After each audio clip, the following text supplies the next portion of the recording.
Amidst a desolate, storm-ravaged landscape, a lone figure, Yuhan, sits with his back to the viewer, a colossal sword planted before him, embodying the crushing weight of a hard-won, yet devastating victory.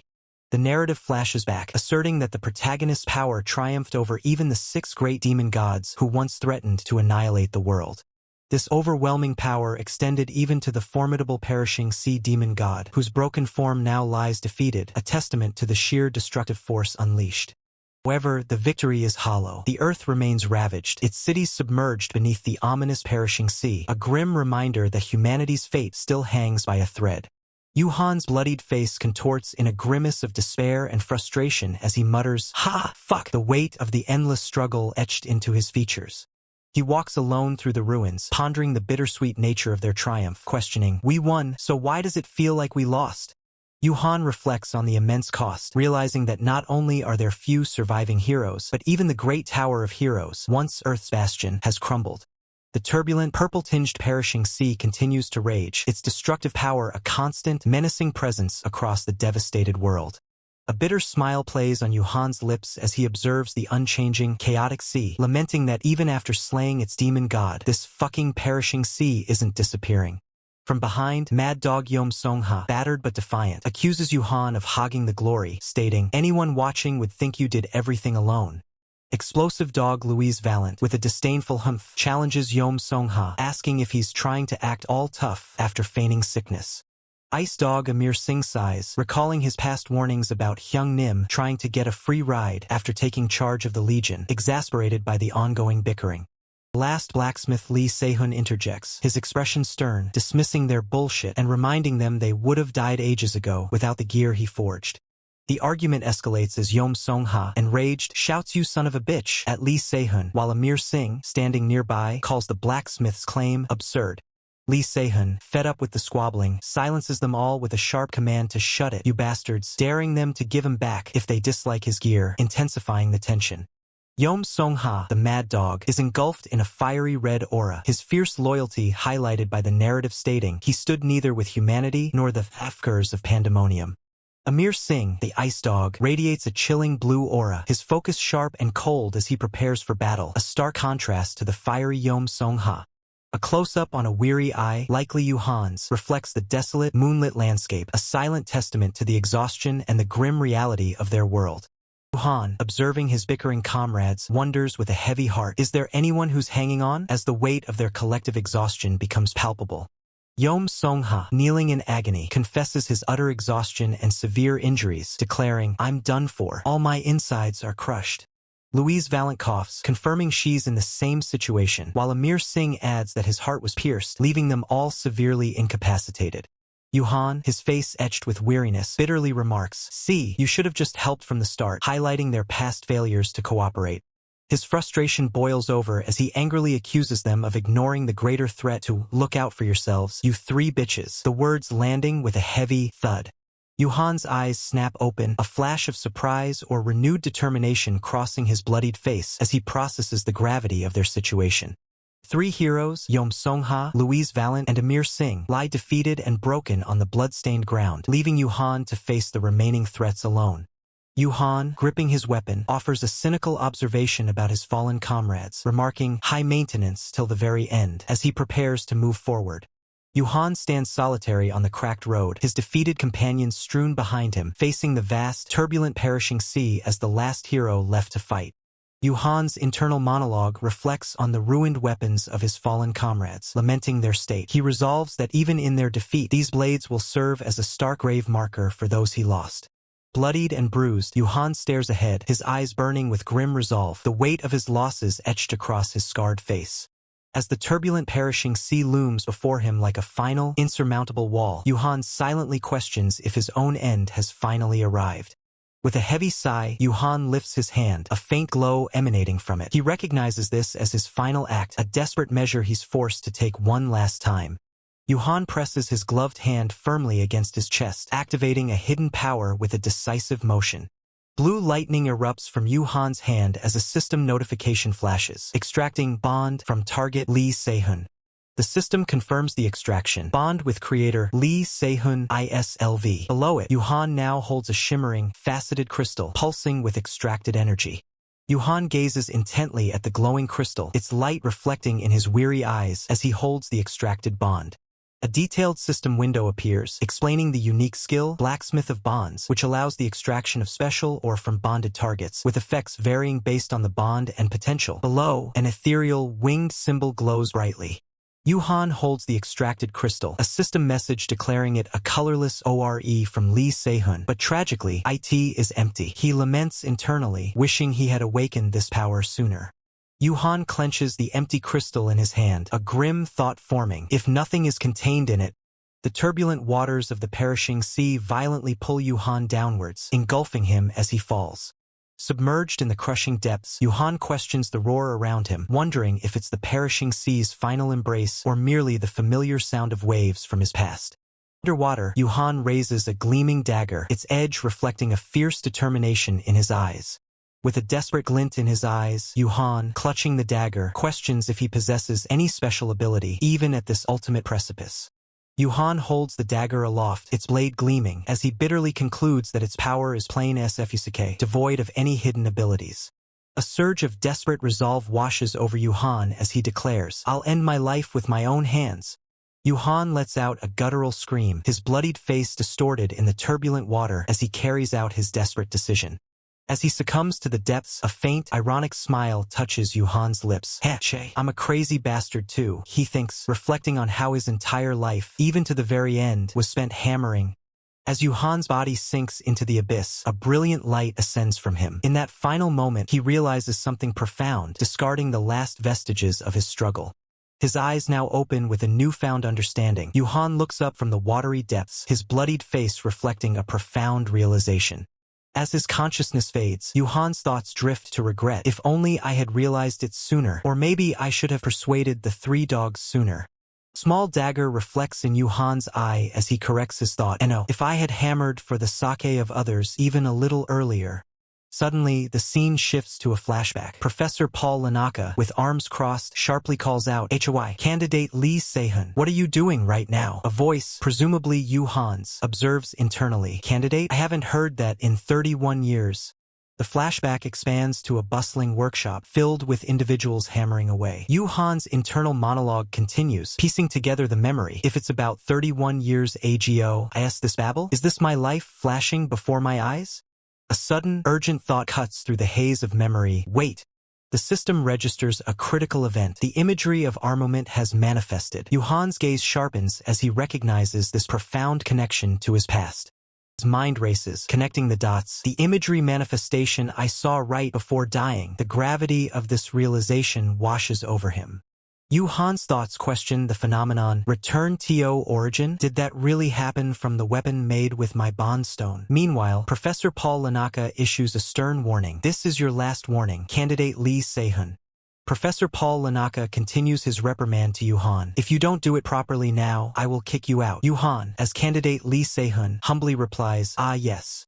As Yuhan holds the hammer, his reflection reveals a moment of deep introspection. Regression, Yuhan stands amidst shimmering water, his inner monologue revealing a renewed resolve. "If I realize my given abilities early and swing my hammer sooner," he ponders the potential of his second chance. His grip tightens on the hammer, shaking off the previous line of thought. He firmly concludes, "No, that's not what's important." Yuhan's eyes burn with determination as he declares internally, "There is only one thing that matters. I must seize the opportunity given to me now." A strategic glint appears in his gaze. "In that case," a confident smirk plays across Yuhan's lips, signaling his unwavering resolve. With a resolute smile, Yuhan vows, "This time, I will protect it all." His conviction is absolute. Another confident smirk appears as Yuhan outlines his ambition. "In this life, I'll get accepted into Babel and meet the three swords dash." Yuhan swings his hammer with fierce determination, declaring, "That's where it all begins." The sound of impact rings out with a powerful HWIK. Professor Paul Lanaka looks on, startled by the sheer force of Yuhan's hammering, marked by a umjil of surprise. Professor Paul Lanaka's eyes widen slightly in contemplation. That cadet is, he recognizes, an extraordinary talent. The hammer descends with a resounding jang, showering sparks as it expertly shapes the metal. Professor Paul Lanaka observes, impressed by the cadet's unusual technique. How surprising. It may seem slow, but it's steady. A clear resonance without a trace of noise. He muses as the hammer strikes with a controlled jang. The newly forged blade gleams with perfection, prompting Professor Paul Lanaka's internal declaration. That's high-level forging skill. The sharp jang of its creation still resonates. The bustling workshop hums with activity, filled with the low wung song of craftsmen at work as Professor Paul Lanaka and Yuhan continue their tasks. Yuhan proudly examines his completed blade, its pristine finish radiating with a sa glow. He thinks, what an amazing finish. Academy peer stares in utter disbelief, exclaiming, that guy made that? Professor Paul Lanaka nods thoughtfully, his expression conveying deep consideration. An incredible cadet has applied, he realizes, acknowledging Yuhan's undeniable talent. A sudden, jarring revelation shatters the scene, leaving both the Academy peer and Professor Paul Lanaka in stunned disbelief, marked by a collective. Yuhan's expression turns scornful as he internally scoffs, I still have a long way to go, but to show off this kind of trash. Standing defiantly by the anvil, Yuhan's resolve hardens. As a blacksmith, I absolutely can't tolerate it, he declares internally, a powerful KONG resonating with his conviction. The Academy peer confronts Yuhan furiously. Hey, breaking a weapon in front of a professor. Do you think smelting is a joke? Yuhan, unperturbed, simply addresses him, Supervisor. After Yuhan's calm retort, Professor Paul Lanaka steps forward with a surprising declaration, stating he wants to redo the assignment entirely. The Academy peer, still fuming, shouts, Hey cadet, but Professor Paul Lanaka cuts him off, addressing Yuhan as Assistant Han. Professor Paul Lanaka then commands a bewildered student to bring the remaining materials, as Yuhan stands by, observing the scene calmly. Professor Paul Lanaka challenges the student, asking if there's an issue with the rules or if he needs to retrieve the materials himself. The student, intimidated, stammers, and no. The student quickly assures Professor Paul Lanaka that he will bring the materials, rushing off in a flurry of movement. Professor Paul Lanaka then turns his attention to Yuhan, simply saying, You, with an expectant gaze. He reminds Yuhan that only 40 minutes remain for the exam. Yuhan, unperturbed, simply responds, Yes. Professor Paul Lanaka then questions Yuhan's judgment, asking if he truly believes breaking the weapon was the correct choice. Yuhan remains silent for a moment, his expression thoughtful as he considers the professor's words. Yuhan, with a resolute expression, internally declares that he cannot submit something that falls short of his standards. Professor Paul Lanaka watches Yuhan intently, a subtle sound of contemplation escaping him as he observes the young man's determination. A powerful surge of energy emanates, manifesting as a vibrant burst of light from Yuhan's intensely glowing eyes. Amidst raging flames, Yuhan acknowledges the difficulty of achieving perfection with his current body, noting its lack of magic power and strength, compounded by the dwindling time.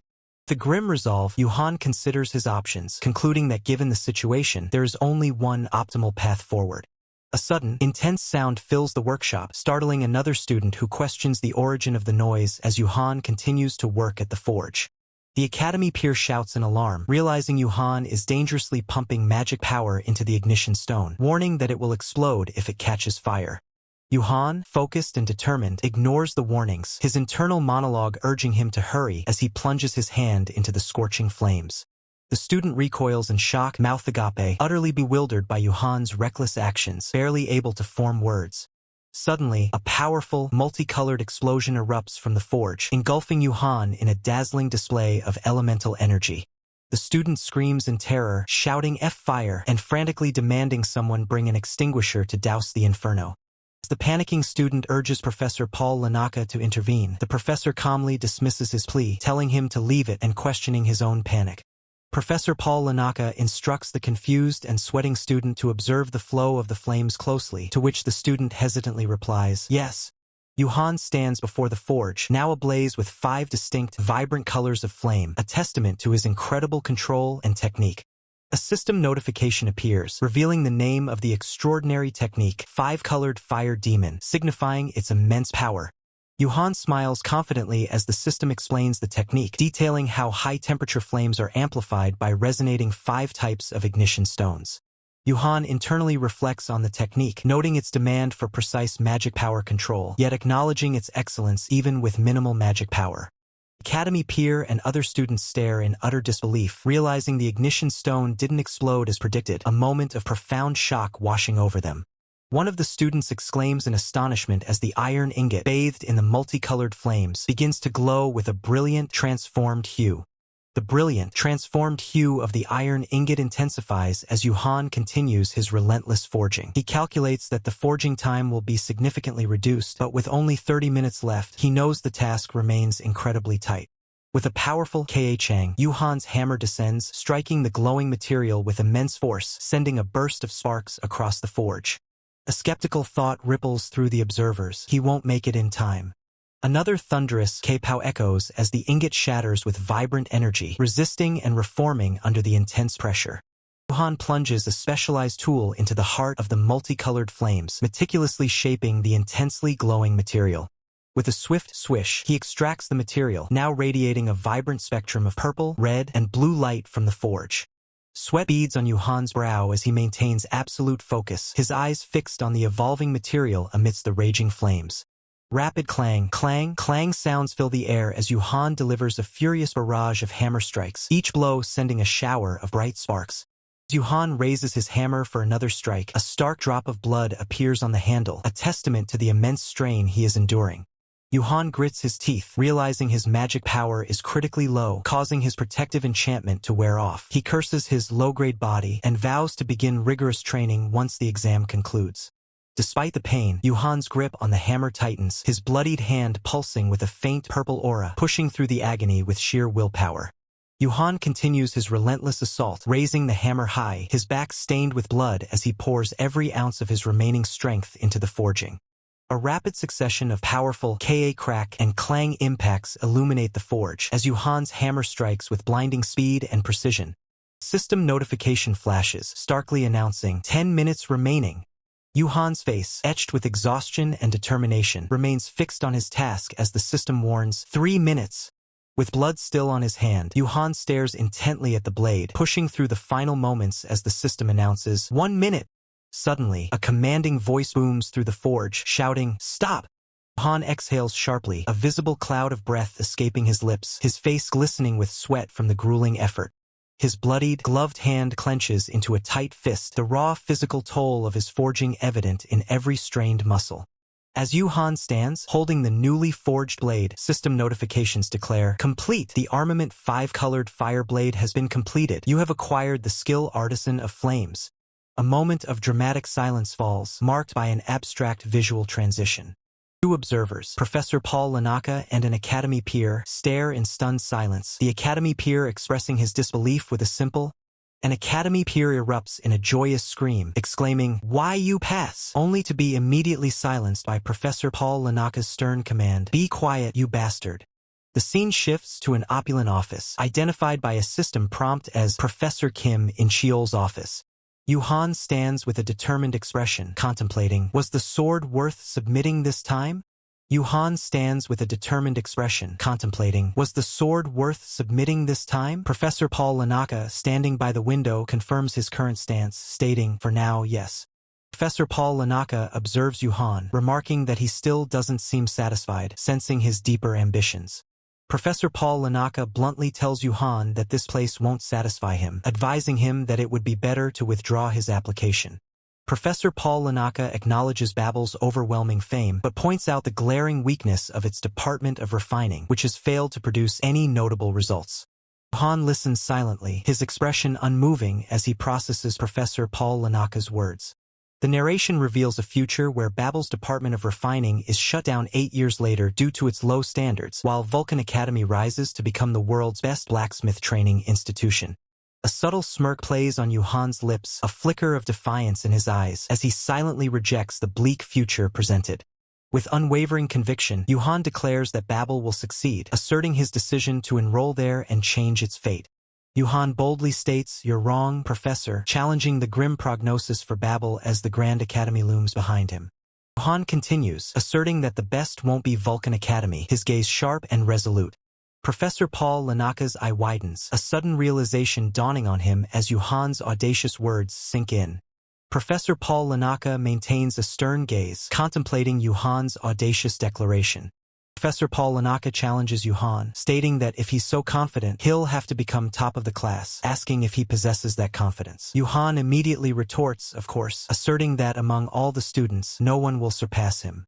Professor Paul Lanaka then asks Yuhan if he knows the rigorous process for selecting the top freshman at Babel, testing his knowledge and resolve. Yuhan confidently explains the process. The top 2 students from each department take an additional exam to select one candidate from whom the final top of the class is chosen. A system notification appears, highlighting the technical faculty, or SIPA, indicating the specific department in question. The image shifts to a grand, artistic representation, showcasing heroic figures wielding various weapons, bathed in a golden aura, embodying the strength and legacy of the faculty. Professor Paul Lanaka reveals that Yuhan has already received the highest evaluation among countless departments, recognized by all of Babel as a top-tier talent. Professor Paul Lanaka remains silent, his scarred arms crossed, a subtle tension in his clenched hand as he considers Yuhan's immense potential. Professor Paul Lanaka states, with a grave expression, that he will speak once more, not as a professor, but as a senior blacksmith. Professor Paul Lanaka warns Yuhan that even if he becomes the top of the faculty, he will struggle to find success as a blacksmith at Babel, strongly advising him to go to Vulcan Academy instead. Professor Paul Lanaka emphasizes his advice, stating that attending Vulcan Academy is truly the best path for Yuhan. Yuhan observes Professor Paul Lanaka, a knowing smirk playing on his lips, realizing that the professor is prioritizing his junior's future over his own position. Professor Paul Lanaka insists that for a talent like Yuhan, the environment shouldn't matter, reiterating his challenging stance with a firm gaze. Yuhan responds with a confident smile, a silent gesture of defiance and self-assurance, ready to prove Professor Paul Lanaka wrong. The older blacksmith, Lee Si-hoon, smirks, reflecting on Yuhan's bold declaration. He muses, "The place I'm at will become the best, huh?" His scarred hand rests on the table as Lee Si-hoon continues his thoughts, acknowledging the arrogance in Yuhan's words, yet admitting a strange lack of disdain for them. Lee Si-hoon extends his hand, a gesture of acceptance and challenge, ready to engage with Yuhan's audacious ambition.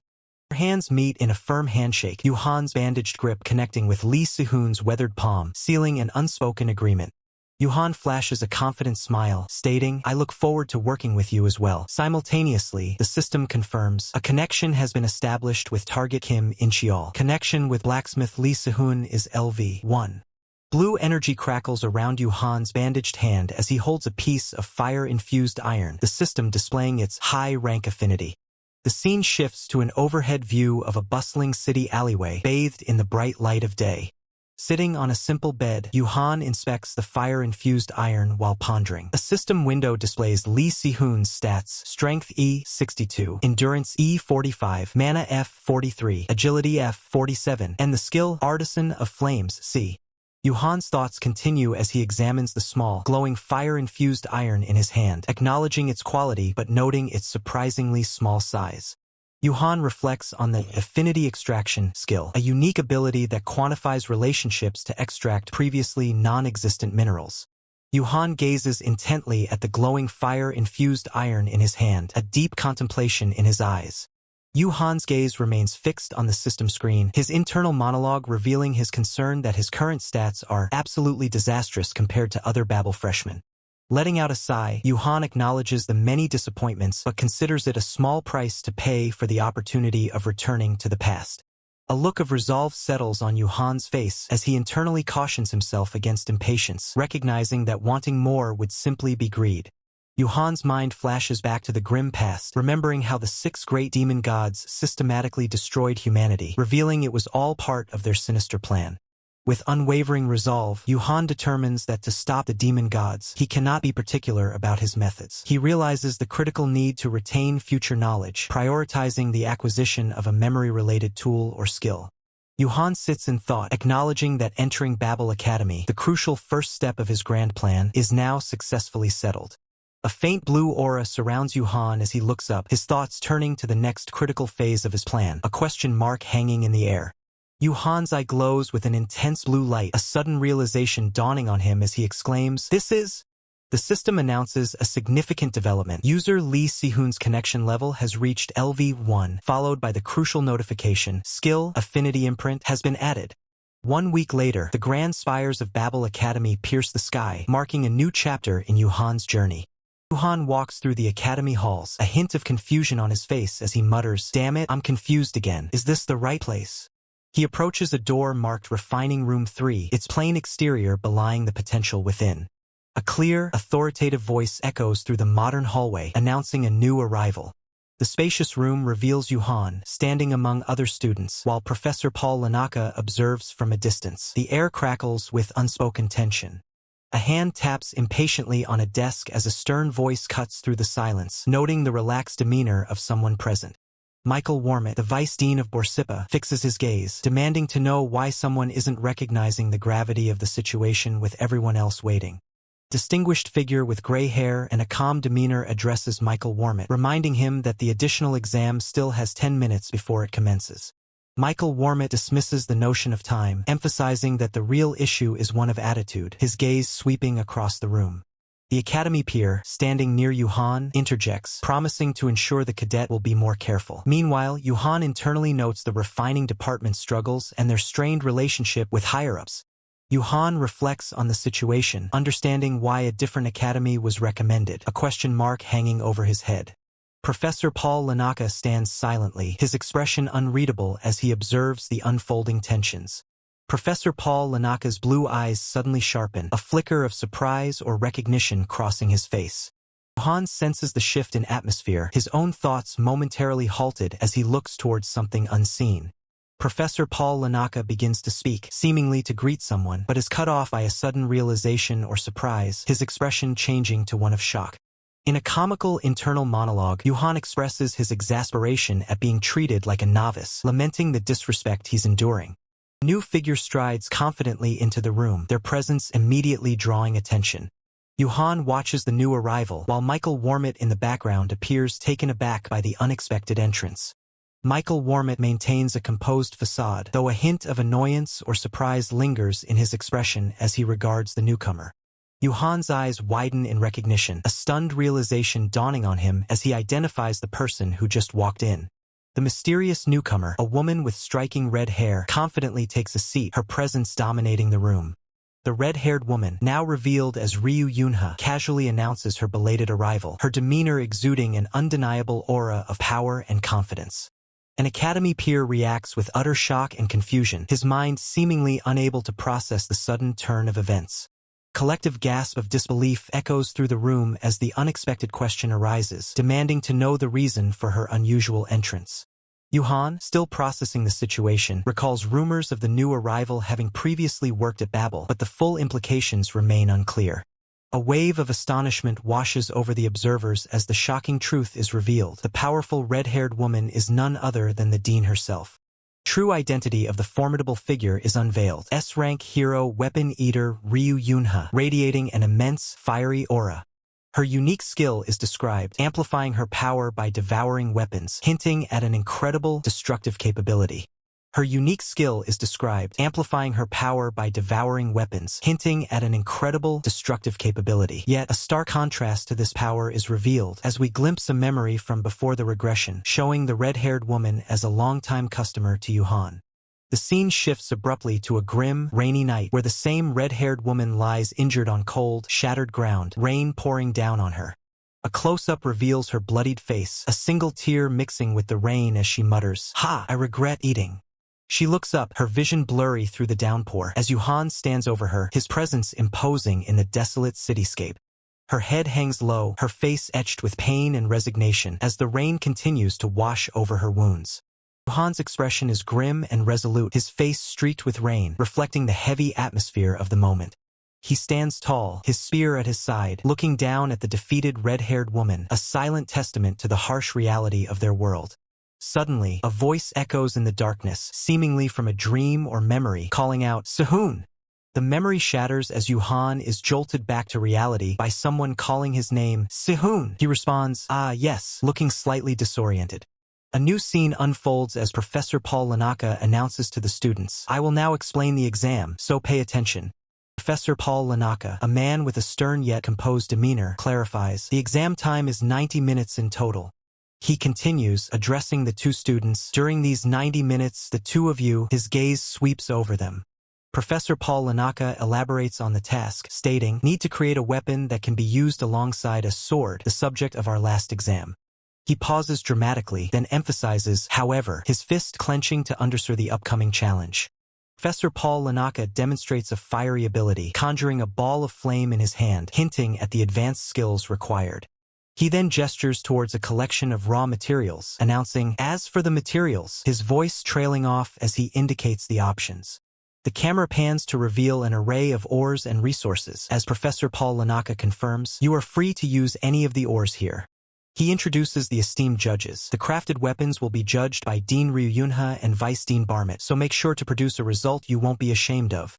With a sweeping gesture, Professor Paul Lanaka declares, "Now then building anticipation for the start of the exam." Two competitors, Academy Peer and Yuhan, are highlighted as Professor Paul Lanaka's voice booms. Begin the exam. Yuhan, now wearing an apron, ties it securely as he muses internally, "Alchemical smelting, ha." Lost in thought, Yuhan ponders the technique. It's about using only pure mana to resonate the elemental mana so it doesn't go berserk. A flicker of confusion crosses Yuhan's face as he questions, "Did I hear that wrong?" Academy Peer, gloved and ready, confronts Yuhan, asking, "Were you talking to me just now? Is there anyone else here besides you?" Academy Peer introduces himself to Yuhan with a confident air, stating simply, "Hans Barmit." Professor Paul Lanaka intervenes, addressing the students with a stern warning, "Refrain from making comments unrelated to the exam." Yuhan acknowledges Professor Paul Lanaka's warning, stating he will keep it in mind. A thought then crosses Yuhan's mind, questioning if this could be Hans Barmit. Chibi version of Yuhan appears as he connects Professor Paul Lanaka to Michael Barmit, realizing the striking resemblance between Hans Barmit and Michael Barmit. Yuhan then concludes it's no wonder they looked so similar. Yuhan, now smirking, internally acknowledges how obvious the connection was, as Professor Paul Lanaka, with a knowing look, confirms that Yuhan seems to have noticed. Professor Paul Lanaka's smirk widens as he reveals his true identity, the son of the Vice Dean. A gloved hand reaches into a pile of shimmering blue and light blue crystals, revealing the critical materials for the upcoming exam. Professor Paul Lanaka observes that the lazulite and Hainam jade possess a high mana content. A red-haired female judge concurs, adding that these elemental materials are specifically imbued with water attribute mana. Gray-haired male judge points out the inherent difficulty, explaining that water attribute mana is highly sensitive to fire, making the smelting process exceptionally tricky. Professor Paul Lanaka dismisses the concern with a confident smirk, asserting that such difficulties are a thing of the past, as current alchemical smelting methods have significantly advanced. The male judge, arms crossed, concedes that alchemical smelting isn't restricted by space or circumstance. However, he emphasizes that smelting time varies wildly with the caster and ore, concluding that for today's specific situation, the time limit is a mere 30 minutes. The male judge exclaims in disbelief, realizing that 30 minutes for resonance synthesis is an impossible feat for anyone, let alone a newly enrolled student, as Professor Paul Lanaka demonstrates his mastery with a glowing blue crystal. With a sharp gaze, the male judge processes the exam's parameters, a tight time limit for smelting mana stones, abundant materials, and the specific alchemical smelting method. Clenching his fist in frustration, the male judge curses Michael, the Vice Dean, realizing the cunning intent behind the exam's design. The red-haired female judge, with a resolute expression, declares that her preparations should suffice. The three judges sit poised at the table as a dark, cloaked figure steps into the room, signaling the imminent start of the exam.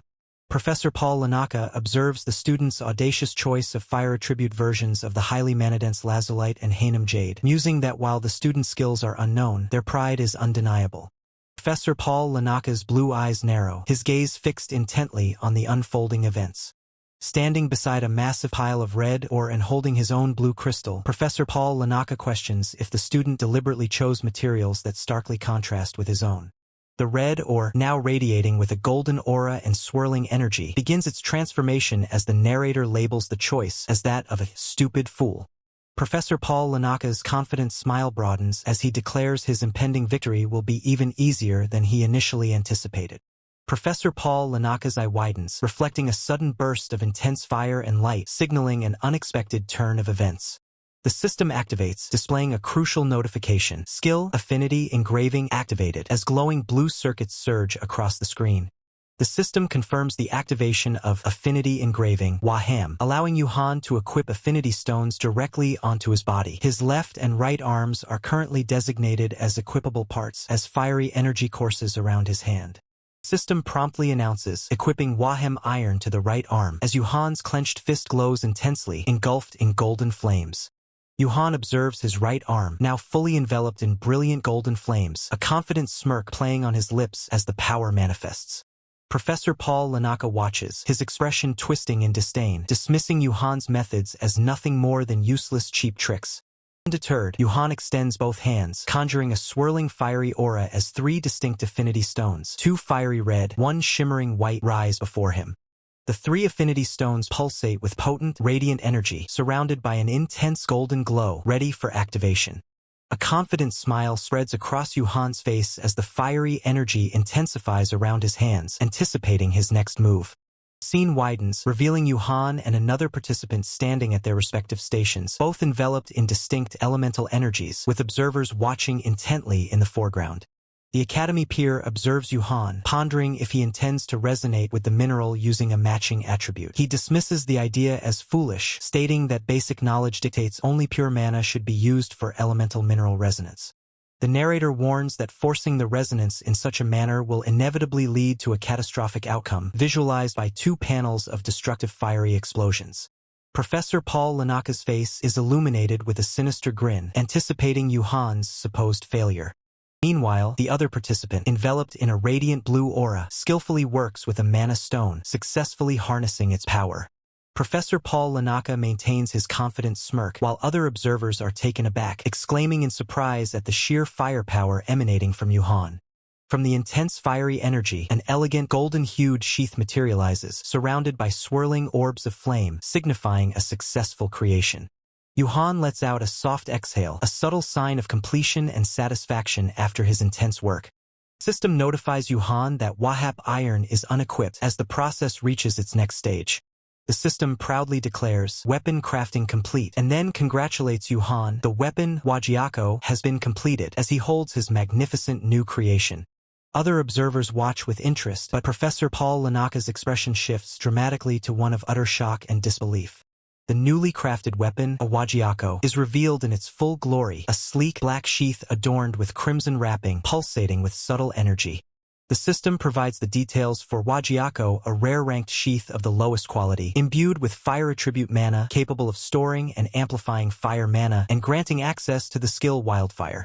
Professor Paul Lanaka, still reeling from shock, stutters in disbelief, questioning how Yuhan could have possibly succeeded in synthesis and that fast. Still in denial, Professor Paul Lanaka mutters, "Impossible," recalling that it's normal for elemental mana to go berserk when used, as a faint blue glow emanates from his own hand. A crackling blue energy surges around Professor Paul Lanaka's hands as he struggles with a mana stone, a thought bubble appearing. Was I mistaken? Professor Paul Lanaka's eye widens in a sudden, sharp realization, a crucial piece of understanding clicking into place. Panic flashes across Professor Paul Lanaka's face as he shouts, "Wait, stop!" Realizing the potential danger if you imbue elemental mana into a mana stone. The other participant is engulfed in volatile blue lightning, his mana stone crackling intensely, clearly on the verge of exploding from unstable elemental mana. Fear flashes in the other participant's wide eye as the unstable blue energy threatens to overwhelm him. The mana stone shatters into a cascade of brilliant blue fragments, leaving the observers to utter a confused, "Huh?" The shattering continues, the blue energy fragments dispersing, leaving everyone further bewildered, their confusion audible. A final, blinding burst of blue energy erupts, signifying the complete disintegration of the mana stone and the end of the chaotic event. The chaotic event concludes, giving way to the quiet afternoon light over the grand smithing department exam hall. The imposing academy stands tall, its spires reaching towards a dramatic, cloud-filled sky. The aftermath of the event is visible on the scorched floor, now strewn with shattered fragments of what were once mana stones, echoing the recent impact. Professor Paul Lanaka observes the remnants, his gaze narrowed with a mix of concern and deep thought. Yuhan, his expression unreadable, begins to speak, stating that under normal circumstances, after an evaluation, Professor Paul Lanaka continues, pondering how one of the two would have surely been recommended as the top candidate for the department. An intense, focused eye reflects the gravity of the situation, pondering the implications of the examination.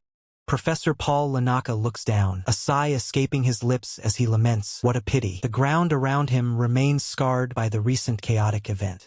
A gloved hand grips an arm, as another hand clenches tightly, the speaker's frustration palpable at the thought of losing by default. Teeth clench, a sharp intake of breath indicating suppressed anger or deep contemplation.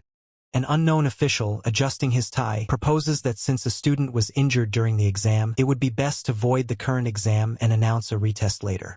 Professor Paul Lanaka turns, arguing that they cannot overturn an exam that has already taken place, questioning if the incident wasn't due to student Hans's carelessness. The unknown official smirks, challenging Professor Paul Lanaka by asking if he values test results more than the student. Professor Paul Lanaka's expression darkens, a subtle twitch of annoyance visible. Taking a decisive step forward, the unknown official asserts, "In the first place." The unknown official continues, pacing as he declares that the fastest resonance speed currently published in academia is 5 minutes, emphasizing his point with a sharp "and yet." The unknown official gestures emphatically, questioning the logic of a student who just entered the school achieving resonance the very moment they activate their mana. Yuhan stands calmly, observing the unfolding discussion, as a system prompt appears, revealing that alchemy forging was originally a magnificent red sword, adorned with intricate patterns, is showcased as the narration explains that alchemy forging should not pursue the traditional method of killing the ore to fill it with the smith's life. The unknown official presents 2 glowing mana stones as the narration continues, revealing the true essence of alchemy forging, finding the root of the ore's core and unfolding its life. Yuhan confidently asserts that what he just demonstrated is the answer the Smithing Academy will eventually discover after countless trials, adding that it's a simple method destined to become the standard in a few years, so it's not exactly a secret. Yuhan dismissively retorts that there's no need to teach such a method to an old geezer who only barks threats. The unknown official, taken aback, claims he doesn't know what Yuhan is talking about. The unknown official lets out a scoff, then smirks, declaring that, as expected, Yuhan used a dirty trick. The unknown official points to the sheathed rare-grade weapon, scoffing at the idea of a freshman from no notable family creating such an item, asserting that if one cheats, they should at least keep it believable. Yuhan's eyes widen in surprise, a shocked what the escaping his lips as tension fills the air around him. The scene shifts dramatically, revealing Yuhan and the academy peer bound and lying on tables, while the unknown official's hand looms in the foreground. Yuhan struggles, thinking that this makes no sense. The unknown official smirks, acknowledging Professor Paul Lanaka's understanding, agreeing that the situation is absurd. He then proposes to disqualify student Lee Se-hoon for cheating and proceed with a retest. The unknown official looks towards the red-haired figure, who responds with a silent, questioning gaze. The seated official regards the red-haired figure, a silent question forming in his mind as he wonders if she is truly the new department head. Red-haired figure's hand carefully grasps the ornate, red-wrapped object on the table, her expression unreadable. A single drop of sweat, or perhaps a tear, traces a path down her cheek, highlighting the intense emotion gripping her. Professor Paul Lanaka points decisively at Yuhan, his voice booming as he calls out, "Cadet Lee Se-hoon," leaving Yuhan visibly perplexed. In a comically desperate plea, the red-haired figure insists, just one bite, then immediately corrects herself, "No, may I lick it just once?" The academy peer looks utterly bewildered, while Professor Paul Lanaka appears equally confused by the bizarre request, echoing the thought, "Lick it just once?"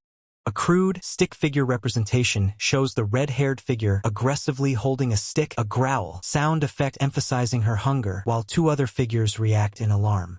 More stick figures are scattered across a whimsical background, illustrating the humorous chaos that ensued from the red-haired figure's unusual demands. This is an advertisement banner. Scene shifts to a bustling downtown area, bathed in the warm hues of a late afternoon sunset, marking a transition in time and place. Yuhan strolls through the urban landscape, his hands casually in his pockets, exuding a calm confidence as he moves. He gazes downward, a long, red-wrapped weapon hovering above him, contemplating its perfect craftsmanship and the journey of its creation. Yuhan remains deep in thought, a subtle shift in his expression hinting at a new, perhaps unexpected, consideration. Yuhan smirks, recalling the amusing sight of Vice Department head Barmit trembling with rage, while nearby civilians whisper about his strange demeanor, wondering if he's a pervert. As Yuhan walks away, a thought sparks in his mind. Wait, Barmit? That name sounds familiar, prompting him to delve into his memories. He closes his eyes, scratching his head in concentration, repeating the name Barmit as he struggles to place it. The name Barmit suddenly ignites a vivid memory, the realization hitting him with a jolt. In a flashback, Yuhan recounts how a weapon he bought cheaply at Babel after completing chores for a bastard suddenly exploded, leading to severe mana burns. His past self, with a wide, shocked eye, reveals the lasting impact. "I got mana burns back then, and that's why I ended up like this."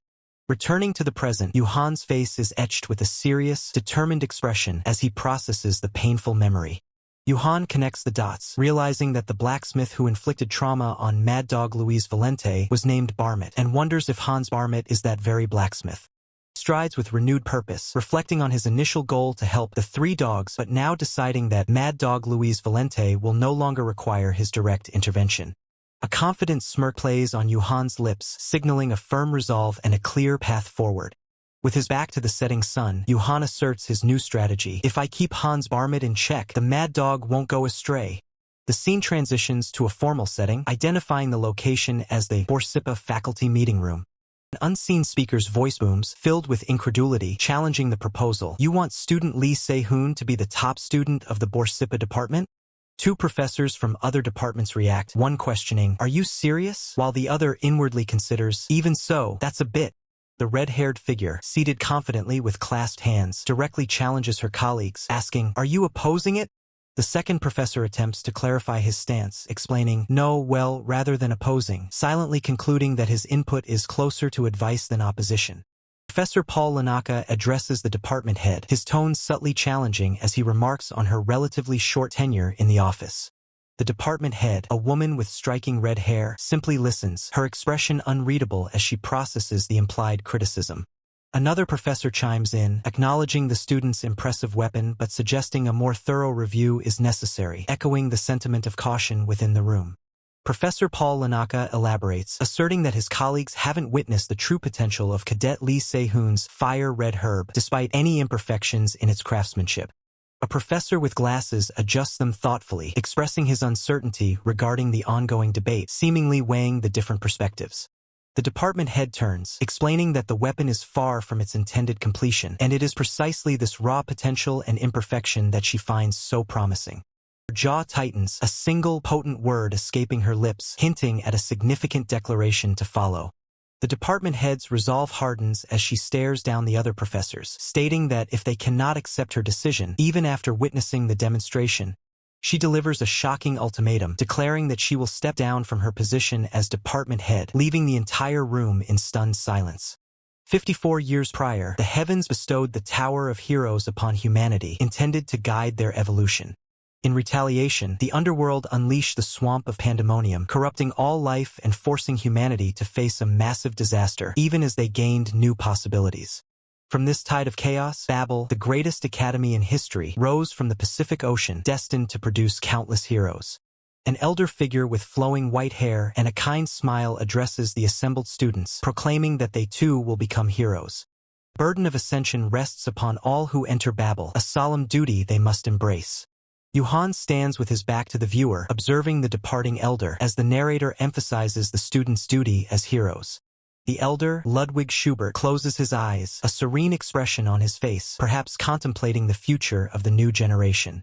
Yuhan observes the Emperor of Ascension, Ludwig Schubert, noting that he appears decent, despite his own internal reservations about the man's true nature. An announcer, holding a microphone, declares the upcoming demonstration by this year's top incoming cadets. The announcer calls for the top cadet from each faculty to step onto the stage, as Yuhan and other students begin to ascend. Yuhan reflects on his past life, recalling his inability to comprehend the arrogance of top academy students, a thought that now brings a subtle shift in his perspective. With all the top cadets assembled, the announcer declares the commencement of the demonstrations. A knowing smirk plays on Yuhan's lips as he realizes something profound, a new understanding dawning upon him. Advertisement. The announcer dramatically reveals the object for the demonstration, building suspense with his exaggerated gesture. A sleek, combat-ready automaton with glowing red eyes is unveiled, its presence immediately commanding attention. The announcer introduces the Model 4 automaton, a golem from the marionette factory, capable of sparring evenly with a C-rank hero. Yuhan analyzes the automaton, deducing its combat type and speculating it must be a brawler, given its lack of visible weapons. The announcer's booming voice cuts through the arena, declaring the combat faculty as the first to demonstrate their prowess. The introduction highlights Aniclimax's top cadet, a young man who steps forward with a confident smirk, ready for his combat demonstration. Yuhan observes the cadet, a flicker of recognition crossing his face as he ponders. Was he the third son of the Myers family? I heard he was an oddball martial artist despite coming from a prestigious swordsmanship family. Guess the rumors were true. The automaton, a formidable opponent, stands ready, its red eyes glowing menacingly.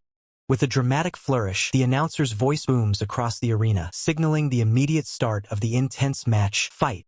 The automaton lunges forward, its heavy fist a blur of motion, initiating a powerful strike. Cadet demonstrates incredible agility, deftly evading the automaton's wide, sweeping attack with a swift sidestep. A confident smirk plays on the cadet's lips as he declares, "My turn," ready to unleash his own offensive. With explosive force, the cadet launches a devastating punch, his body twisting into the strike. The automaton reels from the impact, a guttural sound of distress echoing from its metallic form. Cadet presses his advantage, his eyes blazing with fierce determination as he prepares for another strike.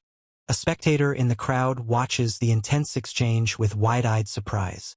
Yuhan's expression darkens with confusion, a chilling memory resurfacing as he questions, "What the? I'm pretty sure I heard he died young as an A rank in his mid-20s. A bead of sweat trickles down Yuhan's temple as he ponders the discrepancy. Why did he only reach a rank in my past life? The cadet unleashes a powerful kick, the sheer force of his attack shattering the very ground beneath him. The arena is engulfed in swirling energy, dark vortexes and crimson lines marking the raw power of the combatants. The automaton's arm, severely damaged, lies broken on the ground, a testament to the cadet's overwhelming power. The announcer stares in stunned disbelief, barely able to utter a sound as he witnesses the incredible display of power. The sheer force of the attack leaves spectators speechless, as an automaton with C-rank hero combat power is annihilated in a single breath. Cheers erupt, confirming the incredible prowess of Aniclimax's top cadet. It was exactly as expected from him. Yuhan observes, thinking that the cadet utterly stole the show from the very beginning, setting an impossibly high bar. He knows the next person to step up will be under immense pressure. The announcer declares the next demonstration will be by Cadet Erika Inoue, the top cadet from the support faculty UR. Yuhan registers her identity, thinking, so she was the top of UR. He dismisses the idea of pressure, believing there's no need to worry about her performance. Erika, the eldest daughter of the Inoue family, one of Japan's 3 great noble houses, makes her appearance. Though not a tower conqueror, she has forged a name as an S-rank hero, wielding a mythic-grade weapon. Yet, a darker truth is known. She is destined to become corrupted into a fiend, ultimately executed by her own family. The ominous narration continues, warning that nothing good will come from getting close to her, given her tragic future. Suddenly, Yuhan is startled, wondering if Erika just looked at him, a bead of sweat forming on his brow. He clutches his head in confusion, repeating his thought, "What the? Did she just look at me?" as Erika stands calmly below. The announcer introduces the automaton for this demonstration, a Model 9, heavily armored, boasting 1.5 times the defensive power of a standard model. A massive automaton with glowing red eyes looms over Erika as the announcer eagerly anticipates her performance. Erika calmly raises a birdcage, revealing a dark crow with a single glowing blue eye within its confines. With a deliberate movement, Erika releases the crow, which lets out a loud, echoing caw as it takes flight. The giant crow soars over the demonstration arena, its shadow falling across the ground as the automaton prepares for battle. Yuhan stares in disbelief, a single thought forming in his mind, "A crow!" The crow ascends into the sky, enveloped in a radiant blue light, shedding ethereal feathers as it transforms. The armored automaton stands its ground, a faint blue aura shimmering around its form, bracing for the impending assault. Its red eye glows intensely as the automaton raises its shield arm, entering a formidable defensive stance. Yuhan observes the automaton's defensive posture, realizing it will be incredibly difficult to pierce through, especially given its inherent defensive capabilities. A subtle, confident smirk plays on Erika's lips, hinting at the power she is about to unleash. The crow undergoes a rapid, dark transformation, its form shifting with a burst of energy, revealing a sharp, clawed limb amidst a swirling, magical circle. A close-up reveals the glowing blue core of the now transformed creature, crackling with potent energy. The crow completes its metamorphosis, emerging as a majestic, armored, owl-like fiend, its eyes blazing with power amidst a shower of dark feathers and purple light. The transformed creature dives from the sky, a torrent of dark energy trailing behind it as it descends with overwhelming speed. Executes a devastating, swirling attack, striking the automaton with immense force and creating a massive shockwave across the arena. Yuhan's eyes widen in utter shock and disbelief as he witnesses the sheer power of the blow. The automaton's armored plating cracks and sparks with electricity, unable to withstand the overwhelming impact. Heavily damaged automaton is sent reeling backward, its form visibly buckling under the force of the attack. With a final, resounding thud, the automaton crashes to the ground in a burst of debris, completely incapacitated as Erica stands victorious with her birdcage.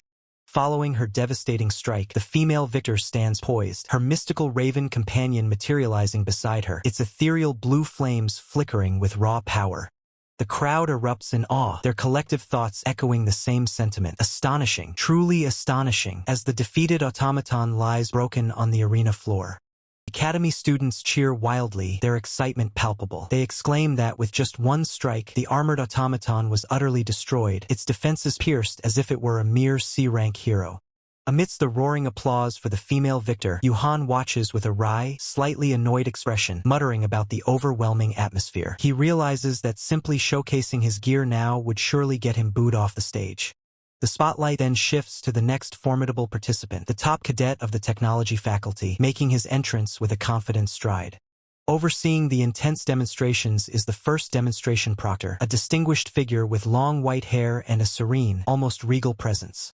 First demonstration proctor muses that this year's top freshmen are indeed impressive, noting it has been a long time since the refining department produced a top student, hoping the pressure isn't too great for him. Beside him sits the second demonstration proctor, the head of faculty, a stern-faced woman with fiery red hair, silently observing the proceedings.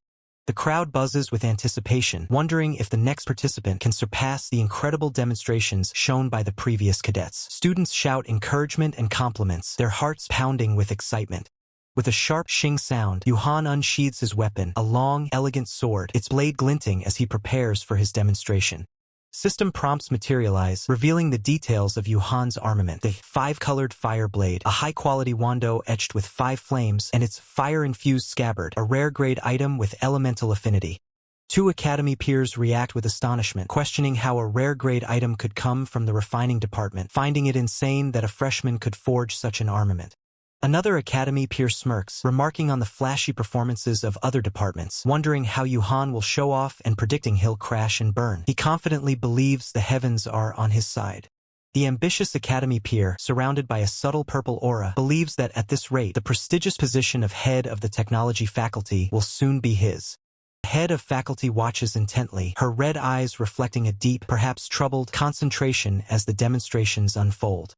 The announcer begins to explain that for this demonstration, they have prepared Model 10, an automaton with combat power equivalent to a D-rank hero, but Yuhan abruptly interjects with a firm no. Yuhan then calmly instructs them to prepare Model 8 instead, and to ensure it is fully equipped with armor, raising the stakes considerably. The announcer is utterly bewildered, his face contorted in shock as he struggles to comprehend Yuhan's unexpected and demanding request. Announcer's mind races, realizing Model 8 can withstand attacks even from B-rank heroes, and Yuhan wants it armored on top of that. He stammers, overwhelmed by the sheer audacity of the request. Across the vast arena, the announcer protests that such preparations are difficult on short notice, questioning if Yuhan is intentionally trying to sabotage the demonstration. The announcer frantically tries to intervene, stammering that Yuhan cannot simply proceed like this, but his words seem to fall on deaf ears. Yuhan stands poised on the arena floor, a determined glint in his eyes, as the other participants look on, some with apprehension, others with silent judgment. The announcer, visibly flustered, attempts to declare the duel officially underway, but his internal thoughts betray his confusion and concern over Yuhan's audacious move. Despite the announcer's earlier frantic attempts to intervene, the official declaration rings out, signaling the start of the demonstration. Professor Paul Lanaka watches intently, his arms crossed, a serious expression etched on his face, observing the unfolding events with keen interest. Beside him, a red-haired woman in a sharp suit sits with an air of calm confidence, her gaze fixed on the arena. Yuhan's face fills the frame, a confident smirk playing on his lips as he utters, well then, signifying his readiness to begin. Energy begins to surge around Yuhan as he strikes a dynamic pose, challenging the unspoken expectations with a rhetorical question, shall I live up to those expectations? Multicolored flames, vibrant and chaotic, erupt from Yuhan's hands, showcasing an immediate and powerful activation of his abilities. Yuhan, enveloped in a swirling aura of power, faces off against a colossal armored opponent, the sheer scale of the challenge evident from the massive leg dominating the foreground. Spectators are visibly stunned, one exclaiming in awe, "Oh, that's insane," as they witness the raw power Yuhan is displaying. However, one skeptical observer, a blonde-haired man with a scar, dismisses the spectacle with a scornful humph, "It's just eye candy." As Yuhan's vibrant energy continues to swirl, the skeptical observer's internal thoughts reveal his true contempt, wondering, what can a brat with barely any mana even do? A system prompt appears, detailing the inherent danger of Yuhan's technique. The flames contained within the five-colored fire blade have a property of conflicting with one another. Unless this explosion is controlled with a massive amount of mana, the user could be severely injured. Yuhan tightens his grip on the sword hilt, his internal monologue revealing his strategy. "But if I use the properties of the fire-infused scabbard, which stores flames within," he continues, explaining his next move, "and use Artisan of Flames to inject the crimson flame into the scabbard," as he actively funnels the fiery energy into the weapon. Yuhan's eyes glow with an intense orange-red light as he confirms, injection complete, his face a mask of fierce concentration. The armored opponent activates a glowing blue hexagonal shield, bracing for the imminent impact from Yuhan's channeled power.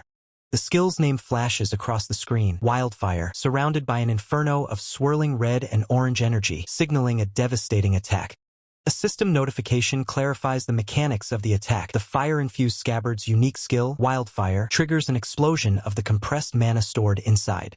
The male spectator from before recoils in alarm, while the female spectator remains stoic, both anticipating the explosive force of the impending skill. Yuhan's thought continues, outlining the devastating consequence. "If I trigger Wildfire in this state, the compressed five-colored fire demons, as the armored opponent is engulfed in a crimson glow within its shield." The thought concludes with a dramatic declaration, "Will all explode at once," as a torrent of purple and red energy violently erupts, signaling a massive detonation. Two male spectators, now visibly stunned, share a silent, bewildered glance as the aftermath of the explosion settles. The announcer is utterly aghast, his thought bubble revealing his profound shock. "What the hell is this guy?" Yuhan stands solitary amidst the settling dust of the ravaged arena, his sword held casually, the sheer power of his attack evident in the destruction around him. With a practiced motion, Yuhan sheathes his sword, a soft ha escaping his lips, a mixture of exhaustion and satisfaction after unleashing such immense power. A final thought bubble from Yuhan echoes through the silence, a hint of playful self-awareness. "Did I go overboard?" The silence is broken by the sheer scale of Yuhan's power. A massive, jagged fissure splits the very ground, a testament to his overwhelming force. The destruction elicits a stunned reaction. The full extent of the main hall's devastation is revealed, the immense fissure dwarfing Yuhan. System notifications flash urgently, calling for a construction support team while simultaneously declaring the top student demonstration midterm evaluation complete. The sharp, rhythmic click-clack of heels echoes, announcing a new, purposeful presence approaching through the academy halls. Yuhan sits on a plush sofa, arms crossed, a subtle sigh escaping him as he waits, perhaps reflecting on the recent destructive display of his abilities. Ryu Yunha, a woman with fiery red hair dressed in a sharp suit, enters the room, apologizing for her delay and explaining she was busy helping clean up the sparring grounds. Yuhan stands, scratching his head, dismissing her apology and instead taking responsibility, expressing regret for the extensive damage he caused to the main hall. Ryu Yunha looks taken aback, her expression one of confusion as she questions Yuhan, asking what he means by holding back and addressing him as Cadet Sehun. Yuhan's confusion deepens as he questions Ryu Yunha, asking if her intention for calling him here was not to reprimand him. Ryu Yunha quickly dismisses his assumption with a placating gesture, clarifying that her purpose for calling him was entirely different. Ryu Yunha gestures animatedly, her body language setting the stage for the true reason she summoned Yuhan, who stands before her, listening intently. Yuhan's expression shifts to utter bewilderment. He lets out a comical gurgle as he struggles to process Ryu Yunha's unexpected words, with a background graph hinting at some unforeseen data. Ryu Yunha clears her throat, regaining her composure before continuing, signaling a decisive shift in the conversation's direction. Ryu Yunha makes an astonishing offer, proposing to pay 10 times the market price for something, catching Yuhan completely off guard with her generosity. She then reveals her true intent, asking Yuhan if he would sell her the legendary five-colored fire blade and the fire-infused scabbard. Yuhan's eyes widen in utter disbelief, a stunned "excuse me" escaping his lips at her audacious and unexpected request. A system notification flashes brightly, confirming that an affinity has been successfully established with Ryu Yunha, signaling a deeper, unexpected connection. Ryu Yunha praises the armaments as incredible, while 2 system boxes confirm a connection with Ryu Yunha and a level 1 connection with the creator, Lee Si-hoon. Yuhan's internal thoughts betray his surprise. An affinity was established so quickly, unlike before his regression when it required feeding her armaments multiple times. With a subtle smirk, Yuhan thanks her, his internal monologue confirming he sees this unexpected development as a valuable opportunity regardless of the unusual speed. Blue energy crackles and swirls as hands clasp, initiating the powerful process of affinity extraction amidst an ethereal, shimmering background, signifying a profound transfer of power. Bathed in a radiant blue glow, Yuhan and Ryu Yunha stand connected, a system message confirming the successful extraction of a special grade affinity from Ryu Yunha. Yuhan holds a pulsating red orb, the newly extracted Affinity Iron. The system details its advanced devouring steel grade, supreme steel quality, and its ability to generate heat, erode iron, and create mad blood steel. Yuhan simply states, "Done." Ryu Yunha, her face etched with anger, demands to know if Yuhan intends to sell the affinity. Yuhan, surprised by her sudden fury, quickly denies her accusation. Yunha confronts Yuhan, pointing out his previous statement of being done, just as a voice from off-panel announces, "Dean, it is Kim In-cheol." A stern-faced man with distinguished gray hair and a beard stands in the doorway, delivering an urgent message that the chairman will proceed with the presentation ceremony immediately. A red-haired woman with a stern expression addresses Yuhan, asking if she may take Cadet Lee Si-hoon. Turning her back, the red-haired woman confirms her understanding with a crisp, professional tone. Yuhan glances back over his shoulder, bidding farewell before continuing his path. The spacious room is left empty save for the red-haired woman, a faint sound of footsteps echoing as she stands in quiet contemplation. An advertisement banner. Sunlight streams through massive, ornate windows, illuminating a grand hall adorned with intricate golden patterns, setting a regal atmosphere. The stern-faced man warns Yuhan to maintain polite conduct before the chairman, reminding him of the chairman's generosity despite the destruction of the auditorium during his demonstration. The stern-faced man emphasizes the chairman's superior standing, advising Yuhan to recognize the vast difference in their levels. The confident smirk, Yuhan assures the man that there is no need for concern. From a high vantage point, Chairman Ludwig observes the scene below, acknowledging Yuhan, addressing him as Cadet Lee Si-hoon. The venerable Emperor of Ascension, Chairman Ludwig, is revealed, his wise eyes closed in a moment of contemplation, exuding an aura of immense power. A glimpse into a fragmented past reveals a hero's tragic end, perishing alongside the Sea of Ruin, one of the formidable 6 great demon gods, a memory from before the regression. Yuhan observes, a thought crossing his mind that this situation is truly fitting for an apex climber. Chairman Ludwig, with a serene expression, comments on the armaments Yuhan displayed during the demonstration, finding them quite interesting. Chairman Ludwig admits the armaments weren't perfect, but they left him looking forward to Yuhan's future, a statement that makes Yuhan internally question if they truly left nothing to be desired. A subtle smirk plays on Yuhan's lips as he internally scoffs, feeling as though his true power, like the 5-color fire blade and fire weed, was being thrown into a furnace, implying a vast disparity in perception.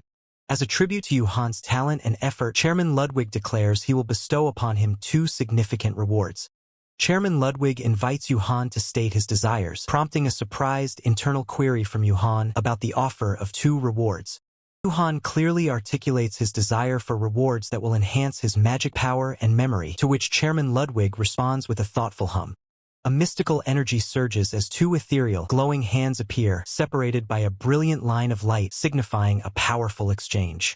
A magnificent golden shield, intricately designed with a central keyhole, radiates a brilliant light, hinting at hidden potential. The system reveals 2 extraordinary rewards: the Supreme Grade Heavy Dark Ink, an ink-colored fragment that devours all magic power it touches, and the Medium Grade Dream Ivory, a Baku's Fong containing illusory magic to cross between reality and dreams. Yuhan holds the Heavy Dark Ink and Dream Ivory, his eyes wide in surprise as he internally recognizes the Heavy Dark Ink's rarity and the Dream Ivory's incredible difficulty to obtain. A knowing smirk returns to Yuhan's face as he internally acknowledges the immediate challenge of handling these items, yet a strong intuition guides him on how to utilize their power. Chairman Ludwig observes Yuhan, inquiring if the bestowed rewards are to his liking. Holding the Dream Ivory, Yuhan's eyes gleam with satisfaction as he declares the rewards are perfect. As Yuhan walks away across the opulent hall, Chairman Ludwig's thoughts linger on him, wondering what truly occupies his mind. Chairman Ludwig's gaze falls upon the glowing dream ivory, his internal monologue revealing surprise that Yuhan is the sole recipient of 2 rewards, a decision he notes is quite unlike his usual conduct. Chairman Ludwig, taking a puff from his pipe, justifies his decision by stating Yuhan possessed more than enough capacity to handle the rewards, prompting his own internal reflection that Yuhan felt like an old soul in a young body. Chairman Ludwig's eyes open, a subtle energy emanating from him as he concludes that Yuhan possesses sufficient depth to project such an impression. And Chairman Ludwig's golden eye gleams with a profound realization, a subtle energy radiating from him as his thoughts deepen. He concludes that even he cannot fathom the true depth of Yuhan's potential, as Yuhan stands with an aura of quiet power. The scene shifts to the Grand Academy building, its magnificent architecture bathed in the morning sunlight. Inside a bustling classroom, students settle into their desks, a faint murmur of conversation filling the air as a student raises his hand. An Academy peer asks Professor Paul Lanaka about his lunch plans, but Professor Paul Lanaka politely declines, stating, "Sorry, I have plans with Howard today." The Academy peer gasps in shock, realizing Professor Paul Lanaka's plans are with the top third-year cadet of Borsippa, an impressive connection. Professor Paul Lanaka casually explains to the surprised Academy peers that their families are close, and the cadet wanted to offer advice on Academy life. As Yuhan enters the classroom, an Academy peer considers internally, if it is alright, I would also, wanting to join the conversation. Yuhan's golden eyes gleam with an unreadable intensity as he surveys the room, his presence commanding attention. A subtle shift in Yuhan's expression goes almost unnoticed, a quiet determination settling in his gaze. His piercing golden eyes, filled with an unspoken power, sweep across the classroom, missing nothing. Professor Paul Lanaka is visibly startled, internally questioning, what the hell is with those eyes, as Yuhan looks away. Yuhan, with a confident posture, looks at the now-seated Academy peer and remarks, "Looks like you have figured out your place." The Academy peer clenches his fists in frustration, seething internally, "Damn it, to a guy with no background like him." A new instructor, a robust man with a beard, enters the classroom, commanding, "Everyone, take your seats." The instructor stands at the front, surveying the class and stating, "Alright, it seems everyone is here." He turns, explaining, "Since this is the first class, we should start with self-introductions." The instructor reveals a box filled with unique, glowing ingots, identifying them as a special material. This ingot is something called projection alloy. Demonstrating its power, the instructor effortlessly transforms an ingot into a shining, blade-like armament, explaining, "An armament pictured in your mind is created this easily." Yuhan observes the incredible display, thinking he is not listed among the world's top 100 artisans for nothing. Yuhan's expression hardens, sensing a profound seriousness from the instructor, internally noting, "But I felt it from this guy too, but this man is serious." The instructor continues, explaining, "Due to this sensitivity, it is difficult to use as an armament, but it reflects traits you are unaware of, allowing you to reflect on yourself." He reveals that these armaments, born from projection alloy, are known as avatars, and they will serve as the unique self-introductions for the smelting department. The instructor informs the class that their created avatars will be displayed in the main building for a week, urging them to do their best, to which a student eagerly responds, "Yes, sir." Academy peer marvels at the cost of the projection alloy, thinking projection alloy of this size would easily cost over 10 million won each, reinforcing his belief in Babel's grandiose methods. Professor Paul Lanaka holds his newly formed, radiant golden avatar, a subtle thought crossing his mind, and yet, despite the impressive display, Yuhan remains unimpressed, thinking, there is no one here with the most important talent.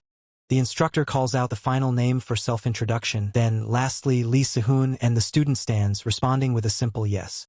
Yuhan holds a glowing crystal, his own image shimmering within it, as he reflects that as the top cadet of the faculty, there is no longer any need to conceal his true power. The crystal ignites with a furious red aura, pulsating with raw energy, as Yuhan resolves to go all out with his awakened abilities. With a fierce glint in his eye, Yuhan unleashes a torrent of crackling blue energy, declaring his intent to fully unleash his power. The immense blue energy pulses outward, radiating with overwhelming force, its sheer power distorting the very air around the academy grounds. Two distinct swords are showcased under spotlights, while students around them scoff, dismissing the notion that a mere freshman could possibly operate on a different level. Another student nods in agreement, reiterating the common sentiment that the claims of the freshman's exceptionalism are exaggerated. Before the observing students, a grand weapon forged from an abnormal phenomenon is displayed, as the instructor explains that 19 surrounding projection alloys were absorbed during its creation, a testament to Cadet Lee Se-hoon's unique aptitude. Students murmur amongst themselves, some speculating that the phenomenon was merely a coincidence or the result of using multiple projection alloys, while others acknowledge it's been a long time since the smelting department produced a top student. A female student with long, dark hair interjects with a firm gaze, stating her differing opinion on the matter of Lee Se-hoon's abilities. Blonde-haired male student stands beside her, echoing her sentiment and indicating his agreement with her unique perspective. The intricate weapon glows with a faint blue aura as a voice observes that even with the significant amount of projection alloy used, it still couldn't fully express Lee Se-hoon's true capabilities. A blinding flash of light erupts, accompanied by powerful impact lines, signaling a moment of intense action or a decisive strike. Yuhan stands ready with a hammer, while Professor Paul Lanaka, observing him, wonders aloud what exactly he is supposed to teach a student of such an unusual caliber. Professor Paul Lanaka, looking exasperated, decides it's best to simply pass Yuhan over to another instructor, subtly asking if anyone else is willing to demonstrate. The instructor's voice rings out, signaling the end of the session with a clear command. "All right, class dismissed." Yuhan, drenched in sweat and surrounded by swirling blue energy, intensely grips his hammer, clearly deep in focused training. Yuhan stands over a workbench, observing various metal strips laid out before him, a thoughtful escaping his lips as he contemplates his next action. A searing heat emanates from the forging area, a blur of crimson light indicating intense magical or physical exertion in the smelting process. Yuhan pauses his work, hammer still raised, as he acknowledges the arrival of the shadowy assistant instructor over his shoulder. Professor Paul Lanaka, holding a sword, instructs Yuhan to be careful with the weapon he's working on, as it needs to be delivered after the week's smelting class, prompting Yuhan to question the delivery. Professor Paul Lanaka explains to Yuhan that the Academy secures its budget not from the cadets, but through the support of Babel, which reviews the performance of externally sold weapons. Professor Paul Lanaka presses Yuhan, asking him directly what he's currently dissatisfied with, whether it's his physical body or his mana reserves. Yuhan offers a wry smile, admitting that for now, his primary dissatisfaction lies with the limitations of his own physical body. Completely exhausted, Yuhan hunches over his workbench, panting, as he gazes at a mysterious black hexagonal object, lamenting that he lacks the stamina to even attempt working on it. As Yuhan struggles with his exhaustion, the assistant instructor, deep in thought, considers the properties of the mysterious hexagonal object, pondering if it's something specifically needed for smelting. A new realization dawns on Yuhan, his determination flaring. Wouldn't utilizing buffs be a far more efficient path to overcome his limitations than grueling physical training? A wry smirk plays on Yuhan's lips as he acknowledges his oversight. This was a method he had deliberately avoided before his regression, so it hadn't even crossed his mind until now. With newfound confidence, Yuhan asserts that with a buff active, he should finally possess the necessary strength to smelt even the heaviest of rocks. Yuhan bows respectfully, expressing his gratitude for the advice from the assistant instructor, who casually dismisses it as nothing. As the forge roars to life, Yuhan prepares to begin the intricate process of forging, his focus absolute. Mid-swing with a mana-infused hammer, the assistant instructor critiques Yuhan's technique, instructing him to reduce his mana usage to 70% and concentrate his strikes on a single point. Considering the precise instruction, Yuhan acknowledges that this refined approach to mana control would indeed be more effective for his current stage. A flicker of surprise crosses the assistant instructor's face as he processes the situation. Did a mere freshman just offer him advice on forging? Lost in thought, the assistant instructor turns away, silently contemplating the implications of Yuhan's unexpected expertise, a heavy hammer resting nearby. The scene shifts to a vast, clear blue sky, sparkling with an ethereal light, signaling a change in setting and the passage of time. The Babel Academy, autonomous learning is highly encouraged for every cadet. The train doors slide open, as the system explains that students can attend classes across various departments, even taking dozens of courses in a single semester. However, the system warns cadets must still complete their major courses, and accumulating 3 failing grades will result in immediate expulsion from the academy. The train glides along the tracks, announcing its next destination, the UR Department of Shamanism. As the train comes to a screeching halt, Yuhan stands with his eyes closed, listening intently to the sounds around him. Yuhan looks down, surprised to see Erica, a girl with long black hair dressed in the academy uniform, and exclaims, "Oh, Erica?" One of the male students, a burly figure, rudely orders Yuhan to move, demanding he stop blocking their path. Yuhan raises an eyebrow in mild surprise, then his expression hardens as he retorts, asserting that they are the ones who should be moving. With a dismissive turn of his back, Yuhan ignores the group, leaving the burly male student fuming and the others stunned by his audacity. Erica, her expression stern, directly questions Yuhan, demanding to know where he is headed. The burly male student stutters in surprise, addressing Erica as Yuhan calmly reveals his destination, shamanism. He explains that he is considering taking it as a minor. With a determined look, Erica declares that she will guide him, much to the utter shock and disbelief of the burly male student, who can only manage a bewildered huh. The burly male student attempts to remind Erica of a scheduled gathering, but she cuts him off, looking directly at Yuhan and telling the student to go without her. Turning her back on the dejected burly male student, Erica dismisses the gathering with a cold, "not interested," and walks away. Yuhan's eyes narrow slightly, observing Erica's decisive actions with a thoughtful gaze. As Yuhan and Erica walk away, the burly male student watches them go, still dejected, muttering Erica's name in disbelief. Erica turns to Yuhan, her expression serious, and asks precisely what kind of minor he is seeking. Yuhan states his desire to learn about buffs, prompting Erica to inquire about the specific type of buffs he's interested in. Yuhan clarifies that he seeks buffs that enhance physical abilities, specifically those that will not interfere with his smelting work. Erica thoughtfully hums in response. Erica proposes barrier techniques as an option, which immediately puzzles Yuhan. He questions if such techniques, typically specialized for defense, would be suitable. Erica clarifies that the utility of barrier techniques isn't fixed. It entirely depends on how they are employed. She then initiates a demonstration, conjuring glowing chains and a complex magical circle around herself, illustrating her point about barrier application. With a confident smile, Erica hands Yuhan the ornate card she was holding, challenging him to try tearing it apart.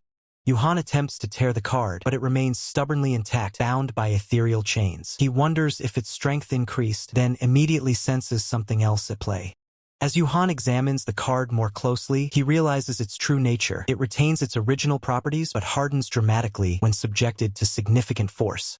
Erica explains that this barrier technique is perfectly suited for smelting, a process requiring delicate control. She adds that for such complex applications, guidance from a professor would be essential. Erica then observes that the spell formula feels strangely familiar to her. She reveals that a professor specializing in barrier composition married into her family's branch line, offering to introduce Yuhan if he's interested. As Erica begins to mention something else, she abruptly cuts herself off, catching her words before completing the thought. A sudden realization dawns on Erica, her eyes widening in surprise as she utters, "So that's it." The chains around her seem to emphasize her shock.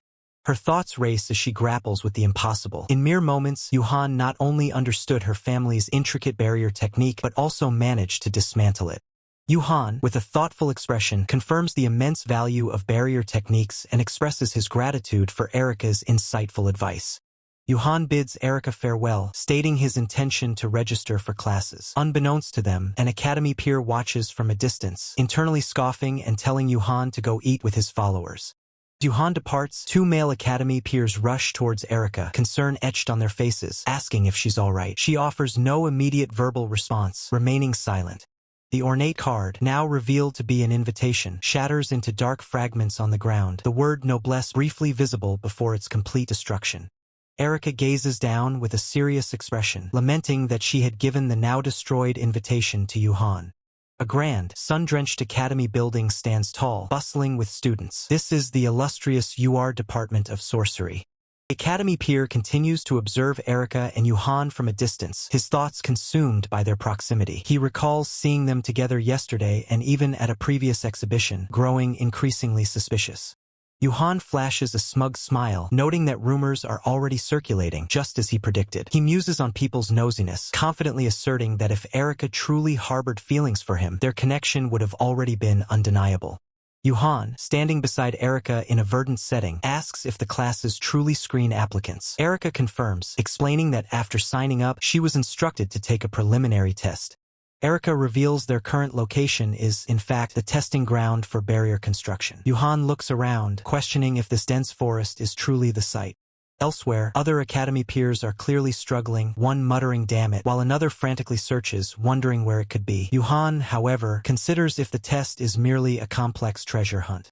As Yuhan and Erica venture deeper into the shadowy forest, Yuhan internally sighs, finding the nature of the test quite bothersome. Two instructors, one visibly surprised, announce to Yuhan that he has successfully passed the test.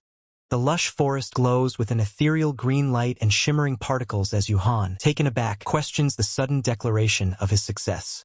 Professor Robert Perry, a specialist in barrier construction from the UR Department of Sorcery, sits at his desk, questioning if the young lady, Erica, truly showed interest in the top student of the Borsippa faculty. The other instructor, holding up his phone, confirms Erica's interest and invites Professor Robert Perry to take a look at the evidence. The smartphone screen displays a clear image of Yuhan and Erica walking together, providing visual confirmation of their interaction. Professor Paul Lanaka clutches his head in frustration, lamenting that while the number of applicants has indeed tripled, he finds no happiness in the overwhelming surge. As Professor Paul Lanaka observes Yuhan and another student, a system notification appears, explaining that those ignorant of sorcery would remain completely oblivious to its subtle presence. Professor Paul Lanaka silently acknowledges that Erica offered no assistance, yet Yuhan managed to break through the labyrinth of illusory souls, relying purely on his raw instincts. Professor Paul Lanaka addresses the assembled students, including Yuhan and Erica, with the definitive announcement that they have all successfully passed the first test. Professor Paul Lanaka continues, declaring that classes will now be divided based on a second, more rigorous test. An eager academy peer with red hair immediately volunteers to go first. The red-haired academy peer thinks to himself, recognizing this challenge as his prime opportunity to catch Erica's discerning eye. Professor Paul Lanaka clarifies the rules of the second test. Students must dismantle a formidable mana barrier using only their own mana, all while ensuring the barrier itself remains perfectly intact. Before them, a complex, glowing red spiderweb-like barrier shimmers, pulsating with intricate mana lines, a daunting challenge for any aspiring sorcerer. A system prompt illuminates the barrier's core mechanics. Tiny, spider-like entities within the web endlessly flee upon sensing mana, and crucially, as long as these spiders exist, the web regenerates infinitely. The Academy peer strains, attempting to meticulously surround the entire sorcery formula by the book, but a desperate thought crosses his mind. Does he truly lack the mana for such a precise task? With a sudden surge of determination, the Academy peer decides to abandon precision, resolving instead to pressure the barrier with sheer, overwhelming speed. After an intense struggle, the Academy peer collapses, having spent 2 minutes and 23 seconds. He regrets not focusing more on understanding the barrier's intricate structure, as Professor Paul Lanaka notes his time. Erica offers a quiet compliment, deeming his attempt not bad, to which the dejected Academy peer manages a polite thank you. One after another, students step up to the daunting challenge, but each attempt ends in failure, met only by the instructor's repeated, insistent call for next. Professor Paul Lanaka delivers the collective verdict to the exhausted group, including Yuhan and Erica, informing them that they will all be placed in the beginner class. The next name called is Erica Inoue, who steps forward with a calm, focused demeanor, ready to face the test. With the instruction, "Please begin," Erica's eyes narrow in intense concentration, her resolve clear as she prepares to interact with the barrier.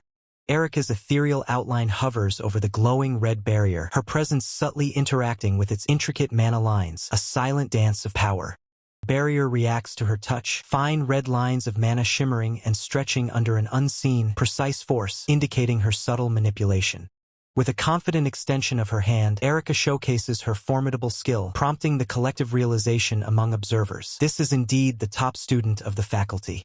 Professor Paul Lanaka announces Erica's impressive time, 22 seconds. He notes that while her performance was excellent, the standard dismantling method would have been 2 seconds faster. Erica, ever diligent, assures him she will keep his advice in mind. Professor Paul Lanaka's gaze sharpens as he calls out the final name, his voice resonating. Finally, Lee Sehun. Lee Sehun, a new face with spiky dark hair, observes the barrier with an unperturbed expression, thinking there seems to be nothing particularly special about its appearance. As he steps up, Lee Sehun's internal monologue continues, acknowledging that he will simply have to find out the barrier's true nature for himself. Lee Sehun crouches, observing the intricate mana web with intense focus, a soft turning into a questioning huh, as he discerns something unexpected within its structure. Erica and the other students watch Lee Sehun's unusual approach, wondering aloud what he's doing and if he's even aware the test has already begun. Lee Sehun's eyes gleam with sudden insight as he realizes a crucial detail. This barrier shares striking similarities with heavyweight ore. A system prompt elaborates on the barrier's properties, explaining its self-repairing nature and how it reverts if a certain threshold isn't met. To properly dismantle it, one must balance and simultaneously inject all stimuli, much like smelting heavyweight or... Professor Paul Lanaka observes Lee Se-hoon's unconventional method, a thought bubble appearing above him, questioning what on earth the student is doing. Professor Paul Lanaka reiterates his stance, emphasizing his previous words. However, a female student interjects, firmly telling him to leave Yuhan be.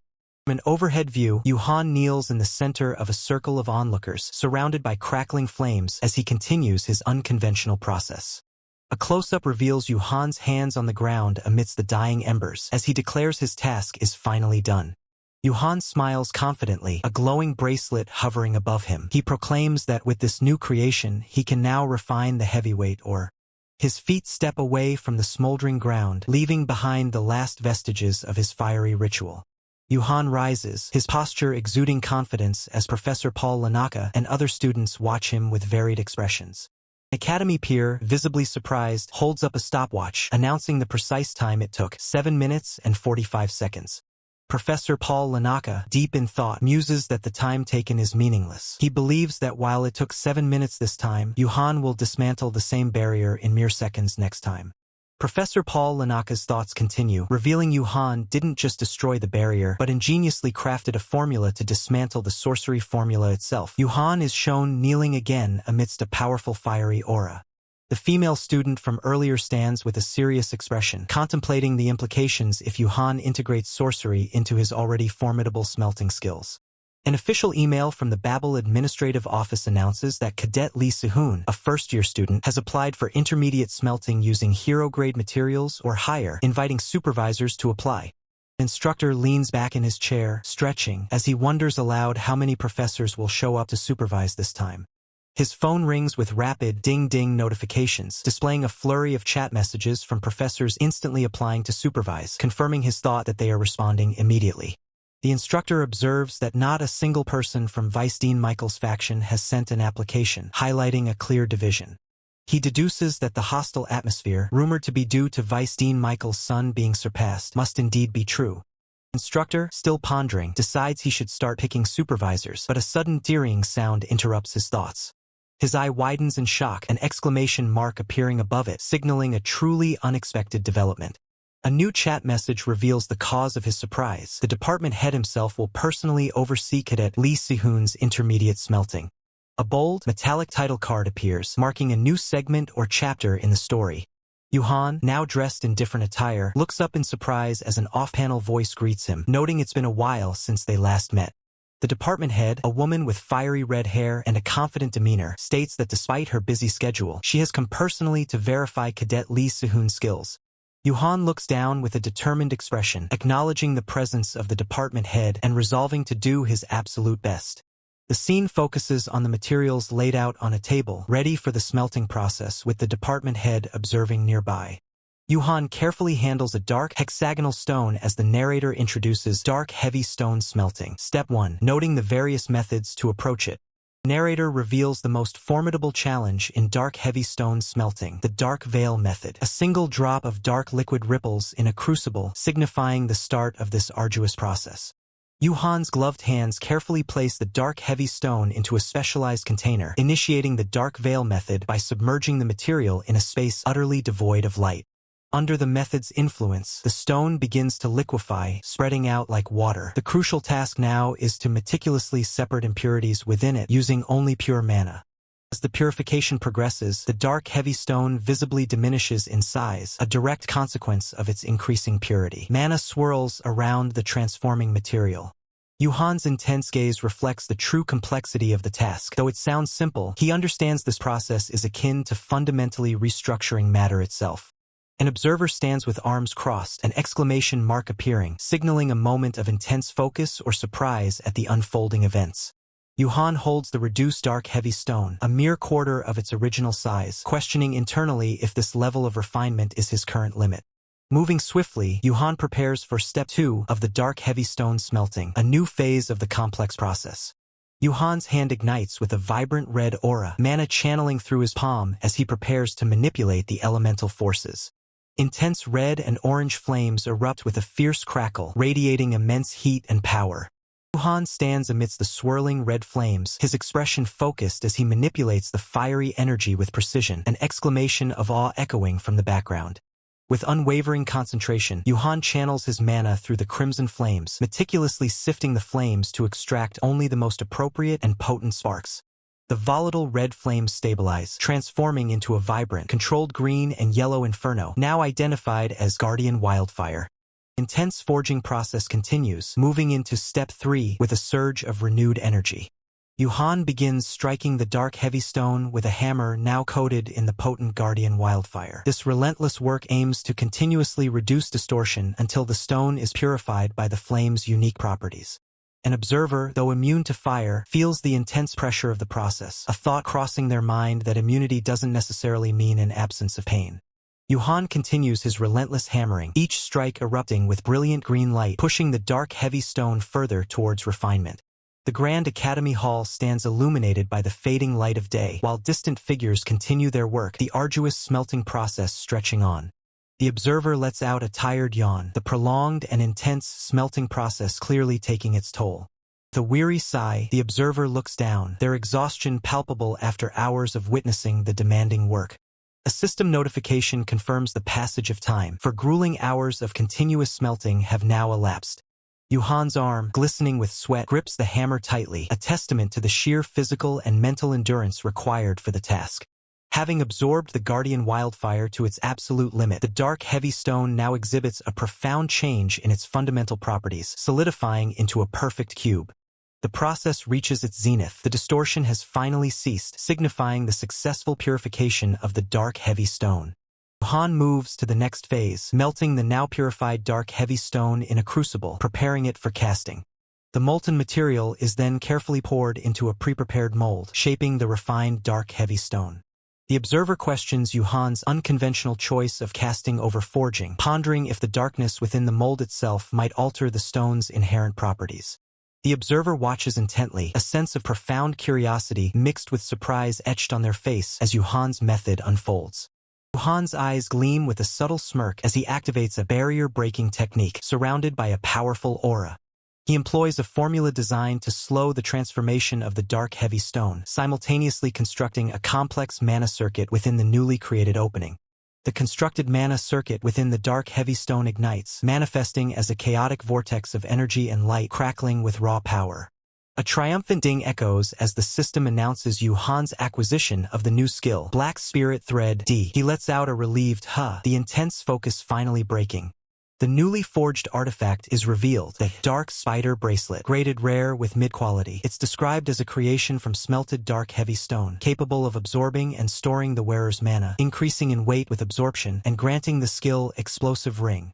A single bead of sweat traces a path down Yuhan's cheek as he looks down, a faint smile gracing his lips. It's a success, he murmurs, the sound of grinding energy still echoing from his efforts. Yuhan looks at Ryu Yunha, a question mark hovering above his head as he processes the situation, a bead of sweat forming, indicating his internal contemplation. Yuhan leans back, eyes closed in a moment of weary satisfaction, a faint smile on his face after the intense creation process. Kneeling, Ryu Yunha covers her face, overwhelmed. Is this a resonance phenomenon? It's impressive, she utters, clearly affected by the power displayed. Yuhan turns, scratching his head with a casual air. Yes, he confirms, acknowledging the phenomenon. The crafted bracelets lie on the table beside forging tools. 3 dark spider bracelets lie intertwined, emanating a subtle, swirling energy. Yuhan internally muses that while individually they aren't exceptionally strong, he might achieve a powerful set effect if utilized correctly. Swirling energy around the dark spider bracelets intensifies, hinting at their latent power and potential for synergy. Yuhan, seated at the table, expresses regret to Ryu Yunha. I feel bad that I can't even give you a piece of equipment after all the trouble you went through for me, he states, offering a bucket. I don't know if this will satisfy you, but please take this at least. Ryu Yunha looks at the offered bucket, a curious expression on her face. She tastes its contents and declares, it's quite edible. Yuhan's eyes widen slightly in surprise. It is? He questions, clearly taken aback by her assessment. Ryu Yunha nods thoughtfully. Yes, she affirms. To use a metaphor, it tastes like fried tempura crumbs. Yuhan's internal thoughts reveal a surprising detail. He questions if he's developed a habit of catering to Ryu Yunha's tastes. Yuhan smiles faintly, telling Ryu Yunha, "I'm glad you like it." Above him, a thought bubble reveals Ryu Yunha's internal calculation. "At this rate, I might be able to raise his affinity level easily."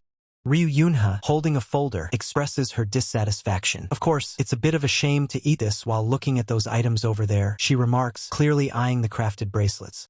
Yuhan firmly declares to Ryu Yunha, "I have no intention of selling them right now." Surprised, Ryu Yunha queries, "Pardon? Could it be that the price isn't enough?" Yuhan smiles confidently, explaining his refusal. "I'm keeping them to prepare for the subjugation class. Besides, there's a saying that hunger is the best seasoning." Yuhan assures Ryu Yunha, "If I manage to prepare any gear worth giving, I'll let you know first." Ryu Yunha responds with a hopeful smile, "I'll be looking forward to it." Yuhan's eyes snap wide open, a dazed and surprised expression on his face as energy lines radiate outwards, indicating a sudden, overwhelming sensation. Yuhan suddenly collapses to the floor, prompting Ryu Yunha to reach out to him in concern. "Are you alright?" she asks, her voice laced with worry. Ryu Yunha's worried gaze meets Yuhan's tired smile. Yes," he replies, "I think I made a slight mistake in distributing my stamina." Ryu Yunha supports the exhausted Yuhan, offering, "I'll take you to your dormitory." With a teasing glint in her eye, she adds, "By any chance, are you afraid of heights?" Yuhan, a confident smirk playing on his lips, begins his reply, No." Before Yuhan can finish, Ryu Yunha lifts him into her arms, a fiery aura erupting around her as she declares, "Here we go." With incredible speed, Ryu Yunha launches them skyward, a powerful gust of wind marking their rapid ascent. Soaring high above the academy grounds, Ryu Yunha carries Yuhan effortlessly, her vibrant red hair and a blazing orange aura trailing behind them as they ascend. An internal shockwave of realization hits Yuhan. To think the mold I just ate could draw out this much power. Profound implications of Ryu Yunha's strength ripple through Yuhan's mind, leaving him in stunned contemplation. Ryu Yunha maintains her steady flight, her gaze fixed with unwavering determination as her red hair streams dynamically behind her. Yuhan observes his surroundings with a knowing smirk, acknowledging to himself, "In many ways, things have changed a lot since before the regression." A lone figure, a student with long black hair, stands before the majestic Babel Academy, her gaze fixed on its towering spires. The black-haired student, looking up at the building, wonders to herself, "Not here yet?" An anonymous post on the Babel Academy Forging Department's bulletin board questions, "Why is this person here? Isn't that the top student of the UR freshman class? They've been standing in front of the Forging Department's main building for 3 hours LOL." Comments section buzzes with speculation. "Isn't she waiting for the top student of the Borsapa department? She waited in front of the dorm until they came out last time too." Another user asks, "Is that so?" While a third retorts, "Then she would have contacted them to come down already, you idiot." The original commenter defensively replies, "Can't I even suggest something like that? Damn it." As the online comments escalate, users demand, "Please take down the post. It's a violation of portrait rights, and please take down the post quickly." Meanwhile, someone observes the thread, thinking, "What is this?" Yuhan, engrossed in his device in the classroom, muses to himself about the bulletin board post. "Well, if it was important, they'd find me again on their own." Classroom door swings open with a sharp thud, signaling the arrival of a new presence. A new instructor, a muscular man in a red bandana, greets the class with a confident smile. "Nice to meet you all. Starting today, I'll be teaching the Understanding Tools class. I am Rikuros Miles." Rikuros Miles wastes no time, announcing, "For class, let's head to the training center first. The last one to arrive will run 20 laps around the track before slamming the door shut, leaving the students in stunned disbelief." Chorus of panicked shouts erupts. "Go! What's happening all of a sudden? Yuwa!" As students scramble from their desks, bolting for the door. Yuhan looks on with a bewildered expression, clutching his papers as he internally questions, "Wasn't this a theory class?" As students rush past him, one shouts, "I don't know, just run," spurring Yuhan to join the frantic dash out of the classroom. Yuhan runs down the long hallway, glancing back as he hears a distant Yua, indicating the ongoing chaos. A student pants heavily, hook-heek, as Rikuros Miles stands on the training track, sternly reminding them of the penalty, 20 laps. The sigh of resignation, a student responds, "Yes, I'm going," as they begin their arduous 20 laps around the track. Yuhan pushes himself on the track, his internal monologue revealing his struggle. "My stamina is really at rock bottom." Continuing from Yuhan's struggle, a commanding figure addresses the assembled students, demanding their full attention. He observes the students with a sharp gaze, preparing them for the next phase of training. Yuhan's mind races, remembering a past failure where a case remained unsolved even before his regression. A voice cuts through, emphasizing that no matter the equipment, the body itself is the ultimate defense. The voice continues, explaining that this class will focus on understanding tools while also developing skills to protect one's own body. The students respond with a unified yes. The figure announces the day's topic, swords. Yuhan, lying on the ground, mentally prepares himself, realizing he needs to be more careful this time. With a determined grunt, Yuhan pushes himself, internally resolving to raise his stamina first to meet the challenge. Yuhan clenches his fist, a grunt escaping him as he evaluates his current state, thinking, I made it, but its performance, it's certainly... Yuhan observes the system window revealing Lee Si-hoon's stats: Strength E, 68, Durability E, 63, Magic Power F, 47, Agility E, 52, Unique Skill, Blacksmith of Connections, Elemental Magic Power, Crimson Flame F, Possessed Skills, Flame Master C, Dark Spirit User D. He notes that all stats have increased by an average of 3 or more, determined to make this body useful before the first year ends. Still exhausted, Yuhan is called out by the figure, who commands him to stop running and come over. Yuhan looks up, a faint aura surrounding him as he thinks, burst. Facing the figure, Yuhan holds his sword. The figure internally acknowledges that Yuhan is in better shape than he thought. The figure, holding his sword, challenges Yuhan, telling him he will see if his swordsmanship is suitable and to swing it. Yuhan grips his sword, his thoughts revealing a tactical disadvantage. It'll be hard to move properly because of the rosary ring. As they stand ready to clash, Yuhan evaluates his own technique, admitting to himself, it's not a very good technique, but... Yuhan lunges forward, attacking the figure with his sword, a thought flashing through his mind. Should I try using that? From the sidelines, one student comments on Yuhan's perceived slowness, asking if he's tired from running, while another admits that it still looks pretty decent. The clash intensifies, marked by a burst of swift movements and impacts. The figure's expression shifts to surprise and admiration as he thinks, no, it's magnificent. This is a sword that knows the path it must take. A subtle smirk plays on the figure's lips, acknowledging the unexpected skill he just witnessed. Amidst the swift exchange of blows, the figure internally critiques Yuhan's hastiness, thinking, but you're too hasty. It's better to lose and move on dash. Yuhan's eye glows with intense power, catching the figure completely off guard, his face frozen in shock. The figure's eyes widen, pure disbelief etched onto his face as the full impact of Yuhan's move registers. In a sudden, decisive move, Yuhan's sword tip rests precisely at the figure's neck, ending the spar in an instant. The figure stands stunned, questioning his own perception. I was scared by a technical student to the extent of having such a delusion. With a serious expression, the figure directly asks Yuhan who taught him this swordsmanship. Yuhan offers a slight, almost innocent smile, a bead of sweat on his brow, as he internally wonders, why did this happen? In a seemingly tranquil setting, Ma Guangsu, a figure of seasoned wisdom, poses a thought-provoking question. Sometimes people don't have money, what's the rush? He then passionately declares to a younger Yuhan, who is intently forging a blade, instead of money, how about skill? I'll teach you, so stop. In a lighter, more casual moment, Yuhan explains his unconventional learning methods to a surprised peer. By watching other heroes' battles on video sites, roughly, his companion is left speechless. A grizzled instructor with a bandana looks intently at Yuhan, pressing him on his commitment. Swordsmanship, do you intend to properly learn it? The majestic Anicap Academy gleams under a sparkling sky, as Professor Paul Lanaka's voice offers a significant opportunity. I'll write you a recommendation letter for Anicap's Body Control Studies lecture. That afternoon, the sprawling Anicap Academy is a hive of activity, its grand architecture a testament to its prestige as students ascend its many steps. Yuhan stands with a focused, almost pensive expression, a bead of sweat tracing his temple, clearly processing the weight of his new circumstances. The silence is shattered by Ma Guangsu's enraged roar, as he vehemently rejects a kneeling Lee Si-hoon. How many times do I have to tell you I have nothing to teach you? Lee Si-hoon desperately pleads, please, don't do this. A closer view reveals the legendary, sword-breaking Ma Guangsu, his intense gaze reflecting years of mastery and stern resolve.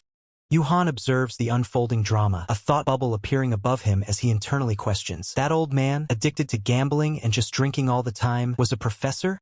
Ma Guangsu demands to know the student's background, and Lee Si-hoon, a first year from the forging department, explains, I came with Professor Ricorose's recommendation. Ma Guangsu questions the legitimacy of the recommendation. That Ricorose, a recommendation? That friend is the top student of the Borsapa department this year. Yuhan, still observing the tense exchange, thinks to himself, it doesn't look good no matter how I see it. Ma Guangsu challenges Lee Se-hoon's unwavering resolve, asking if he truly desires to learn from him, to which Lee Se-hoon passionately affirms, yes. Ma Guangsu sets the uncompromising rules for their impending clash, sudden death match. The one who lands a valid hit first, even just one, wins. Lee Se-hoon readies himself, his body taut with determination, anticipating the start of the brutal contest. With a commanding gesture, Ma Guangsu signals the commencement of the match. Then, Lee Se-hoon launches his initial assault, a powerful kick cutting through the air with incredible speed and force. Yuhan, holding a wooden practice sword, watches the unfolding battle with an intense, analytical gaze, absorbing every movement. Ma Guangsu, observing Lee Se-hoon's technique, mentally deconstructs it. Is it Talryak, which maximizes flexibility by removing strength from the body? Lee Se-hoon lunges forward with a swift, open palm strike, his body a blur of focused motion, showcasing remarkable agility. Ma Guangsu, clearly irked by Lee Se-hoon's approach, internally grumbles, that's why I hate smartass. Before we even properly fight, he's already playing mind games. In a sudden, explosive burst of movement, Yuhan executes an incredibly agile maneuver, his body twisting and ducking with lightning speed. Lee Se-hoon recoils sharply, his hands flying up in a clear gesture of shock and disbelief as the unexpected turn of events unfolds. With a fierce, determined expression, Yuhan delivers a devastating close-quarters strike, sending Lee Se-hoon flying from the sheer force of the impact. Yuhan's face contorts with intense focus and surprise as he internally questions the raw power he just unleashed. What kind of power? Raw power Yuhan just unleashed sends Professor Paul Lanaka flying with a jarring impact. Yuhan activates his skill, Explosive Gravity, a powerful force emanating from his wrist, causing the surrounding area to distort. The bracelet on Yuhan's wrist pulses with intense blue energy, its power expanding outwards in rippling waves. Professor Paul Lanaka is violently propelled backward with incredible force, slamming into the ground. Yuhan groans in discomfort, still recovering from the intense exchange of power as he lies on the ground. Professor Paul Lanaka leans over Yuhan, observing him closely after the unexpected display of power. A small cut mars Professor Paul Lanaka's cheek, and a trickle of blood appears at the corner of his mouth, a testament to the unexpected force he just endured. A lone drop of blood splatters onto the polished floor, a silent marker of the intensity of the previous clash. A confident smirk plays on Yuhan's lips as he internally questions if he truly managed to outspeed his opponent. The long-haired instructor watches silently as Professor Paul Lanaka kneels beside Yuhan, still processing the raw power of the attack Yuhan just unleashed. The instructor, his expression stern, commands everyone to leave the room, reminding a bewildered Professor Paul Lanaka of their prior agreement, a promise to teach him if he emerged victorious. Yuhan, still lying down, challenges the instructor's logic with a sly grin, suggesting that since he landed the hit, perhaps he should be the one receiving instruction. The instructor remarks on the scandalous nature of the top Anicap student being defeated by a mere Borsipa cadet, a statement that leaves Professor Paul Lanaka utterly shocked. The instructor concedes Yuhan's point, agreeing that he should at least ensure Professor Paul Lanaka becomes capable, to which Professor Paul Lanaka responds with eager anticipation. Professor Paul Lanaka's face lights up with joy as the instructor promises to set a time for their training, leaving him speechless with excitement. Professor Paul Lanaka bows deeply in gratitude, thanking the instructor, who then dismisses him, signaling the end of their discussion. Yuhan remains seated as the instructor states his intention to discuss something privately with him. An advertisement banner. The instructor challenges Yuhan to demonstrate the sword technique he reportedly used on Rikuros, to which Yuhan readily agrees. Yuhan takes a deep breath, his eyes sharp with focus as he prepares to showcase his sword technique. Yuhan moves with blinding speed, his sword a blur as it cuts through the air, leaving a trail of light. The sudden, explosive motion, Yuhan completes his technique, a brilliant flash of light emanating from his hand, leaving the instructor momentarily stunned. Yuhan explains that the technique relies entirely on the element of surprise, a slight look of uncertainty on his face.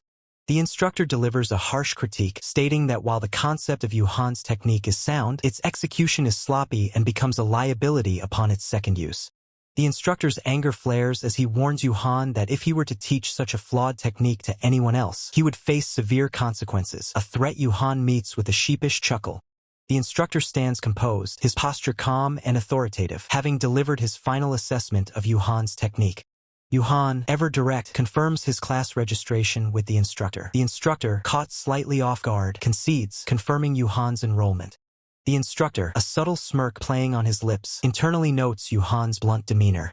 As Yuhan walks away from the academy, an academy peer rushes to catch up, calling out to him, while a narrative thought dismisses Yuhan's apparent arrogance given his current tasks.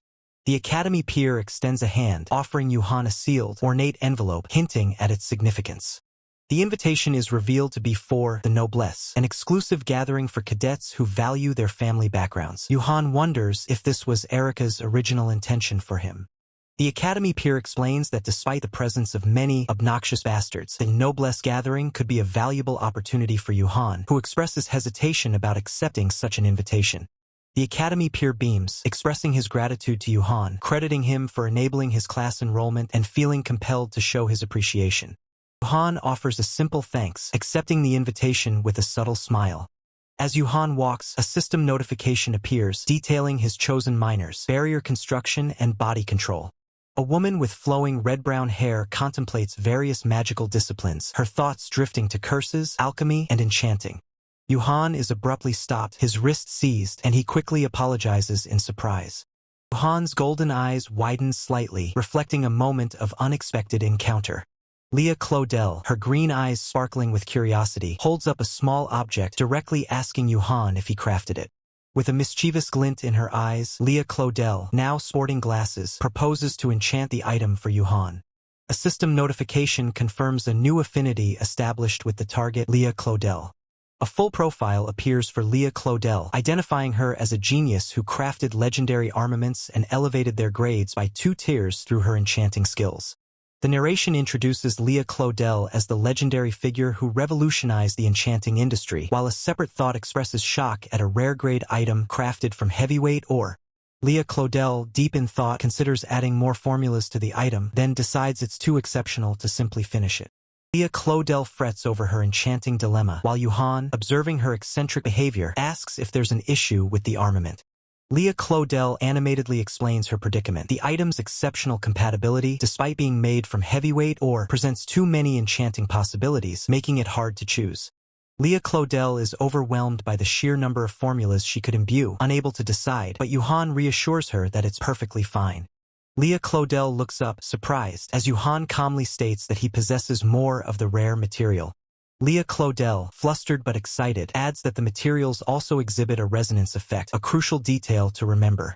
New student Lee Si-hoon, a first-year blacksmithing student and the top of the Borsippa faculty, observes Yuhan and Leah Claudel, questioning Yuhan's true nature.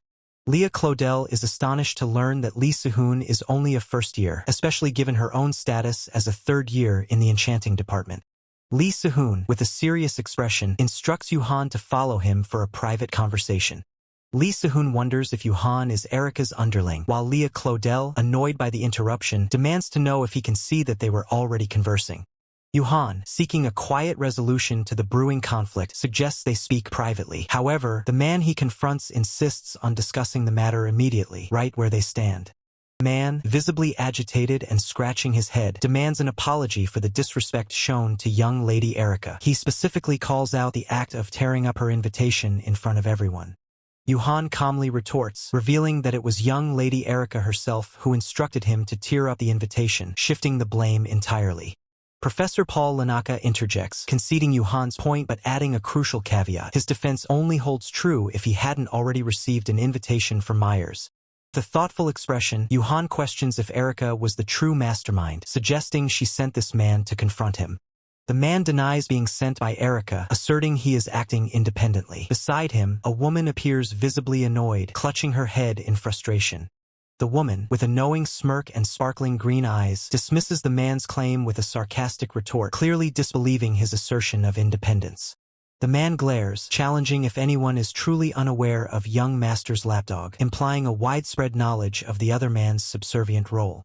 The scene shifts to a distorted, shimmering reality as the man continues to berate Yuhan and the woman, claiming they are deluding themselves into thinking they are special.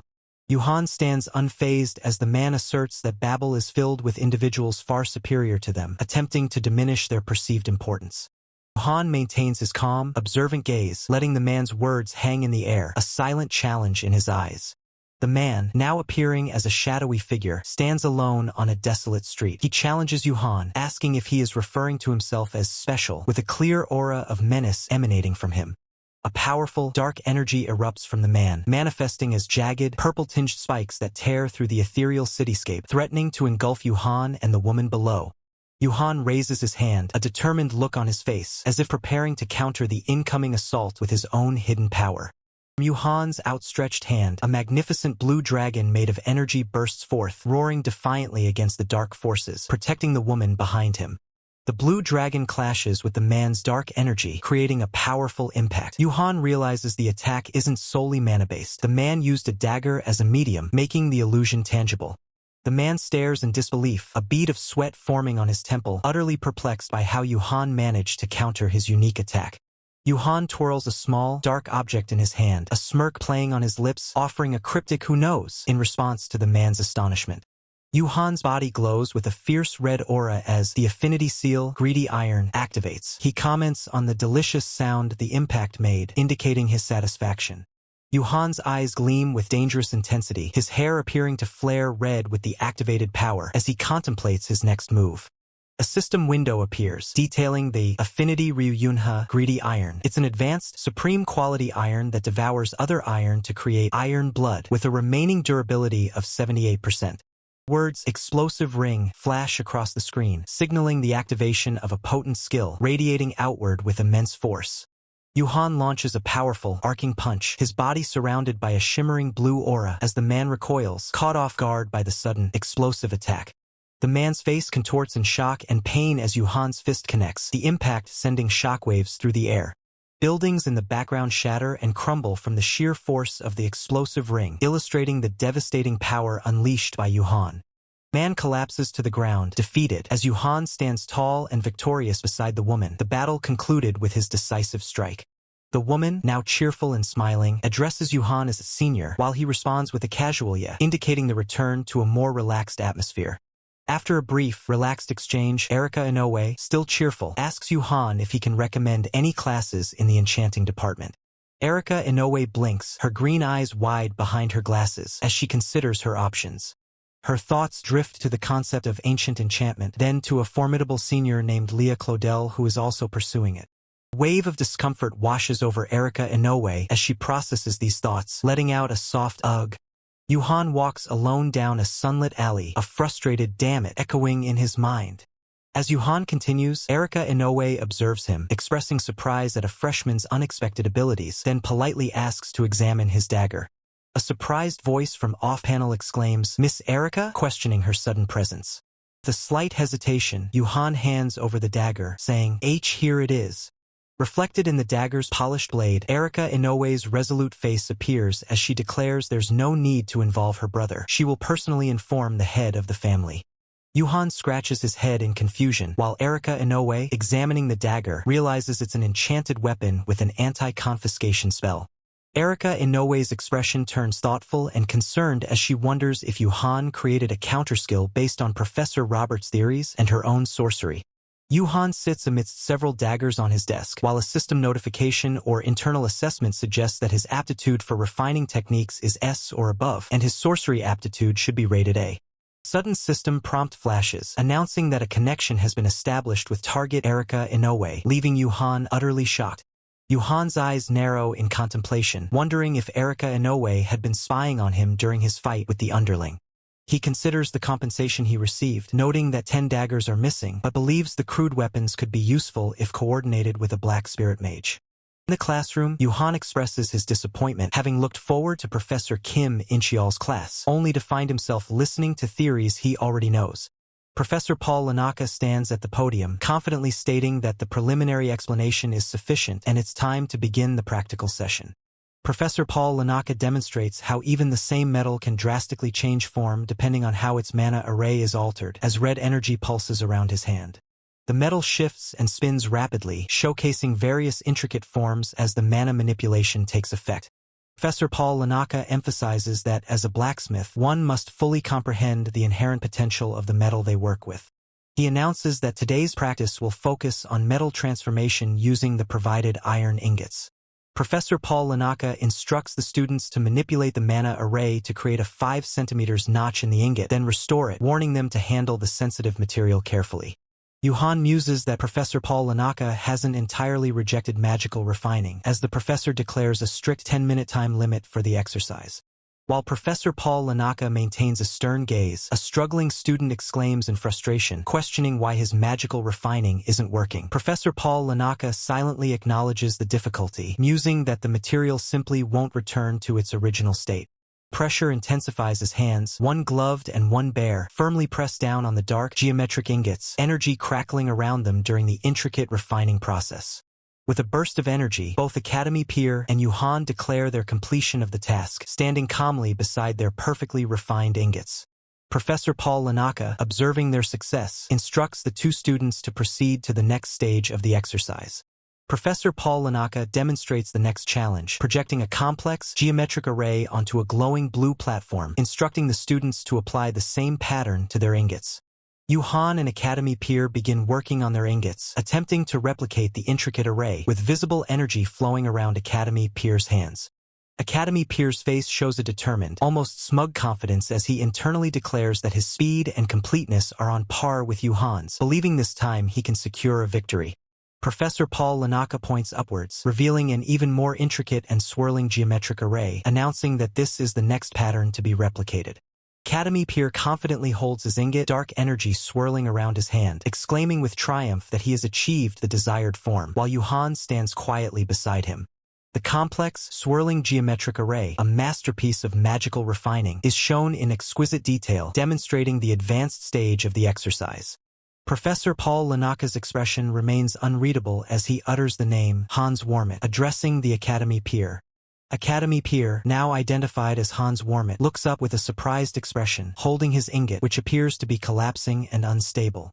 Hans Warmit's face is etched with distress as his mana array completely shatters, the fragments of the ingot resembling broken chains, revealing his failure. Professor Paul Lanaka explains to Hans Warmit that his iron ingot couldn't withstand the transformation, indicating a fundamental flaw in his processing method, to which Hans Warmit protests that he merely followed instructions. Professor Paul Lanaka reiterates his earlier instruction, emphasizing the critical importance of fully grasping the potential and properties of the metal before attempting any transformation. Professor Paul Lanaka continues, explaining that if an altered array cannot be restored, the equipment will not transform but instead deteriorate, highlighting the severe consequences of improper refining. Professor Paul Lanaka concludes by stating that such errors significantly impact quality and performance, urging Hans Warmit to thoroughly examine these aspects moving forward, to which Hans Warmit humbly agrees to keep it in mind. Yuhan, holding his own perfectly stable ingot, casts a sidelong glance at Hans Warmit, wondering if his rival had noticed the subtle trickery involved. Yuhan dismisses the thought, musing that Hans Warmit likely just stood there blankly and got lucky, as he continues to work on his ingot, which remains perfectly stable. The confident declaration of "that will do," Yuhan successfully transforms his ingot into a swirling, dark, organic-looking shape, emanating powerful energy.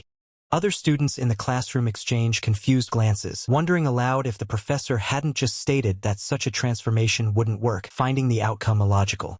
Professor Paul Lanaka, intrigued by Yuhan's success, addresses him as Cadet Lee Si-hoon and asks him to demonstrate the transformation once again. Yuhan, with a confident smile, holds up his transformed ingot, internally acknowledging that he intentionally led the professor to misunderstand the true nature of the exercise. Yuhan reveals that his success was only possible because the iron ingot was specially adjusted for cadets, implying that an ordinary ingot would have made such a transformation impossible, a realization that dawns on Professor Paul Lanaka. Professor Paul Lanaka's expression shifts to one of deep contemplation, realizing with a hint of self-reproach that he had failed to notice the subtle manipulation of the exercise's conditions. The narrative shifts to a historical figure, introducing Artisan of Flames, Rekents, renowned as the greatest blacksmith who cleared all floors, a legendary master of transformation. The screen highlights the truth of iron, emphasizing that the transformation formula remains a fundamental and challenging problem for all blacksmiths, as fiery energy swirls around a metallic object embodying the essence of creation.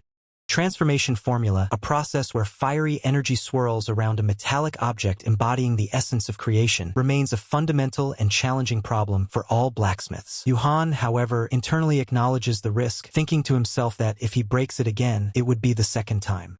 Professor Paul Lanaka calls out to Yuhan, asking if he has a moment. Yuhan pauses, turning back to inquire what Professor Paul Lanaka needs. Professor Paul Lanaka presents a shimmering red gem, explaining it as an entrance gift, acknowledging Yuhan's choice to join Babel. The system reveals the item, a crimson flame gem, ranked rare and of the highest quality. This ore contains the essence of crimson flame, possessing the specialized ability to melt mixed ores into liquid form. Yuhan gazes at the gem in surprise, muttering this is. Professor Paul Lanaka explains that absorbing its essence will permanently strengthen Yuhan's crimson flame, having prepared it specifically because of Yuhan's unique ability. Yuhan smiles, genuinely grateful, thanking Professor Paul Lanaka and affirming that the gift will definitely be a great help. Professor Paul Lanaka then shifts the topic, asking Yuhan if he would be interested in taking the elective course he teaches. Yuhan immediately recognizes the course, asking if Professor Paul Lanaka means Weapon Origin Studies. Professor Paul Lanaka looks surprised, asking if Yuhan already knows of it. Yuhan, with a knowing smile, internally notes that Weapon Origin Studies is one of the most well-funded classes in Babel. Professor Paul Lanaka is depicted in a moment of intense thought, surrounded by a fiery aura, pondering what he should do. Yuhan firmly states his decision to enroll, nodding his head. Professor Paul Lanaka questions his certainty, mentioning that Yuhan has already applied for quite a few electives. Yuhan clarifies, gesturing casually, that this new course would only bring his total electives to 4, implying it's not a heavy load. Professor Paul Lanaka extends his hand, stating he looks forward to working with Yuhan. Yuhan reciprocates, blue energy crackling around their clasped hands, signifying a powerful agreement. Later, in his room, Yuhan sits in deep meditation, his back to the viewer. The narration explains that a person's body can also be forged and processed, much like an item. The narration continues, illustrating that when multiple attribute manas exist within the body, they cause internal conflict. For a blacksmith, who requires absolute precision, such conflict is fatal, making it common for them to only handle one attribute suited to their aptitude. Yuhan, now glowing with a crimson aura, holds the crimson flame gem. He internally declares that he is different, revealing that the mana within his body which suppresses heat has been depleted. The crimson flame gem pulsates with intense red light, radiating a powerful aura as it rests in Yuhan's hand. Yuhan's inner monologue reveals his ultimate goal as a blacksmith, to construct a mana circuit within his own body solely for crimson flame. The image shows a glowing red wireframe body with a contrasting blue arm, hinting at the complexity of mana integration. The intricate red mana circuits illuminate, flowing intensely through the lower body, as Yuhan focuses on building his unique crimson flame pathway. Yuhan sits engulfed in crimson flames, meditating intently. Above him, a colossal, ethereal blue hammer descends, signaling the final, crucial step of his process. A blinding burst of light erupts as Yuhan, with fierce determination in his eyes, declares his intent to forge himself, undergoing a profound transformation. A system notification confirms success. Attribute mana has been strengthened, with crimson flame upgrading from rank F to E+. Another system notification appears. Yuhan has acquired the S-rank skill, Body Refinement Divine Magic. The skill refines the body as a blacksmith's primal material, enhancing internal mana circuits, physical abilities, and strength. Consequently, all his stats increase significantly. Strength to D105, Endurance to D100, Mana to D119, and Agility to E87. Yuhan looks up in astonishment. Yuhan, still processing the new skill, recalls a stern voice from a vision or memory, questioning if he expects to succeed by giving up without even trying to use the material in front of him. Red-haired woman, with a mocking smile, challenges Yuhan, asking if he is an idiot for expecting success without fully utilizing his resources. Yuhan's eyes gleam with renewed determination as he internally resolves to use every resource at his disposal. Standing alone in his room, Yuhan gazes out, his silhouette framed by the light. He internally vows that this time, he will leave behind no regrets.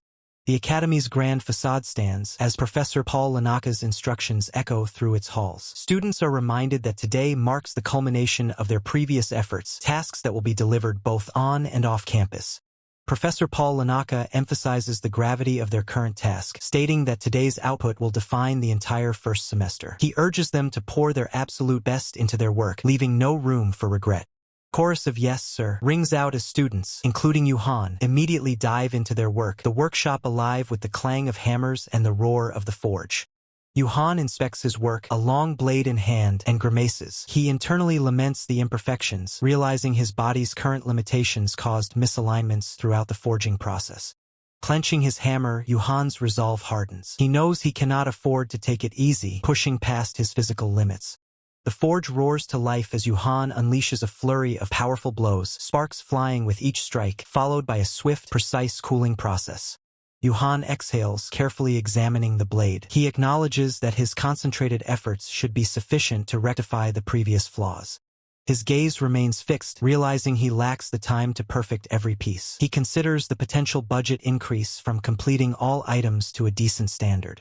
But a deeper conviction takes hold. It's far more crucial to forge even a single item with absolute precision and mastery. He carefully positions the blade for its final treatment. As the blade is pressed, a brilliant white energy emanates, a sign of its nascent power. Yuhan stands before a sunlit window, the faint shimmering sound of the blade's transformation echoing around him. A wave of raw energy erupts from the blade, and Yuhan lets out a small gasp, identifying the powerful resonance as the sound of the world crumbling. His eye sharpens, reflecting the surging power. He recognizes this distinct phenomenon, knowing that whenever he hears this sound, it signifies the successful forging of something truly exceptional. A faint smile touches his lips as he realizes the blade now possesses more than mere temporary sharpness. It has a keen edge intrinsically etched into its very essence. A powerful fist slams down, creating a burst of radiant light and sending dust scattering, a testament to the raw power being exerted. A system notification appears, revealing the newly forged weapon, the White Light Greatsword. It's a rare-grade, high-quality weapon, boasting a brilliant pure white edge and mana synchronization for a fierce aura. Its sharpness is further enhanced when infused with mana. Yuhan surveys his magnificent greatsword, then glances at another student's comparatively meager blade. He muses that, despite only using common iron, his creation is more than passable. Knowing smirk plays on his lips as he feels his pre-regression skills steadily returning, bit by bit, a familiar power reawakening within him.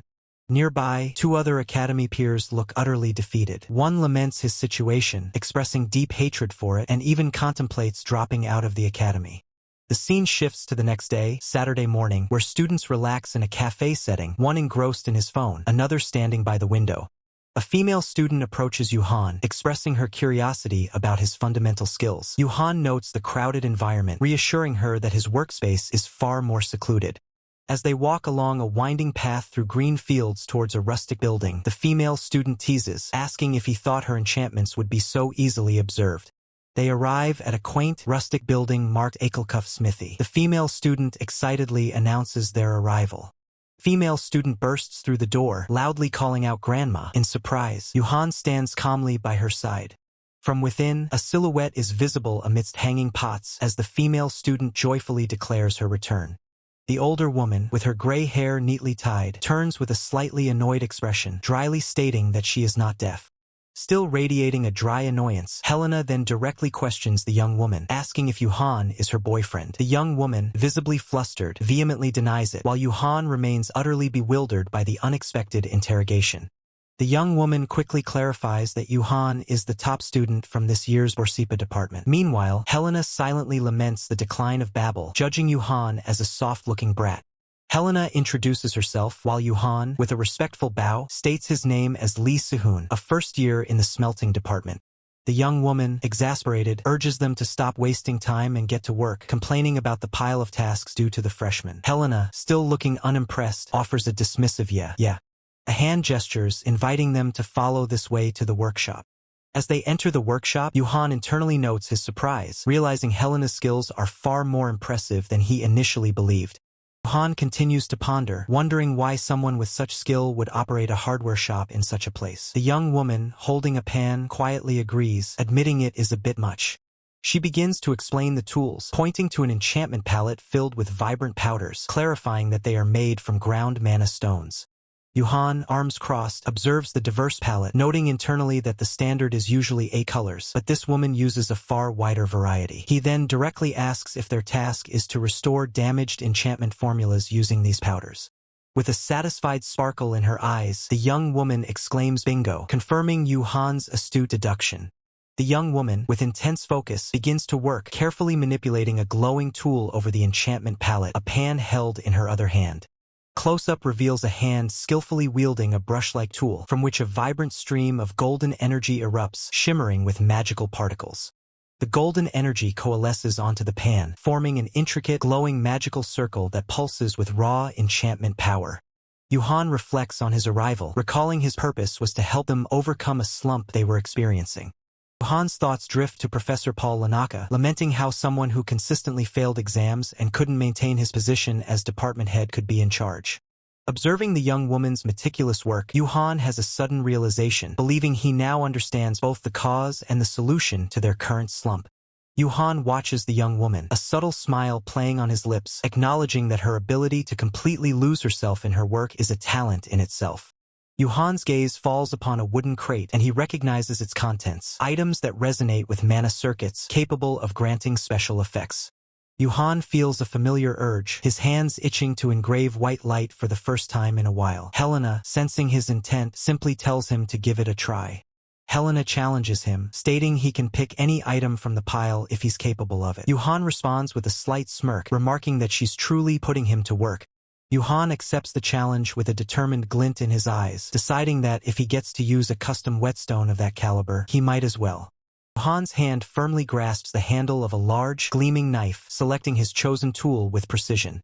Helena looks on, a hint of surprise in her expression, questioning his choice of weapon. "You're going with that one?" Yuhan confidently confirms his choice, explaining that the knife's edge is perfectly aligned and its axis completely unwarped. He adds that it feels like a blade crafted for someone who truly understands how to wield a sword.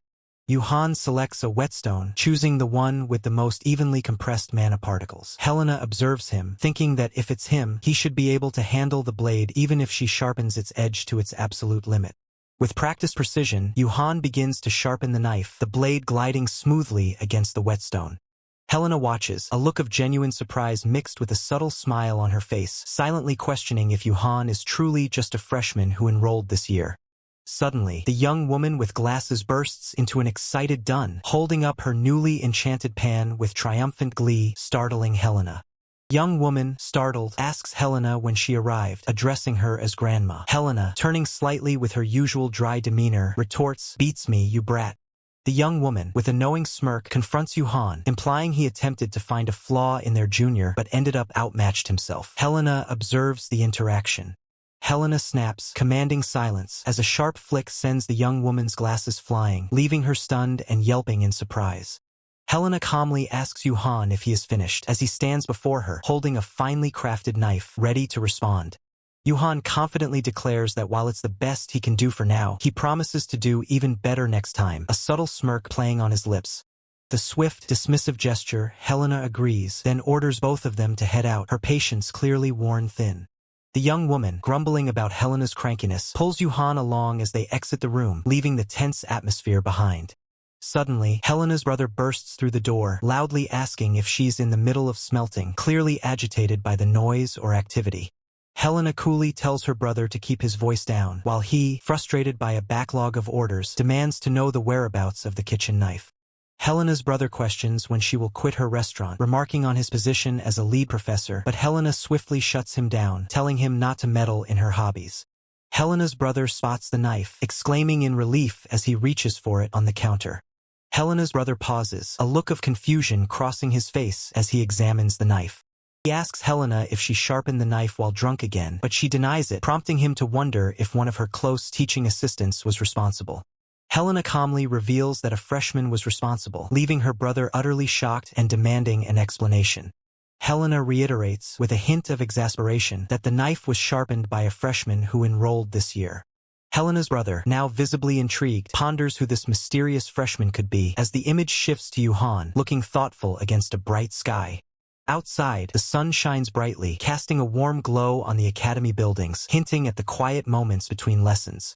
As they walk, Yuhan questions the young woman about Helena, surprised to learn that the hardware store owner was once a metallurgy professor. The young woman confirms she retired 5 years ago to open her shop.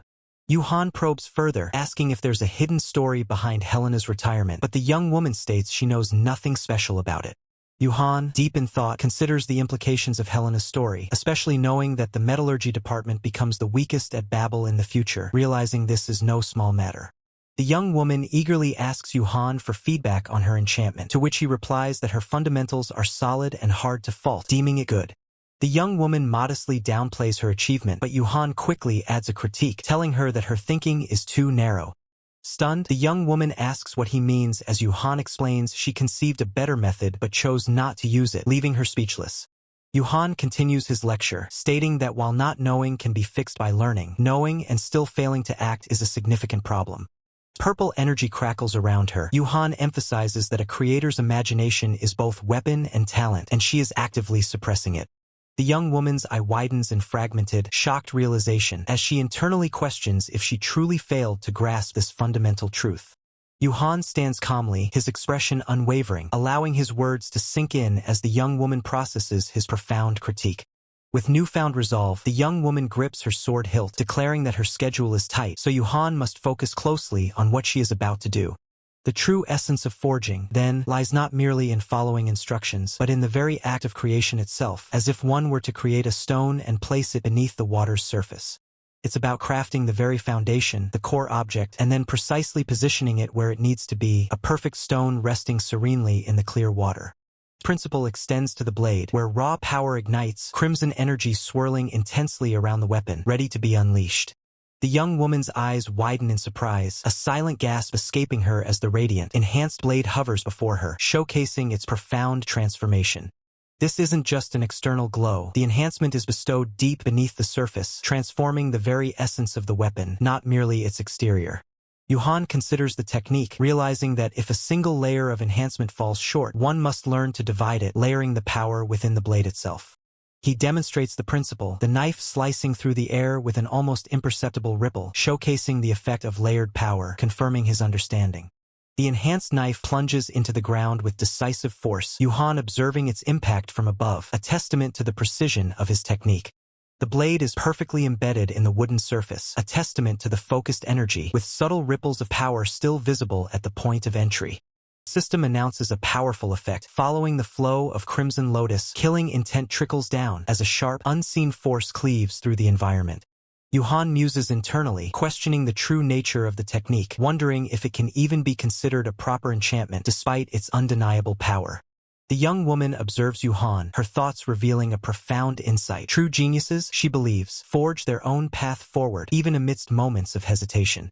Suddenly, the young woman bursts with excitement, her eyes wide as she urgently demands to borrow the item from Yuhan, calling out to her junior. In a moment of comical desperation, the young woman shakes Yuhan, fervently promising to remake the item perfectly if only he'll let her borrow it. The knowing smirk, Yuhan readily agrees, presenting her with an entire stack of similar items, implying she might as well take them all if she's so eager. Overwhelmed with joy, the young woman leaps into the air, exclaiming her gratitude and affection for Yuhan's generosity, hearts fluttering around her. Yuhan stands alone in the serene park, waving a quiet farewell as the young woman departs with her new treasures, leaving him in solitude. A subtle smirk plays on Yuhan's lips as he reflects on the interaction, thinking to himself how so young the young woman truly is. Scene transitions with the striking title card of the manhwa, marking a new chapter in the unfolding narrative. As Yuhan walks through the academy grounds, his thoughts turn to the impending confrontation, acknowledging his first encounter with one of the formidable three hounds, anticipating a clash between a mad dog and a demon god. Yuhan glances back, his expression quizzical as he addresses the silent female figure trailing him, asking her directly, "What are you doing?" Female follower states her intent simply, "Following you." Yuhan then challenges her, asking if she would leave if he told her to go. She assures him she will, promising to watch from a slight distance, while Yuhan internally doubts her sincerity, a small as if you would thought bubble appearing. With a resigned sigh, Yuhan dismisses the argument, telling her, "Whatever, let's go in," as a faint energy ripples around him, signaling their movement. System displays crucial information on rare materials, the Inoue Erica Society Contact Stone, an artificial or for mana adjustment, and the Ray Clottle Mis-Explosion Catalyst, a vibrant or that maximizes material potential to its limits. A booming announcement echoes through the vast arena, welcoming the new students of Babel as a lively host appears on the large screen, ready to begin. The announcement continues, building anticipation. "Welcome to the pride of the Martial Hall, the ranking match." The vibrant host, Lan Fong, introduces herself with a playful wink, declaring she's the youngest professor of the martial arts department and ready to lead the event. With dramatic flair, Lan Fong announces the next segment, declaring it's time to introduce the day's competitors as a powerful spotlight illuminates the stage. Stage is set, the spotlight intensifies, and a bold declaration echoes through the arena. First up, bathed in a brilliant white light, a formidable figure emerges. She is introduced as the top senior of Anicap's fourth-year class, the esteemed heir of the Myers family, renowned for consistently producing S-rank heroes. Her impressive resume continues, detailing her 3 consecutive years as rank 1 of the Martial Hall, where she set new records as the flawless superhuman. She is an active A-rank hero, a true champion. Further accolades are announced, identifying her as the Holy Swordmaster who conquered the Hero's Tower before her name is finally proclaimed. Arya Myers. Arya Myers gazes out with a confident, almost challenging smirk, her golden eyes reflecting the stage lights.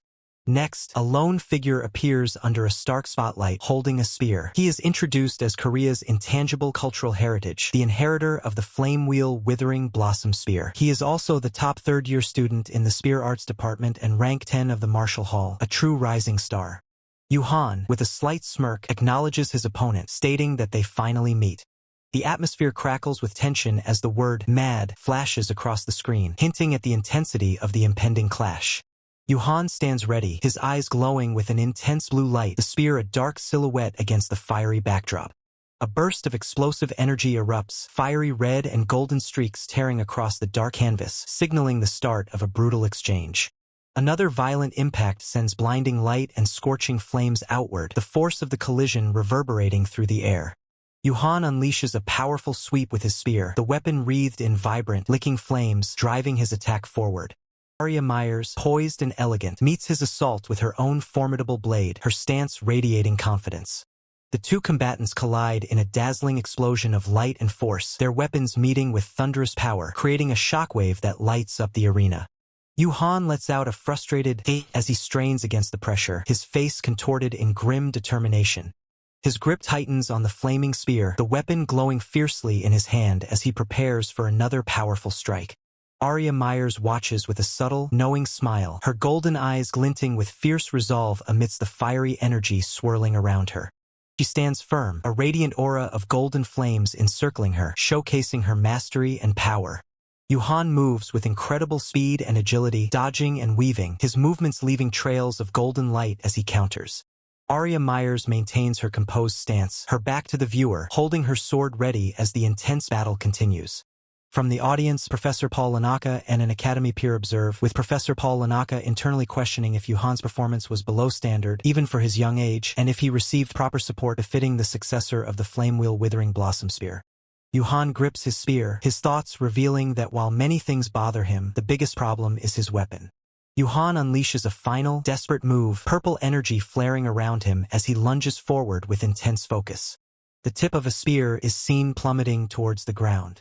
Yuhan stares down at the spear point, his face etched with a quiet, somber realization. With a heavy heart and a solemn expression, Yuhan finally admits his defeat, stating simply, "I lost." An overhead view confirms the outcome. The sparring match has concluded, and the announcer declares Arya Myers as the triumphant winner, her victory echoing through the arena. Lan Fong, the host, announces the next segment, stating they would proceed with interviews from both competitors, but one student has exited early due to unforeseen circumstances. Lan Fong, the host, covers her mouth with a delicate hand, a knowing smile playing on her lips as she prepares to address the unexpected turn of events. Lan Fong, ever the professional, swiftly suggests filling the unexpected void with a Q&A session, asking the crowd if she should. The audience immediately erupts with enthusiastic cries of "Woa" and "Yes," as Yuhan, the competitor who exited early, strides away from the stage, his back to the clamoring crowd. An Academy peer observes Yuhan's departure, a thought bubble forming above his head, remarking that the brat is clearly in a bad mood. The female student questions Yuhan's abrupt departure, asking if he's leaving without watching it all. The Academy peer responds dismissively, stating, "Yeah, I'm not into that type."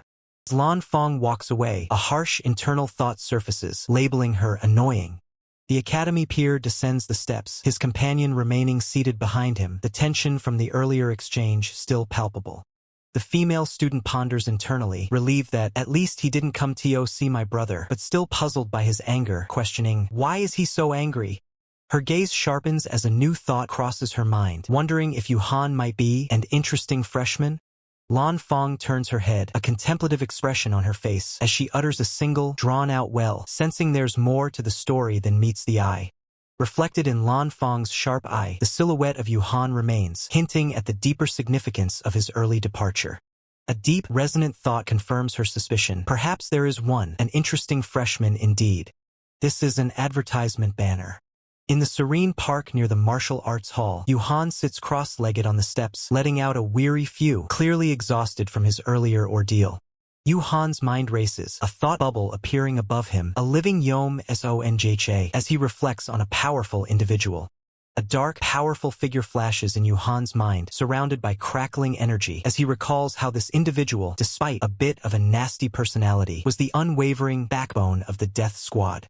The memory continues, depicting the figure in a heroic stance, wielding a blade amidst swirling purple energy, as Yuhan remembers him as the one who threw his life away to take down the archdevil of the SEA of Ruin. Yuhan, deep in thought, considers how, since it's before he went off the deep end, maybe I can get the Affinity Stone more peacefully this time. Just as Professor Paul Lanaka approaches, asking directly, "Were you watching the sparring match?" Professor Paul Lanaka replies vaguely, "Yeah, something like that," as Yuhan, surprised, remarks on his ability to find him, acknowledging, "You managed to find me? You've got some skill." Professor Paul Lanaka looks down at Yuhan, his expression stern, as he directly asks, "What is the top student of the Borsapa department doing here?" Yuhan, despite his internal confusion wondering, why is he reacting like this, maintains a composed smile and states, "I was hoping we could talk for a moment."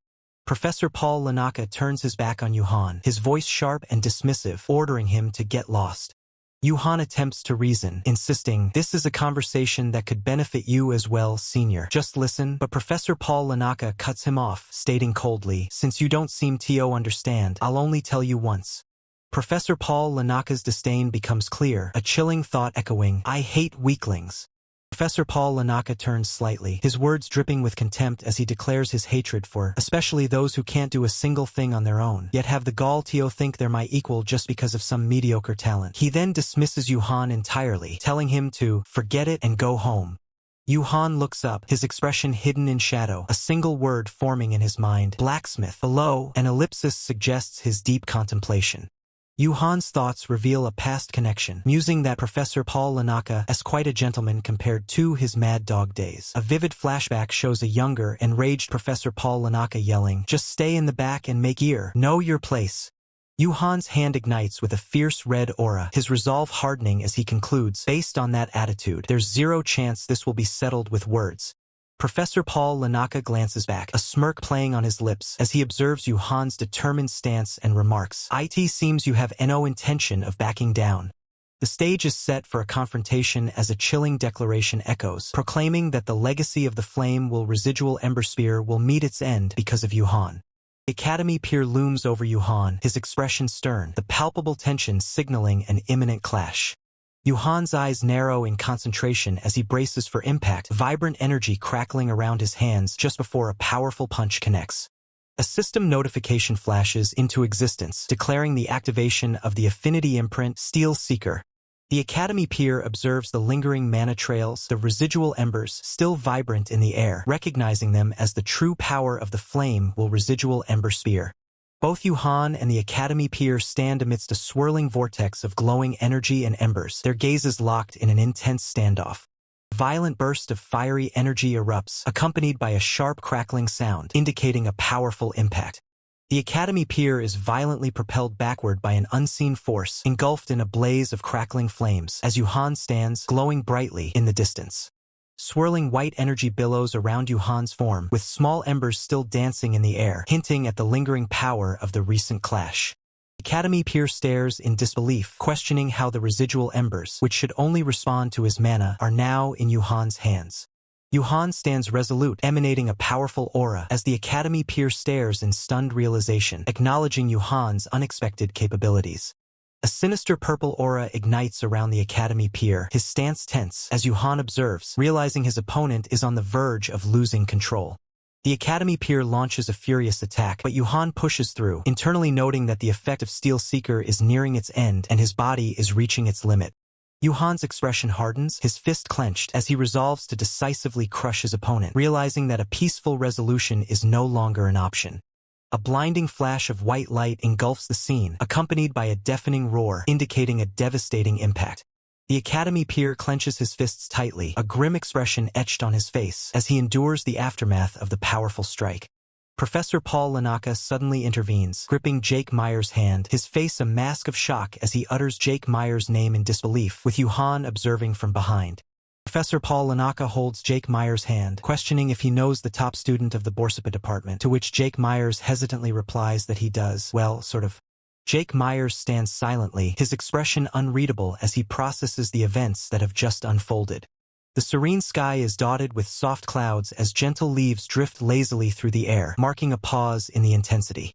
Jake Myers stands alone, reflecting on his impulsive actions, regretting that he lost his composure and almost jeopardized the reputation of the flame will residual ember spear and his master. A bead of sweat trickles down Jake Myers' temple, a silent testament to the lingering unease and the weight of his recent realization. The tension breaks as Yuhan, with a confident smirk, dismisses the very idea of death, declaring it ridiculous. Behind him, Professor Paul Lanaka reacts with a stunned what? The system confirms a connection with target Yom Seonga has been established, the previous encounter merely a minor danger. The next phase, affinity extraction, is now imminent. Yuhan mentally notes the discrepancy, recalling the mad dog Yom Seonga he knows. This unexpected softness could drastically alter the affinity stone's effect. He realizes a new objective. He must find a way to raise Yom Seonga's affinity level to proceed as planned. Professor Paul Lanaka, observing Yuhan, considers him potentially useful. Yuhan, meanwhile, checks on him, asking if his hand is all right. Professor Paul Lanaka grins, confidently asserting that his hands are tougher than any other part of him, displaying a minor scratch as proof. Yuhan muses on Professor Paul Lanaka's tough hands before shifting the conversation, focusing back on him directly. As they walk, Professor Paul Lanaka directly confronts Yuhan, demanding to know what he said about his big sister at the arena. Yuhan clarifies, asking if he means Arya Myers, to which Professor Paul Lanaka quickly confirms. Yuhan casually dismisses Professor Paul Lanaka's sister as a bit of a jerk, eliciting a horrified wadash from Professor Paul Lanaka, who then realizes this must be why his sister had been asking so many questions. Yuhan stands stoically, unaware of the ethereal, smiling presence of Arya Myers subtly observing him from behind. The spectral image of Arya Myers reveals her thoughts. She has taken a distinct interest in Yuhan. Arya Myers smirks, noting Yuhan's sharp hearing amidst the arena's roar. Meanwhile, Professor Paul Lanaka internally pleads for him to keep his voice down, remembering his sister's formidable A-rank hero status. Yuhan, unperturbed by Professor Paul Lanaka's discomfort, internally confirms that Arya Myers' interest is precisely what he intended. He calculates that by attracting the attention of Yom Seonga's greatest rival, his own influence will inevitably expand. Professor Paul Lanaka, growing increasingly anxious, warns Yuhan not to underestimate his sister, stressing that he doesn't truly know her. With a knowing look, Yuhan finishes Professor Paul Lanaka's sentence, suggesting his sister is petty and insidious. Professor Paul Lanaka stammers, quickly backtracking and denying his sister is quite that extreme, as Yuhan watches him with a calm expression. Yuhan turns to Professor Paul Lanaka, his expression serious, and directly asks why he dislikes his own sister so intensely. Scene shifts, revealing the formidable sword saint Arya Myers, a warrior of immense presence, wielding her blade with authority. Arya Myers stands overlooking a ruined cityscape, her back to the viewer, a new sword in hand. She expresses disappointment, finding it yet another unsatisfactory weapon. The narration reveals a pivotal moment. The sword saint, Arya Myers, vanished without a trace one day, leaving behind only a mysterious, ominous purple glow. In her stead, a terrifying figure emerged, a demon god of annihilating light, wielding the very remains of a demon god as its weapon, radiating immense, destructive power. Yuhan, a slight smirk playing on his lips, comments that Arya Myers simply gives off bad vibes just from looking at her face. With a casual wave over his shoulder, Yuhan announces his departure and walks away. Professor Paul Lanaka is left behind, his face etched with confusion and concern, wondering if something significant just transpired. As Professor Paul Lanaka stood bewildered, the scene abruptly shifts. Yuhan, with striking blonde hair and crimson eyes, receives an unexpected call. A system-like notification box flashes "Ring" above him, signaling an urgent incoming message. The phone blares with an insistent TRRN, startling Yuhan. His eyes widen in surprise, a silent "H" escaping him as he processes the unexpected interruption. Suddenly, a mischievous female figure appears, her long blonde hair flowing against a swirling purple backdrop. With a sly smile, she declares, "Your petty and insidious sister is asking a favor, okay, happy face?" With the unexpected request looming, Yuhan is seen walking away, a solitary figure disappearing into the misty, quiet streets, leaving the previous scene behind. Scene shifts again, revealing Yuhan in an academy setting, his head buried in his hands. He groans, thinking to himself, did I spar too hard with Sanga yesterday? Another academy student, sensing the tension, nervously starts to speak. The exchange meeting, the schedule will be set soon, attempting to read the room and break the silence. Suddenly, a small, eccentric figure on a wheeled platform bursts into the classroom, cane in hand and top hat askew, making a dramatic entrance. The diminutive figure introduces himself with authority. I am Ristoba, and I will be in charge of your major classes for the next 2 weeks. Collective thought ripples through the students. That's the professor famous for being a madman. Unperturbed, Professor Ristoba continues. Before we begin, I have something to hand out. Professor Ristoba holds up a stack of papers, drawing out the suspense as he announces, and finally, Yuhan rises from his seat, watching intently. Meanwhile, his peers are already calculating, one thinking, how much will he get, while another confidently believes, I should at least get 3 times more than him. Professor Ristoba directly addresses Yuhan, stating, your budget hasn't been issued yet. Yuhan's expression shifts to confusion as he silently questions, pardon? Professor Ristoba explains further, revealing the reason for the delay. The quality of your submission was so high that it was selected for the 2nd-year public auction this Wednesday. Professor Ristoba concludes, we decided to set your budget based on the winning bid, so wait until then. Yuhan's brow furrows in suspicion, internally wondering, is this vice faculty head Michael's doing? Going out of his way to single me out? Yuhan considers the situation, concluding in his mind, well, if it were a real problem, Professor Kim in Cheol would have stopped it. He then outwardly responds, understood. Professor Ristoba shifts the topic to the day's lesson, announcing, today we will be covering residual mana, and we have a cadet who volunteered to assist with the class. As the door opens, Professor Ristoba introduces the new arrival. This is your temporary teaching assistant, a 3rd year from the Aniclimax Spear Arts Department, Sanga. A shocked student exclaims, why is that senior here? Professor Ristoba, ever the taskmaster, retorts, you should show this much interest in studying too. Cutting off any further chatter, Professor Ristoba declares, that's enough introductions. Before the practical session, let's go over the concepts. Professor Ristoba begins the lecture, explaining that in weapon crafting, the forms of residual mana are largely divided into 2 categories. He continues, first is the basic charging type, and then the independent type, which produces mana on its own or absorbs it from the atmosphere.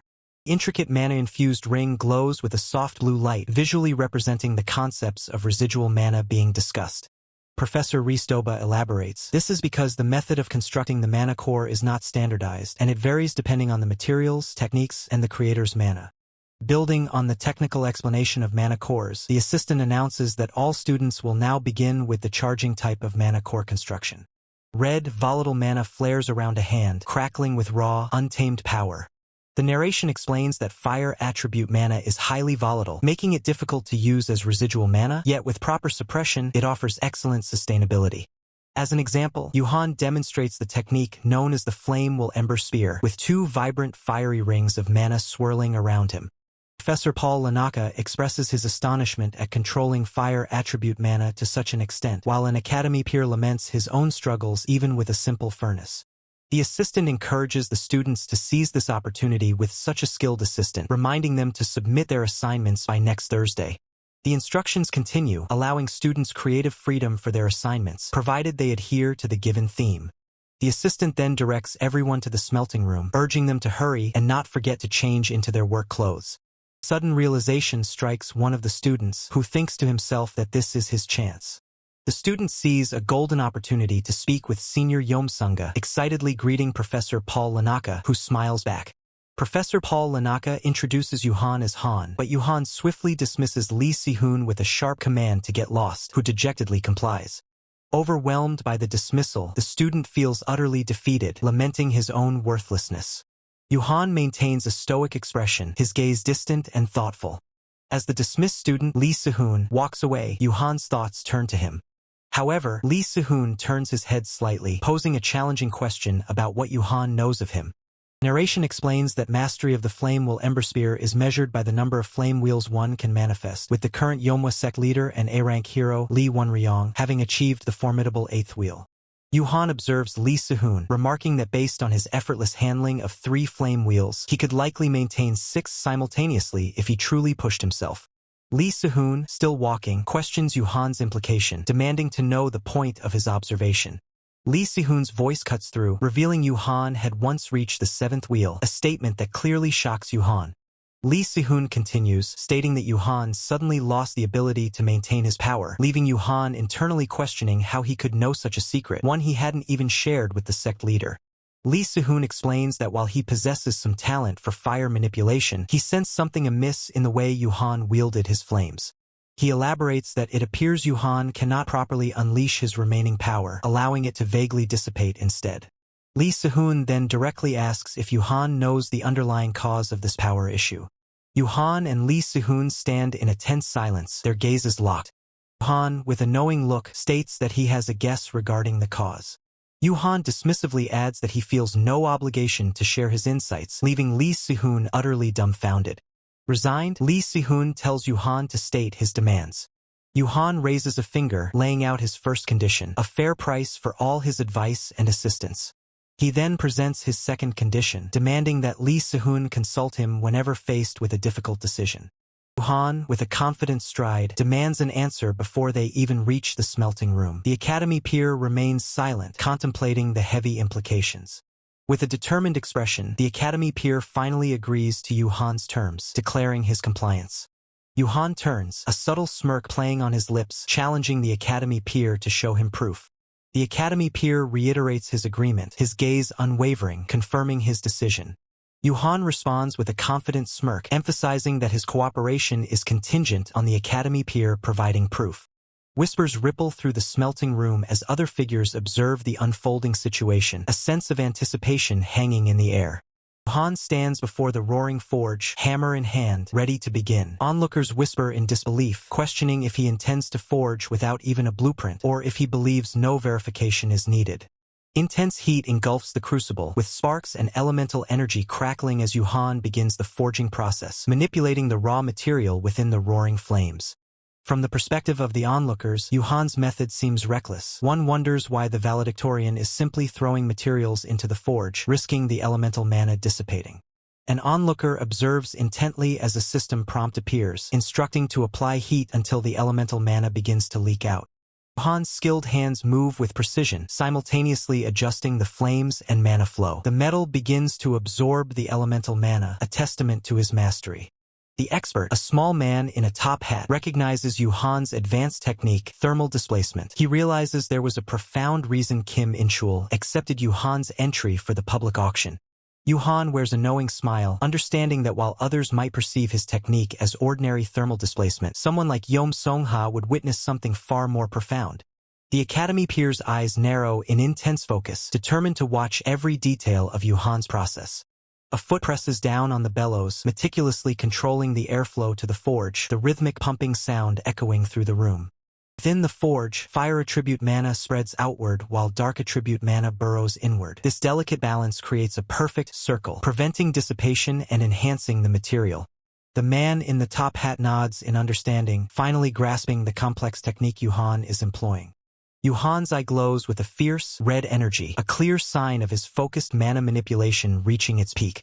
The Academy peer recoils in shock and dismay, realizing his own skill has dropped to the 5th wheel in comparison, a profound sense of unease washing over him. Yuhan questions the Academy peer, who explains that while he completed the black flame wheel, he lacks the energy for 6. He quickly adds that even 5 black flame wheels are superior to 7 regular ones. The Academy peer, with a serious expression, reveals that the Yomwa sect dispatches an instructor regularly to verify the skills of its successors living outside. He continues, revealing the dire consequence. If his skill falls below the 6th wheel, he will lose his successor status entirely. Yuhan suggests reverting to his old method, but the Academy peer immediately rejects it. Dark attribute mana violently erupts from him, a desperate struggle as he confesses he can no longer control it.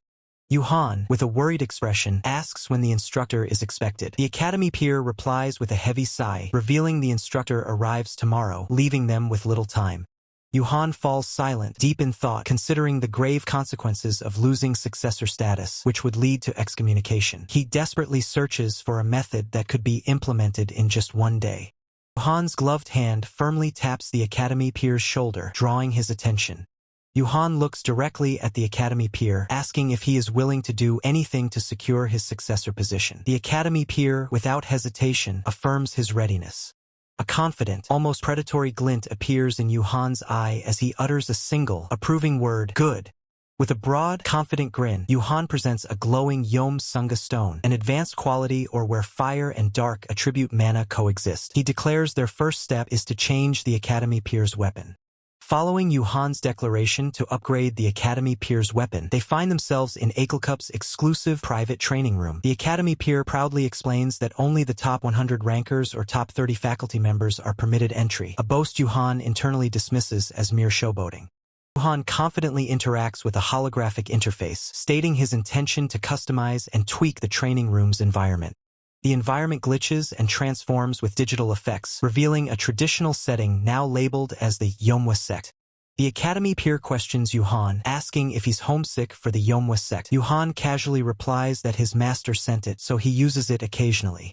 Yuhan, with a confident smirk, suggests they begin by crafting the training tool as a vibrant red orb glows intensely in his hand, surrounded by crackling mana. With precise manipulation, Yuhan expertly refines the glowing red ore, shaping its raw energy with intense focus. System notification pops up detailing the newly forged item, the Yom-Sunga Crimson Resonance Black Stone, an advanced quality, highest rank or where fire and dark attribute mana coexist, causing internal mana to resonate. The crafting process concludes as a sleek spear, now adorned with the Crimson Resonance Stone, stands complete, ready for use. The Academy peer expresses confusion, questioning the practicality of dual short spears. Yuhan explains that this configuration is better suited for handling two distinct mana attributes simultaneously. Yuhan instructs the Academy peer to create a flame wheel with his left hand and release dark attribute mana with his right. The Academy peer, surprised, asks for clarification, to which Yuhan simply affirms.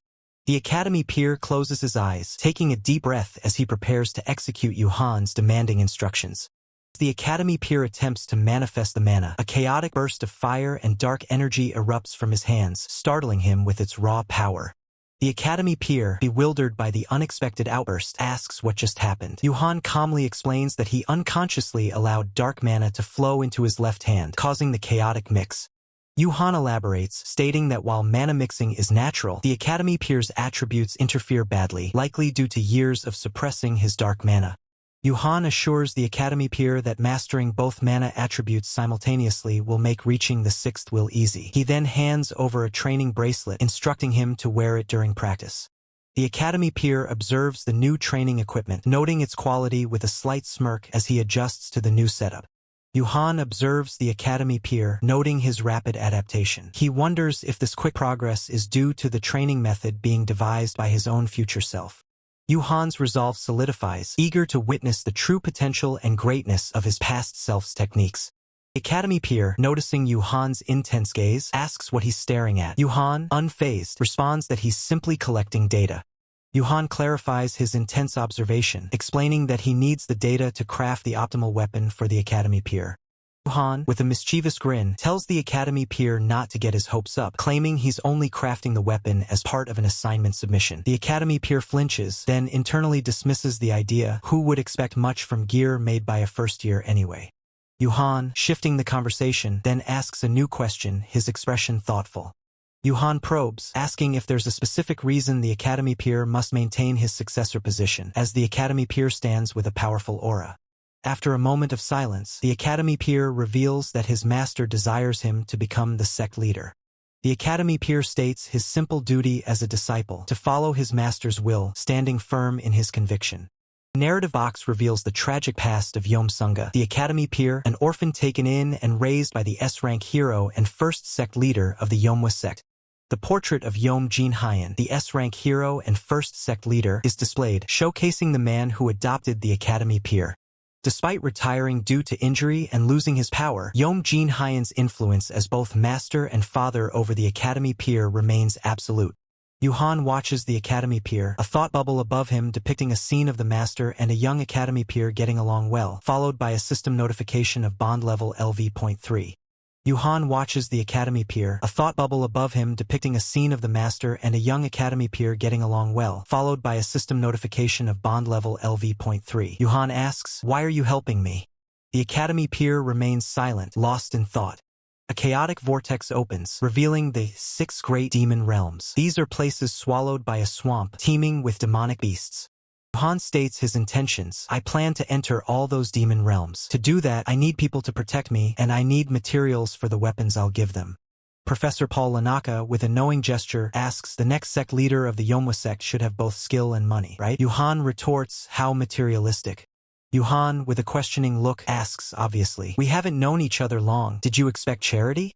Yuhan declares, "Help me become the sect leader of the Yomwa sect. Then I will accompany you into those 6 great demon realms." A formidable figure, the masked antagonist, stands ready with a spear. Yuhan states, "Make the weapon. Then I will kill the demon gods for you."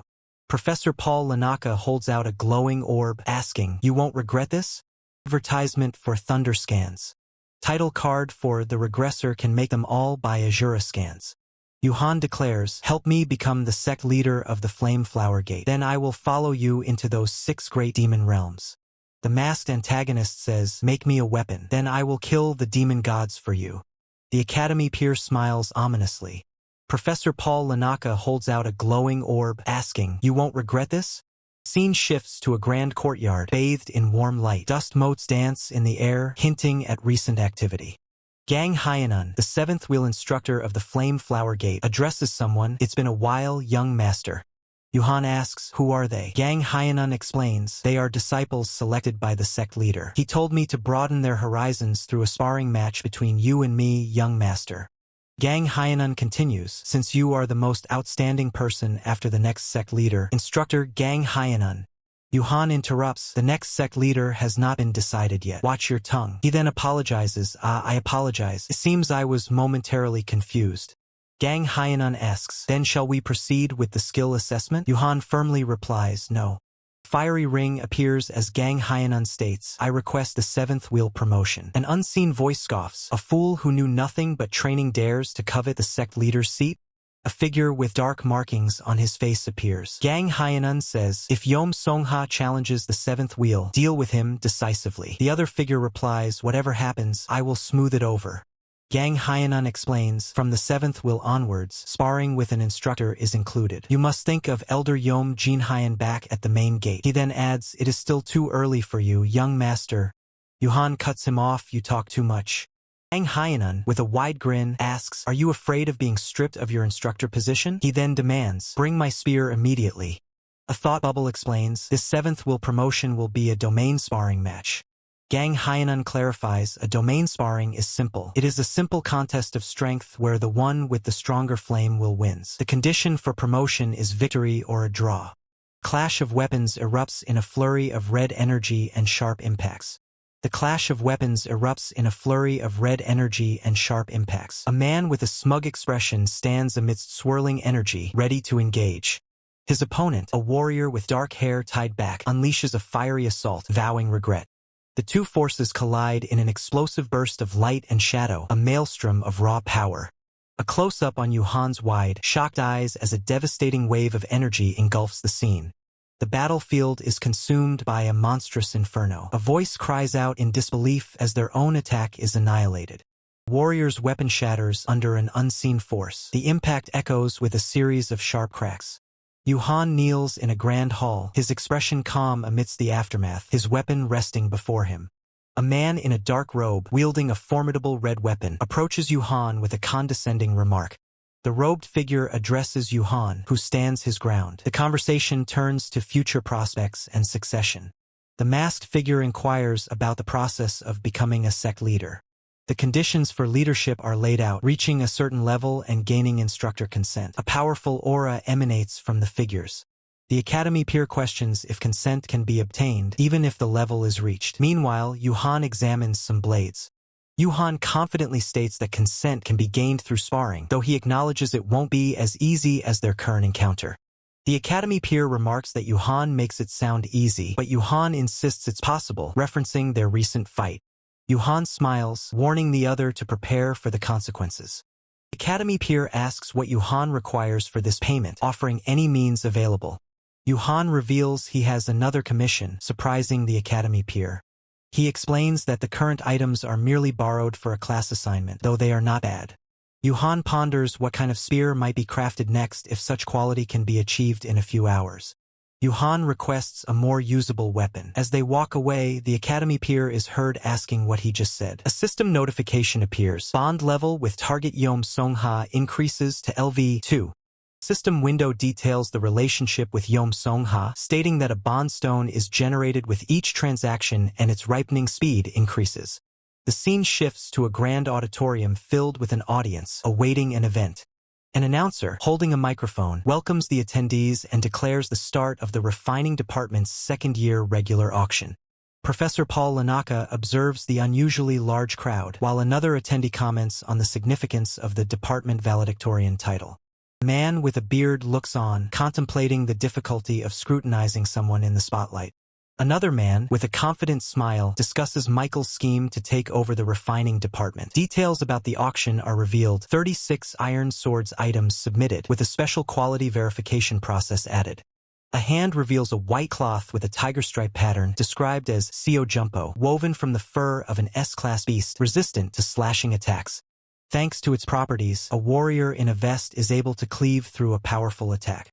The impact of the clash sends a shockwave, shattering the incoming force. It's explained that this process allows for easy identification of items with sacrifice durability. The auction will use Seo Jumpo to weed out defective goods. As the auction continues, Yuhan observes the proceedings, his gaze sharp. He remarks, "Oh, that looks interesting. Looks like they prepared properly." He then turns to his companion, asking, "Do you know why they're doing that?"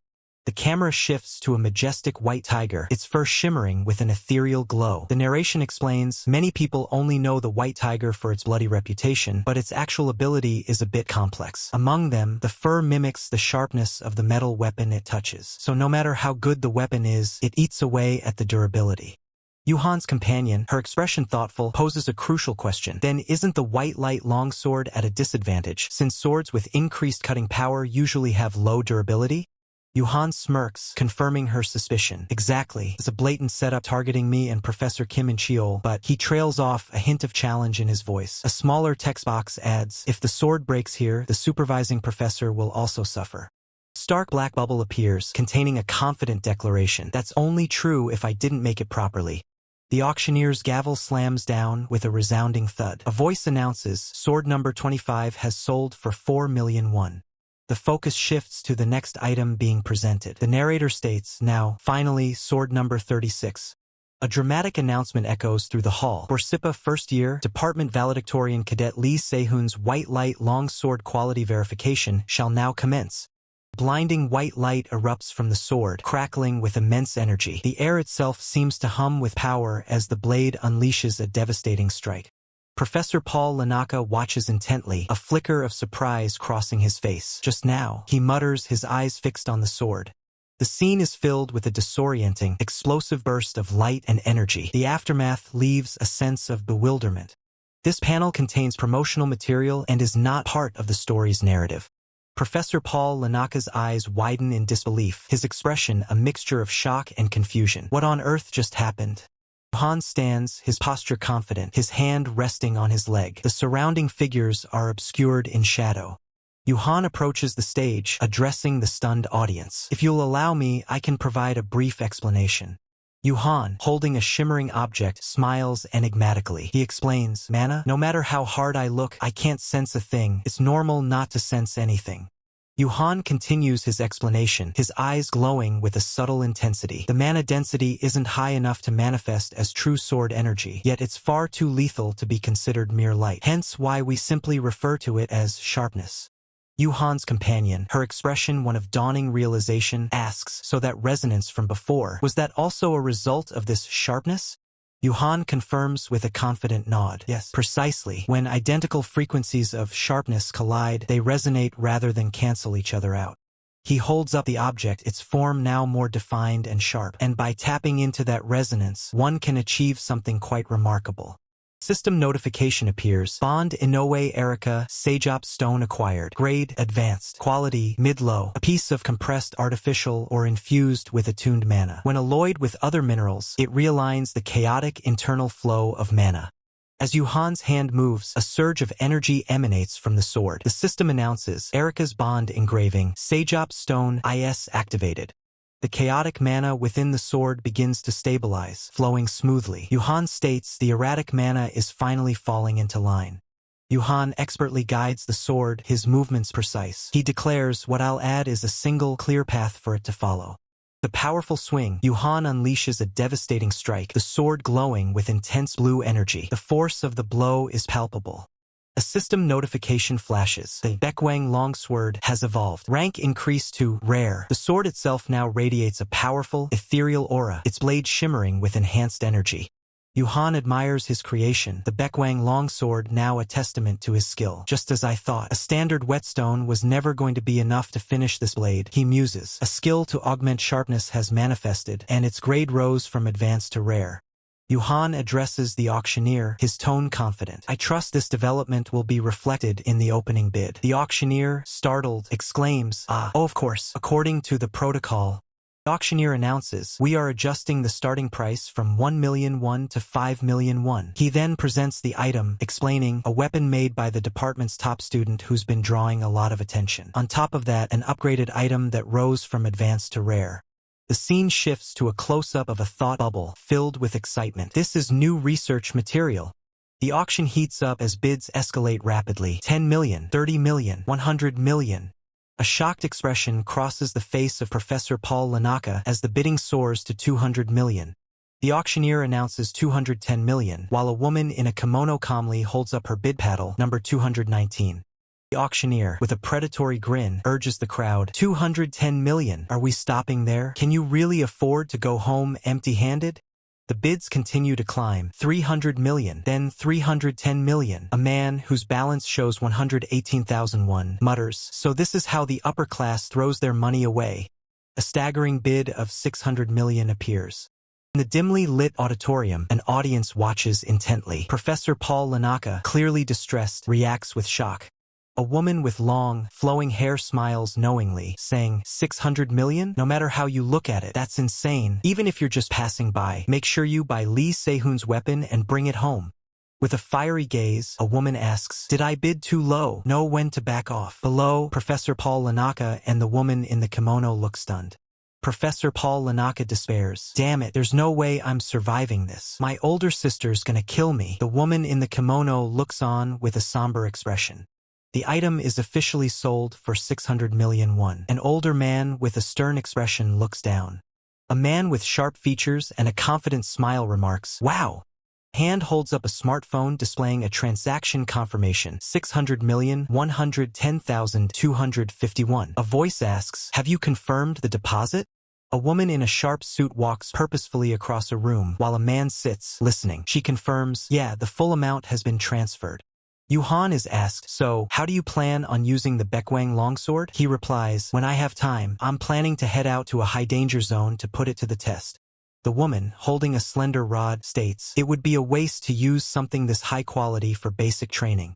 She continues, I'd love to see the Baekwang Longsword in action myself. If you still haven't decided on a destination, how about Yunwal Mountain? Yuhan sits, considering. She adds, that's the location selected for the first year's inaugural subjugation practicum. Yuhan explains, yes, I figured it would be beneficial to scout the area in advance. A calendar sits on the table between 2 cups of coffee, with a thoughtful HM peering near it. The woman pauses, considering, even so, considering my position, that's a bit. In exchange for the favor, I'll craft a custom weapon of your choice as well, she offers, holding up a binder. Let's set the schedule first. How about next week? Yuhan agrees, that works for me. He then reveals with a smirk, actually, all of that was just an excuse. A title card appears. Jürgen Kruger, summit climber, chairman of the UD Group, the world's leading global corporation, and the most powerful necromancer in existence. His eyes glow with an ominous red light. A hand reaches out, glowing with ethereal blue energy. Text appears. One of the legendary artifacts he lost after the ambush by the fiend of Manmajian. The text continues, is hidden right there in Yunwal Mountain. The image shows a desolate, rocky mountain landscape. A man in a suit stands with his hands on his hips, looking thoughtful. A shadow falls before him. A woman with a sly smile says, "So, you failed to bring it back." A man, looking down, apologizes. "I am sorry." The woman replies, "What's done is done, so let's think about what to do from here on." The woman asks, "Didn't you say you were taking the same class?" He confirms, "Ah yes, Professor Ma Guangsu's physical language course." She then instructs, "Then when the timing is right, make the request on my behalf." The woman states, "If you handle this properly, I'll speak to father again regarding the succession ceremony." Close up on a woman's intense eye reveals her concern. "At this rate, I'll be stripped of my top-ranking spot soon." "You were expecting this outcome to some degree, weren't you? I know you said it was forbidden until graduation, but even so, this is a bit much." "Understood. No matter what method I have to use, I will definitely get the sword from Lee Se-hoon and bring it back." "You really think it's wise to cut in while your older sister is still speaking?" "Sorry. Get it for me. By any means necessary." Lee Se-hoon, what an eyesore. Two figures meet on a grand staircase, one approaching with a determined stride, the other sitting below, observing. Professor Paul Lanaka's smug expression hints at a hidden agenda. He really gets on my nerves. I finished it. The Crimson Halo Spear boasts advanced grade and mid-high quality, capable of storing fire attribute mana and improving the efficiency of the blazing ring. Below it, the Black Cross Spear also holds advanced grade and mid-high quality, designed to store dark attribute mana and improve the stability of the blazing ring. Its craftsmanship as a spear is excellent on its own, but what's truly remarkable are the blazing ring's spell circles and the support formulas engraved within. Even a slight error in operation causes the weapon to repel attribute mana, acting as an immediate feedback loop. At this point, you could even call it both a training tool and a textbook. Consider it a perfect score. From this moment on, you are exempt from all mandatory training sessions. Thank you. Honestly, this guy could graduate right now if he wanted to. Why am I in the same year as a guy like that? Talk about shitty. And I'll get going. Right, take the spear with you. If you ever decide to sell it, let me know. Today is that old man Ma Guangsu's class. Yuhan enters a room, finding another student already present. "Huh, do you have class here right now? I just came early to practice a bit. If you need the room, I'll go and come back later." "Wait, there's one thing I wanted to ask of you. Would that be okay?" "No, absolutely not. You didn't even hear the request yet. Your sister probably told you to get a custom weapon, clear as day. But I have no intention of giving you any, so give up. Just like Ryu Yunha, Arya must not take an interest in me. As things stand now, she'd obviously be disappointed regardless of what I crafted for her. Then how about this? Hammer of Black Flame is of hero grade and mid-high quality, with the skill attribute convergence. It's a hammer made by refining dragonite. Each face is coated with fire attribute mana and dark attribute mana, amplifying the power of both elements. This weapon has plenty of room for improvement. It's not bad. Let's spar one more time. I'll put that hammer up as the prize. If you lose, you have to craft my sister's weapon. Yuhan's eyes narrow, a flicker of intense focus in their depths. Let's add just one more condition. If I win, don't bring up your sister for an entire month. And make sure you pass that message along to her, too. Okay, last time, I let you get away with an unexpected counterattack. Today, I plan to go all out from the start. He's compressing that much mana just by clenching his fist. So back then, when he stepped in, he was truly confident he could stop Yom Seonga's full power. Yuhan's gaze shifts, focusing on a cluster of sharp, crystalline shards. Erika's bond engraving, Seijiopsiok, is activated. Ryu Yunha's bond engraving, Tamchiel, is activated. Through the effect of Seijiopsiok, the internal mana is restructured into the optimal combat arrangement. Yuhan grips the haft of his weapon, his knuckles white. A spear? It looks pretty familiar. Does his being a blacksmith mean he knows how to handle various weapons? It doesn't matter. I'm not about to lose to some weapon he's only decent at handling. I'm not an easy opponent. Flames erupt, swirling with dark energy. Professor Paul Lanaka swings his hammer, unleashing a torrent of fiery energy. Yuhan braces, narrowly dodging the blow. The Crimson Halo? A spectral warrior, wreathed in crimson light, appears behind Yuhan, mirroring his stance. Sparks dance in the darkness, hinting at the immense power being unleashed. Before the regression, Lee Se-hoon heard many stories from his uncles. At first, it was work to raise their bond levels, but once those men truly opened up to him, they taught him secret techniques they had never passed on to another soul. Now, I can finally reproduce it, however clumsy it might be. Yuhan unleashes a barrage of attacks, weaving through the chaos. Professor Paul Lanaka is on the defensive. Ever since I lost the momentum, he's been dragging me around the whole time. But Lee Se-hoon's current physical stats are solely being boosted by a temporary skill. If I can just time the gap for when that skill wears off, I can turn this entire fight around. Yuhan charges forward, his spear a blur of motion. Professor Paul Lanaka scrambles to react. Yuhan unleashes a devastating blow, channeling a chilling purple energy. The skill name echoes Glacial Havoc. Professor Paul Lanaka is taken aback, his expression a mix of surprise and concern. He exclaims, "I thought you only handled fire attribute mana?" Below, dark tendrils writhe with fiery energy. He mutters, "Using two conflicting attributes is a suicide mission. Damn it." Yuhan grins, his eyes sharp and confident. A system notification appears. He's using swordsmanship barehanded? Below, another message reads, "Not bad." A dark, ominous aura descends. A voice declares, "I was going to go easy." The sky is consumed by a blood-red moon, casting an eerie glow. The atmosphere thickens with an oppressive power. A new power manifests, Crimson Halo, first alteration. Dark, claw-like energy erupts, radiating intense heat and malice. Yuhan moves with blinding speed, his form a blur against the crimson energy. He declares, "Void Crescent, Midnight Eclipse." Below, a desperate thought, "I can't afford to lose either." An explosive clash of energies. A blinding blue light erupts, tearing through the darkness, met by a surge of vibrant pink and purple. The collision intensifies, shattering the surroundings. Shards of light explode outwards, leaving trails of purple and cyan energy. Yuhan's fist glows with a potent blue energy, crackling with power. He prepares to strike, his expression resolute. Professor Paul Lanaka, sword in hand, faces the onslaught. A faint red aura emanates from him, a stark contrast to the chaotic energies around them. In the aftermath, Professor Paul Lanaka stands defeated, his words barely a whisper, "I lost." A system notification announces, "A bond with Jake Myers has been established." Advertisement banner. Make sure that you are reading the chapter on https://hivetune.com. Advertisement banner for CaneScan, inviting users to join their Discord server and visit their website. Yuhan questions, "Not a draw." His gaze is sharp, analyzing the situation. Professor Paul Lanaka, looking slightly sheepish, responds, "Well, if you want to insist on that, I suppose you could." He then adds, "If you used a near-ultimate skill and it's still a draw, you should consider it a loss."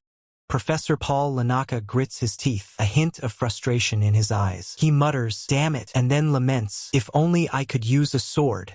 Yuhan, holding a large hammer, asks, "You can't use a sword?" Professor Paul Lanaka replies, "I don't know why, but whenever I hold one, it just breaks easily." Professor Paul Lanaka continues, "I've even managed to break a sword that was hero grade in terms of durability." Yuhan looks on, a question mark appearing above his head. Yuhan's expression shifts, a hint of intrigue in his eyes. He muses, "Is that so?" Then, he makes a request, "Give me your right hand." Professor Paul Lanaka complies, saying, okay." Yuhan instructs him, "Relax your hand and don't move your mana, otherwise you'll get hurt." Yuhan's eyes glow with a fierce red light as he prepares a powerful technique. A thought crosses his mind. What is he trying to do? Suddenly he shouts, "Wait, HEY!" Yuhan's hand shoots forward, emitting a blinding flash of light. Professor Paul Lanaka reacts with shock and pain. What are you doing?" He lets out a pained "Ujich." Yuhan observes the results, a look of understanding dawning on his face. He states, "I see." A system notification explains, "It wasn't reinforcement. He was altering the substance itself." Yuhan turns to Professor Paul Lanaka, who is flustered and apologetic. Seriously, whatever you're doing, explain it first." Professor Paul Lanaka stammers, Sorry." Yuhan calmly asks, "Shall I make a sword for you?" Professor Paul Lanaka looks taken aback. System display details the process, extracting affinity from the target, Jake Myers. Another notification reads, "Affinity with the creator, Lee Se-hoon ISLV.1. A glowing stone, condensed forge stone, is shown, described as grade, high grade, quality, top tier, N or that is constantly being compressed. If it condenses, absorbed mana, it shatters. If it exceeds its durability, it is formed." Yuhan grins confidently at Professor Paul Lanaka, holding up a fist. He declares, "A sword that even you won't be able to break." Yuhan's eyes narrow slightly as he ponders, a soft escaping his lips. A silhouette walks away from a brightly lit doorway. Below, a system notification reads, "An affinity with Makwang Soo has been established." A close-up reveals intense, piercing eyes, hinting at a deep, focused gaze. A heavy thud echoes as a lone figure, Yuhan, stands before a grand doorway, a question mark hanging in the air. Yuhan, now wielding a spear, faces an opponent who recalls a past life. Last time, you had the posture of an old blacksmith, and this time that of an expert spearman, the opponent states. Yuhan retorts, you? Just who are you? Professor Paul Lanaka, with arms crossed, warns, you'd better answer carefully so I don't misunderstand. Yuhan, radiating a subtle aura, questions, so, you're saying my posture was so perfect that it's suspicious? Professor Paul Lanaka, holding a peculiar crystalline object, dismisses the concern. It's nothing special, just a trick using a skill. Yuhan explains his ability. In short, I adjust my muscles to mimic someone else's body. A glowing effect emanates from his hand. Yuhan demonstrates the skill's effect fading, and once the effect wears off, it disappears like this. Professor Paul Lanaka ponders, before asking, does that skill have any limitations? Yuhan elaborates on the skill's drawbacks. Observation takes time, and since I'm forcing the application, it puts a significant strain on the body. Professor Paul Lanaka muses on the skill's nature. Observation, mimicry. Professor Paul Lanaka apologizes. Sorry for pushing you. Yuhan responds, there's a demon with a similar ability, so I reacted sensitively. A chilling vision of the doppelganger, one of the 10 evils of pandemonium, emerges. These figures mimic martial arts before killing their opponents, a vicious bastard who caused the deaths of heroes using secret techniques. The scene shifts to a desolate battlefield where a kneeling figure, presumably Yuhan, faces another. The narration states, Ma Kwangsu had a particularly deep grudge against the doppelganger. Yuhan, battered and bleeding, grits his teeth, his eyes burning with fierce determination. That's likely why this affinity was established. Professor Paul Lanaka, with his arms crossed, contemplates. Either he suspected me of being the doppelganger, or he judged me to be useful in finding him. Yuhan, with a slight smirk, concludes, either way, he's judged me to be useful. He then adds, if it's related to demons, it can't be helped. Professor Paul Lanaka, eyes wide with a knowing smile, exclaims, I would have done the same. He then adds, I knew it. Professor Paul Lanaka declares, these punks calling themselves heroes nowadays lack vigilance against demons. Yuhan looks on, a silent, his only response. Professor Paul Lanaka, stroking his chin thoughtfully, states, looking at your skill, I'll have to change the entire teaching method. He continues, I'll explain it once everything is finalized. Professor Paul Lanaka, standing in a grand hall, observes a distant figure. He's a talent who could aim for the top of a car cuff if he set his mind to it. A question is posed, did they say his family background was poor? A close-up of Professor Paul Lanaka's face shows a thoughtful expression. Yuhan walks through an opulent corridor, the narration stating, this will be worth nurturing. A smartphone screen displays an incoming call from Yum Sung-ha. A voice asks, have you decided what to receive as payment? Yuhan replies, it's only been a day. What's the rush? Yuhan, on the phone, acknowledges the statement, it's uncomfortable not having paid the price. He then comments, you live such an exhausting life. Pause. Then a question is posed, by any chance, do you know a mage from Babel named Louise Valent? Yuhan, holding his phone, responds, first time hearing that name. Are you two acquainted? He then instructs, never mind that, just look into where she is and what she's doing secretly. A voice questions Yuhan's capabilities, but do you even have the connections to look into it? Followed by a challenging statement, aren't you underestimating me a bit too much? Yuhan, with a stern gaze, asserts his authority. I have every right to. You're a nobody at the Yomwa gate. Yuhan, with a stern gaze, asserts his authority. I have every right to. You're a nobody at the Yomwa gate. He then muses, this guy's social skills are like this. I wonder what Louise's will be like. Explosions rock the city as a figure, silhouetted against the chaos, stands with their back to us. The narration continues, unlike Yum Sung-ha, she wasn't famous in the past, but the problem is that she's a ticking time bomb. The internal monologue reveals, but I heard she only became so prickly after her injury, so if I don't miss the timing, BZZ. Yuhan, looking surprised, speaks into his phone. Already? The screen displays information. Second-year runner-up in the Elemental Studies Department, Louise Valent. She was a promising cadet. The narration continues, her wand exploded during a duel at the Martial Arts Hall half a year ago, causing permanent damage to her mana circuits. She's currently on a leave of absence. Multiple thought bubbles echo the sentiment. She only became prickly after the injury, though. As Yuhan stands in the grand hall, he mutters, so as long as I don't miss the right time. Narration provides more context. She's receiving rehabilitation treatment at the UR General Ward, but they say there's no progress yet. I'll send the details in a document. A man with blonde hair and a confident smile appears, calling out, "You're still here." The blonde man continues, "I thought we'd finish talking about my sword." Jake, Yuhan, still on his phone, acknowledges him. Phone screen shows a detailed report. Suffered permanent damage to mana circuits and took a leave of absence due to an accident during a duel at the martial arts hall with Getz Kruger, third-year top of the necromancy department. It continues, sued the wand maker, Pierre Barmit, third-year top of the smithing department, claiming a wand made by him exploded, but was countersued for defamation. A question appears, "Do you know these two?" The blonde man, Jake, replies, I think the Krugers and the Barmits are in-laws, and both of them are members of the Noblesse Social Club. Jake proposes, "If you investigate the two of them for me, I'll make your sword. It'll only take a week to make it." He then exclaims in shock, "A week?" Jake pleads, "If you really do that, I'll do anything." Yuhan responds, "Really? Then first." Yuhan makes a chilling request, "Break my arm." Jake grins manically, his eyes glowing red. Yuhan clarifies, "As cleanly as possible."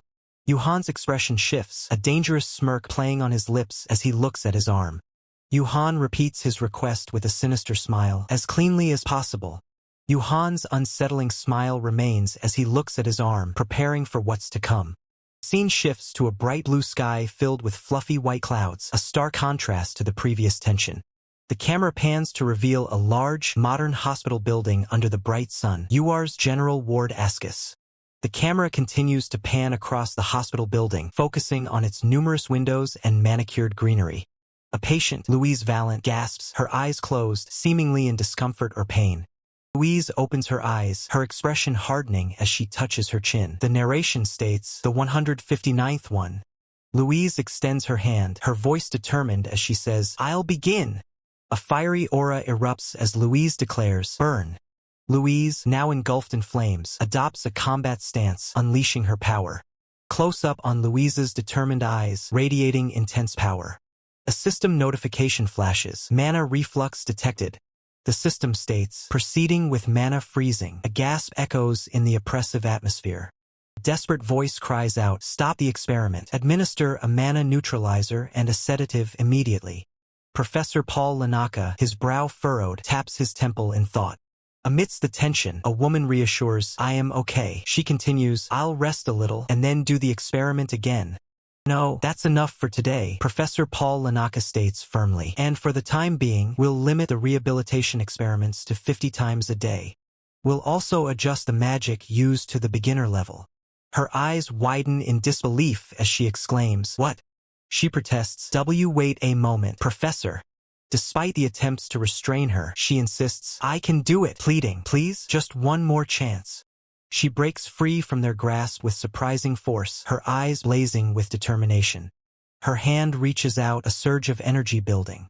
She's struck with immense force, yet her defiance remains. "I said I can." A blinding flash of light engulfs the scene. Title card, "The Reincarnator Made It All." Sunlight streams through a window, illuminating a clear blue sky. A close-up on her eyes, now a piercing blue, betraying a deep unease. Her gaze is intense, fixed on something unseen. She lies in a hospital bed, the sterile environment a stark contrast to the chaos she endured. A whispered curse escapes her lips, "Fuck." She clutches her head, regret etched on her face. "I was just too hasty. I acted like a f***ing idiot and just blew my chance." Her resolve hardens. "First, right now, I need to find a way instead of blaming myself." She adds, "If the rehab experiment won't work, I have T.O. do something else. Maybe at least go work out or meditate."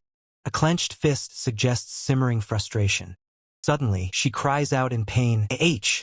She recoils, clutching her nose. "HFCK." She groans, then mutters, "My nose. Which bastard isn't even looking where he's going?" A new figure emerges, his eyes glowing with an unnerving intensity. He stares intently. He confronts her, his voice sharp, "What are you looking at?" The scene shifts to a chaotic cityscape under an air raid warning. Sirens blare. Somber announcement echoes, "Visitors in the building, please evacuate to the exits. The ground is stained with blood." The ominous atmosphere returns, punctuated by the sound of desperate coughing. The ominous atmosphere returns, punctuated by the sound of desperate coughing. Han, his face etched with a grim expression, mutters, "I seriously almost died." He turns, a flicker of anger in his eyes, and declares, "See if I ever do business with those bastards again." A chilling figure, cloaked and masked with glowing purple eyes, descends from above, their presence radiating menace. The masked figure lands with a heavy thud, their descent marked by an ominous sound. Yuhan, observing the scene, questions aloud, is this guy the mastermind behind the terror attack? His rank is at least A rank. His eyes narrow in concentration, a hint of unease crossing his features.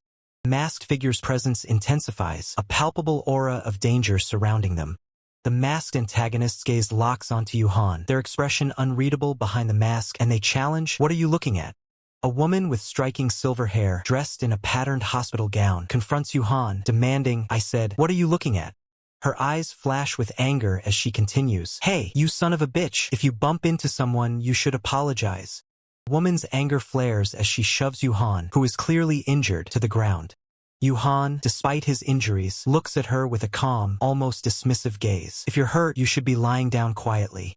She offers to help him back to his room, asking, "I'll help you back to your room, so hold on and walk."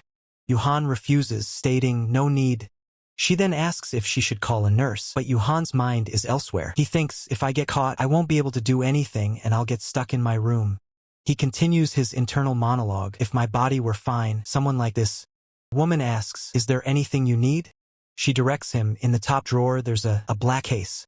She retrieves the black case, her eyes fixed on Yuhan with a mixture of suspicion and concern. Yuhan, now with his arm in a sling, stands before her and states, "Once you're feeling better, I'll leave without you having to tell me. Just hurry up and do it." The woman looks at him, a hint of exasperation in her voice. "We just met today, and you're already meddling." She takes a moment, then uses an inhaler, exhaling with a sigh. Her concern evident, she asks, "I told you to treat yourself, so why are you hurting yourself?" Yuhan simply responds with a questioning. He retorts, "What nonsense are you talking about? What you're doing right now is ruining your neck even more." The woman's eyes widen slightly, a flicker of surprise and perhaps concern in her gaze. She holds the black case, her hand glowing faintly with an unseen energy. This panel contains an advertisement or notice that is not part of the story. The inhaler is shown, with a voice stating, "That's making your neck worse." A close-up on a person's eyes reveals their shock and disbelief as they stammer, What did you say?" The individual, bandaged around the neck, holds the inhaler, their expression tense. Yuhan's intense gaze burns with anger, his voice a low growl, "Say that again." Below, another thought echoes, "What do you mean by that?" Professor Paul Lanaka's expression is serious as he calmly states, "I mean exactly what I said." An announcement echoes through the academy. "Cadet Lee S.E. Hoon in the ward. Please come to the nurse's office on the second floor immediately." In a hospital room, someone says, "I should go." Another voice from the doorway asks, "So you were Lee Se-hoon?" Han, looking away, dismissively replies, Yeah. He then adds, "Anyway, I warned you." The patient's eyes flash with fury, her voice sharp and commanding, "Get out right now." Yuhan turns his back, a sound of dismissal escaping him, and walks towards the door. Alone and dejected, the patient sits on the bed, looking out the window with a muttered curse, FCK. A gradient of dark to light fills the screen. A system notification appears. A bond with the target, Louise Valent, has been established. Someone exclaims in surprise, "What? That established a bond?" Yuhan faces Professor Paul Lanaka, who states, "I don't think there are any major problems." The doctor explains, "The bone broke cleanly, so it should fully heal in a week. There's no damage to the muscles or magic circuits either." Yuhan asks, "Then will I be discharged right away at that point?" Professor Paul Lanaka advises, "Still, to be safe, I'd like you to rest about 1 more week." Yuhan replies, "At most, you can stay inside Ascus for 2 weeks. A determined figure is shown, with text stating, "Within that time, I need to close the distance with Louise, and ease the damage to her magic circuits, and above all..." The inhaler reappears, surrounded by an ominous green glow. The text declares, "I need to deal with that magic erosion device." Yuhan asks Professor Paul Lanaka, "Professor, do you happen to know Louise?" The professor replies, She's a cadet I'm treating." Yuhan explains, "Earlier in the hallway, she tried to use magic, then grabbed her neck and had a seizure." Yuhan continues, "She told me not to say anything, but it still seemed dangerous." Professor Paul Lanaka responds with a concerned, "Oh dear." Professor Paul Lanaka states, "Understood. You may leave now." Yuhan, with a triumphant grin, replies, "Perfect." The scene shifts to the next morning, with a hospital room bathed in sunlight. A hand holds a smartphone, displaying a contact list. Yuhan, looking distressed, answers a call with a shaky, "Hello?" On the phone, a voice asks, "Jake, what happened with the information I asked?" Yuhan, now on the phone, asks Ivory Tower. The response comes, yeah, it's UR's support foundation. The Ivory Tower, a bastion of magical knowledge, is funded by professors and related groups operating independently from Babel. Each year, the Ivory Tower selects special scholarship students. Senior Getz had his sights set on becoming one of them. Dressed impeccably, Senior Getz presents an image of ambition and confidence. Another strong candidate mentioned at the time was Louise. Tragically, right before the special scholarship students bar, the weapon provided by the Barmett family to Senior Louise exploded in an accident. In the end, Senior Getz was selected. A notable point is that the Barmett family and Senior Getz's family. Given the circumstances, it seems certain that Getz Kruger and Pierre Barmett joined hands and targeted Louise. Then that inhaler? The older man, with his stern gaze, seems to be contemplating the situation. Other than that, was there anything else that bothered you? If it's something else. Charles from the Elemental Studies Department really stepped up to help her. Even now, he's personally supporting and helping her. Something feels off. Thanks. I think that'll do. Then, what is it? If you have time, could you at least let them know you're okay? The glares are killing me. Okay, if you find out anything else later, contact me. Hanging up. The phone screen shows the time, 9:50.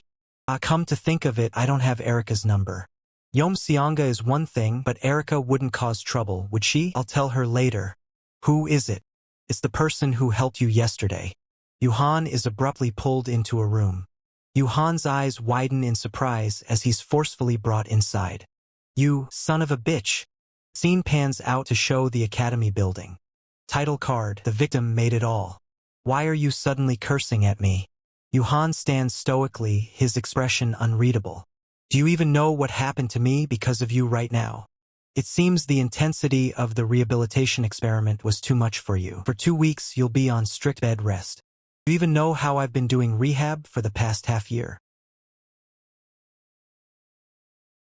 That inhaler from yesterday, I didn't use it, okay? If you were me, would you have used it after hearing that? Because of some weirdo? Then that's fine. I'll fix that magic crystal injury in your neck for you. Humph. Ha! Do you even know what a magic crystal injury is before saying that? It's an incurable condition that even summit climbers can't do anything about. At least not yet. Let's hear what incredible thing you're trying to say. There's a lot to talk about. First, this inhaler. Who did you get it from? A professor I know gave it to me. I call this a magic erosion device. Erosion, right? It'd take too long to explain in detail, so I'll just show you. Skill, Eternal Magic S, is activated. A circuit that was originally 110 volts.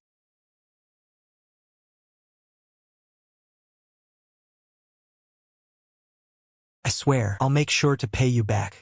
Now that's the look I've been waiting for. Just so we're clear, I'm a blacksmith and nothing more. I can't actually repair the mana circuit damage itself. But I can adjust things so you can use magic again. You're not doing this out of the goodness of your heart, are you? So what's your price? Nothing big. Just help me explore the 6 great mana sites someday. So what's it gonna be? Will you trust me and change your future? Or are you just gonna sit there and give up? Don't go back on your word later, got it? Look who's talking. What did you just say, punk? This is today's training tool. Suspicious. Is this mukbang training? Cherries? What am I supposed to do with these? First, let's assess your condition. With circuits as damaged as yours, what kind of mana hurts? Isn't it obvious? Refined mana, obviously. Exactly. Even though you've got mana flowing inside you right now, that's why you don't feel any pain. The mana flowing through you normally isn't really an issue. But to use magic, you have to circulate refined mana through your body. It's simple. You just refine the mana directly on your tongue. Do something at the end of the body where there are barely any circuits. You really think that's gonna work? Sure, anyone else couldn't pull it off. But you can. Me? Before I regressed, you earned the title Mad Dog with this method. Fine, let's hear it. What do I do? First things first, you need to start by strengthening the mana circuits in your mouth. That's the basic form. Blank, you control the flow on your tongue in fine detail and tie it up. There are ways to move mana inside your mouth to assist, but that's tricky for beginners. So just use your teeth for now. And here I thought he was a genius. He's just a madman. Stop making me do this crazy shit, you maniac. Training to shout with all your might, pouring mana and emotion into your voice. The factory manager who drew a picture in the factory is the best factory manager, and the picture of Dunjang is training to instantly pronounce 2 tongue twisters at once. Don't let your pronunciation slip, of course. 1 week later, done. I did it. You pulled it off in just a week? Impressive. Told you, this was nothing. Guess it's easy since she invented the training herself. Arg. HM? All I improved was my enunciation and pronunciation. What the hell does this have to do with mana? Ah, sorry, I just felt pointless for a second and snapped. Let's just keep training. What's the next knot? This time, it's how to refine mana for word magic. Right, word knot. Word magic? I'll show you once, so watch closely. Help us grow, share ActionToon. Let's increase our visibility for faster, better content. We need your help now more than ever. 2 things are essential for word magic: a minimum amount of mana to act as the spell's core, and a strong will to manifest it as a spell. In other words, imagery. The clearer the magic you envision in your mind, the exponentially stronger your word magic becomes. 1 sphere. Start with a shape that's easy to cast here. Transformation. Attribute imbue. Next, increase penetration and speed. Acceleration. The air crackles with raw energy as a massive blue beam erupts, shattering the surroundings. 2 figures stand amidst the chaos, one recoiling from the blast. Swirling vortex of light coalesces, the words "New Star" emblazoned within. A powerful explosion of energy erupts, illuminating the cityscape. Looking out from a shattered window, the damage is evident. A voice groans, "Shit, I got so focused, I blasted a hole in the window." Yuhan, with a sheepish grin, raises a hand. "Sorry, I'll pay for the window, okay?" A hand reaches out, stopping Yuhan. A voice asks, "Are you mad?" The ethereal glow of New Star returns, surrounded by shimmering particles and a dark, stormy sky. Close-up reveals intense, glowing blue eyes and a determined expression. A small, orb-like magical construct pulses with energy in the hand. Yuhan, looking surprised, remarks, "She copied it perfectly after seeing it only once." Figures. A fierce battle unfolds as one figure unleashes a powerful, swirling energy attack, forcing the other to the ground. Yuhan grins, a spark of understanding in his eyes. Magic ignores the laws of the world. Whoa. Single word hangs in the air, and a person with wide, startled eyes clutches their neck, a bandage wrapped around it. A profound statement appears. A word spoken from powerful imagery defies even the laws of magic. Seductive woman with striking green eyes poses a question. You will read this at gensupdates.com, right? A call to action. Join the Discord server for updates and more content. A display showcases manga titles, including The Regressor Can Make Them All. Another manga title, Feasting Lord in Another World, is presented with its latest chapter information. A collage of manga covers and a QR code invites users to join the Discord server, promising a warehouse of content. More manga titles are displayed, including Rookie Employee Kim, with a continued emphasis on joining the Discord. The manga, Surviving as a Barbarian in a Fanta, is shown, adding to the collection of available titles. A sharp-suited man is featured in the cover art for A Corporate Underling Who X. Cover for This Is the Law displays a man holding scales, symbolizing justice. A close-up on a bandaged neck shows a hand reaching up. A faint whisper is heard, "Doesn't hurt." With a manic grin and glowing eyes, the character exclaims, Yeah, this is what wielding magic feels like." Han looks on with a gentle expression. "It's okay to cry." The other figure, clenching their fist, replies, "Not yet." A dark, intense thought fills the panel. "Not until I've ripped out the throat of the bastard who did this to mine." A trio of serious-looking men, exuding power and authority, are depicted in a dramatic pose. Yuhan, with a confident smirk, states, "Looks like you're ready to move on to the next stage." The other character, looking concerned, questions, "Next stage?" A smartphone screen displays a register button. Below it, a solemn declaration, "Time to face my trauma." The Ivory Tower training simulator is in full effect.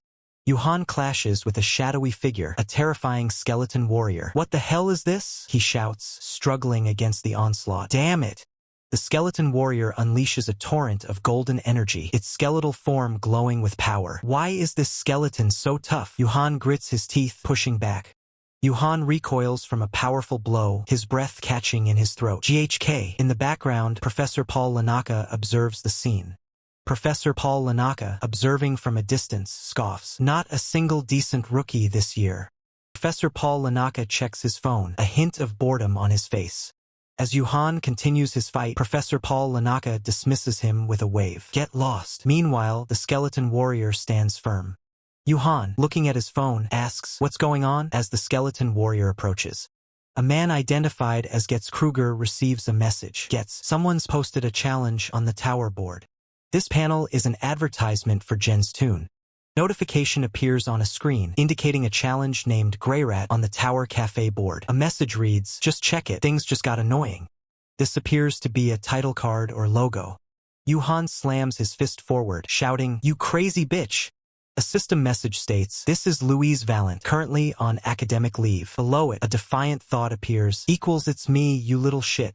A message reads, "After a long rehab, I finally recovered from my magic circuit injury. It's not perfect, but I can use magic again." Another message states, "So, before I re-enroll, I'd like to challenge the person who abandoned me 6 months ago, Cadet Gets Kruger, to a duel."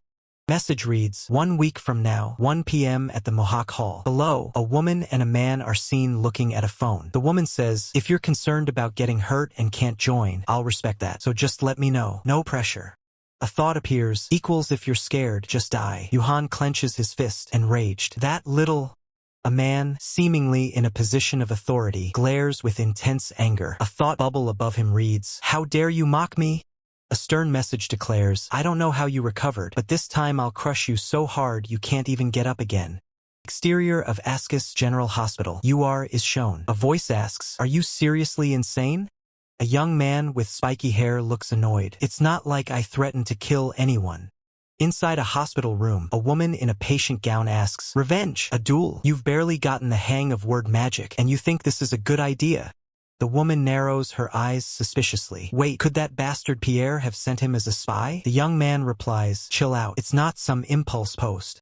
A glowing orb of blue energy materializes, pulsing with power. With word magic, it's your willpower that matters more than precise calculations. It's instinctive magic, so your unconscious has a huge effect. But you've been afraid to use magic ever since that incident. The woman eating says, "If you want to get past that trauma, you need this duel. It won't be easy, but please understand." She then mutters, "Still. What if I lose?" she asks, looking at her meal. "Wouldn't that just make the trauma even worse?" The young man firmly grabs her hand. "Don't talk nonsense.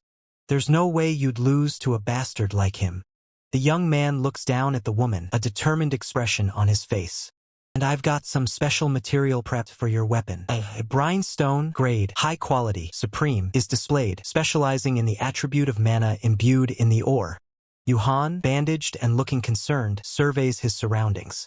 A slight smile plays on Yuhan's lips as he asks, "So, what's the next training?" The response comes, "Examination." Another voice questions, "Huh? What kind of examination?" Suddenly, a gloved hand grips Yuhan's collar, his expression hardening with a mix of surprise and defiance. Professor Paul Lanaka, looking bewildered, gestures as he states, "An oral examination." The words hang in the air, met with disbelief. "What are you, nuts?" A thoughtful voice muses, "Now that I think about it, IT is kind of weird." Another asks, "What is?" Two Academy peers converse. One says, think about it. For the magic weapon she received right before the special candidate's exam to just explode like that. The other casually replies, "Hey, magical weapons do have accidents sometimes." The conversation continues. But would the famous blacksmith family Barmit really make that kind of rookie mistake? Honestly, IT makes more sense that they teamed up with the Kruger family, since they're partners. The second peer adds, "If IT weren't for that accident, Louise would have been dead as a candidate." A harsh voice declares, "Pathetic." Students walk past the academy building, oblivious to the conversation unfolding. A shadowy figure speaks. "You caused a scandal because you couldn't even take down someone like her?" A man in a suit, identified as Professor Paul Lanaka, adjusts his earpiece and apologizes. "I'm sorry, big brother." Stern voice from a distance states, "If we we'll just make things messy. Handle it yourself. Got it." A figure, possibly Yuhan in a transformed state, is surrounded by spectral hands and red energy, contemplating his situation. He thinks, "Understood. If only father would help, this could all be over in an instant." He continues internally, "My older brothers must be loving this. If they get rid of me, they can seize the UD Group subsidiaries." One of the academy peers exclaims, "Damn it all." The other responds, "Gets." Man with blonde hair, Pierre Barmit, smirks as he addresses another. "Well, look who it is. My dearest friend, Pierre Barmit. Isn't IT?"